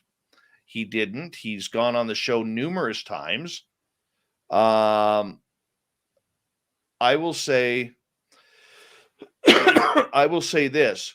The people that shows that he is not going on are the people who have shows that are attacking him on Twitter, on social media, on their show. Because the one thing I learned about Lou watches everything. He won't admit it, but he watches everything. I was told that by one of his friends. Watches everything about it that is said about him. And he knows, I mean, you're not going, I mean, if you're a person, you're not going to walk into a tiger pit with 5 hungry tigers. You're not going to do that. Or is there a call? Are you saying that UFO Twitter gives people the cold shoulder if they criticize him as a podcaster? Because I have seen that happen, but I totally agree with Dave. Like Lou actually constructive, polite criticism, he has no problem with. It's when people get wacky and just I doubt he's going to go back on with Mick West, because that was not. Oh, okay. Yeah. So I mean, I agree with Dave. It's the level of critique, and it's the way the critique comes. If it's done respectfully, I haven't seen Lou take any negative stance on that. But yeah, there are some people that have been, like Dave said, who have just been, just viciously, just really disrespectful and just, really. Well, he says, I've seen people have interviews with him, and if they challenge him possibly being a disinformation agent, he doesn't go on after. But we also don't know if that show podcaster has made any attempt to get him back on the show. Okay. Reaching out to Lou Elizondo via Twitter is not going to get you an interview with Lou Elizondo. You need to have his email, because his wife controls his scheduling when it comes to interviews. Well, and there is, when someone has spent, the majority of their life, acting with what, at least from their perception, was honor, and they gave up a lot for the country. There are certain challenges that can be made that cross that line of insulting their honor, and that you can cross lines with that kind of stuff. And so I think some of the disinformation agent stuff that gets said, I think I don't know. I think some people take it too far. I would agree. A lot of people don't even understand what a counterintelligence agent is. I mean, a counterintelligence agent is the person responsible for catching spies. Like that's like they don't do like outbound stuff. They go in and they look for people leaking information. They look for spies. They look for leakers. They look for people who are just sloppy. Like they're the ones that go in and try to find like a Russian spy hiding in the Manhattan Project. I mean, they're very pinpoint, dedicated, accurate folks. They're not like outbound messaging folks. Mm-hmm.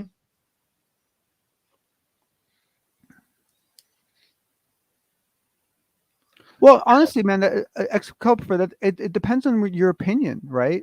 I mean, if you believe that Guantanamo Bay served a purpose, then you can still perceive yourself as to and the thing is that once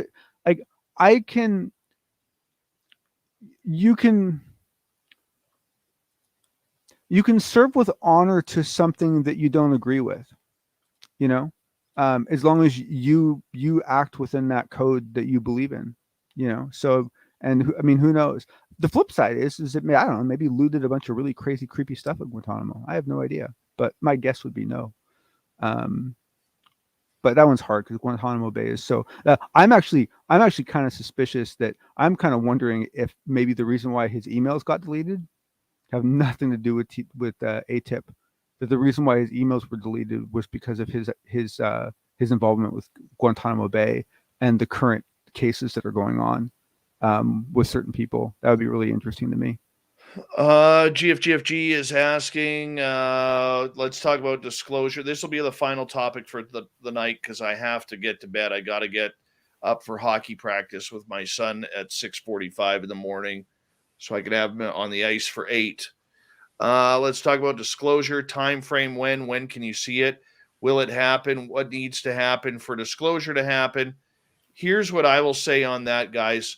What is disclosure? This is the biggest question that I have really, really been asking that. And Jonathan mentioned it again tonight. What is disclosure? Your disclosure is different from my disclosure, which is different from John's, which is different from everybody's in the chat rooms. My disclosure has no narrative. Okay, my disclosure, I want to know what Lou's experiences are. I want to know what my experiences are. I want to know what happened at Roswell. What was the Phoenix Lights? What happened at Shag Harbor? What happened with these crash retrievals? What about Valiant Thor? I want Pandora's box open fully on this subject. To me, that's disclosure. Wow. Okay? That is something that is never going to happen. No. Okay. What we're seeing is, I think we're seeing more of a confirmation than a disclosure, because the minute you have to define what disclosure is to you. And what I will say is, with that, there's a lot of secrets that are still going to be held. As long as the United States and the world is in a military industrial complex, these secrets will never come out in our lifetime. Everything that we want to know, they'll never come out. They may come out 100 years from now, 200 years from now. Some of them even come out like on 30-year drags, right? I mean, maybe. Like, 30 years after, basically everything you learn is about 30 years old. That's entirely possible. Yeah.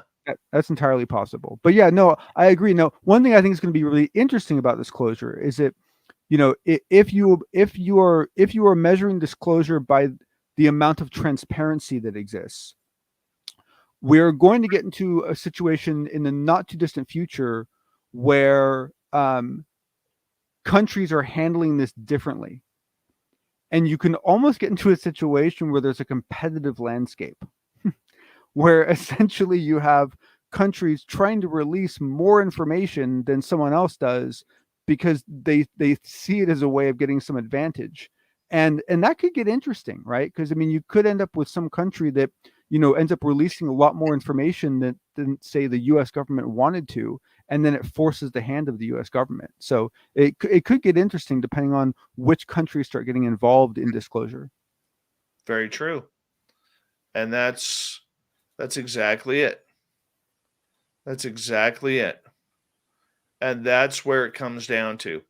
We will never, ever really know the truth of what is going on because everybody's definition of disclosure. The only true way it happens is if the aliens themselves land here and tell us what happened. And even with that scenario, what if that's just one group? Exactly. And there's 15 others that are just like, doop-doo-doo. We're not saying anything. And YJ has a good point. Until there's total amnesty, disclosure isn't happening. Just more obfuscation. True. Very true. Absolutely. Right? Absolutely.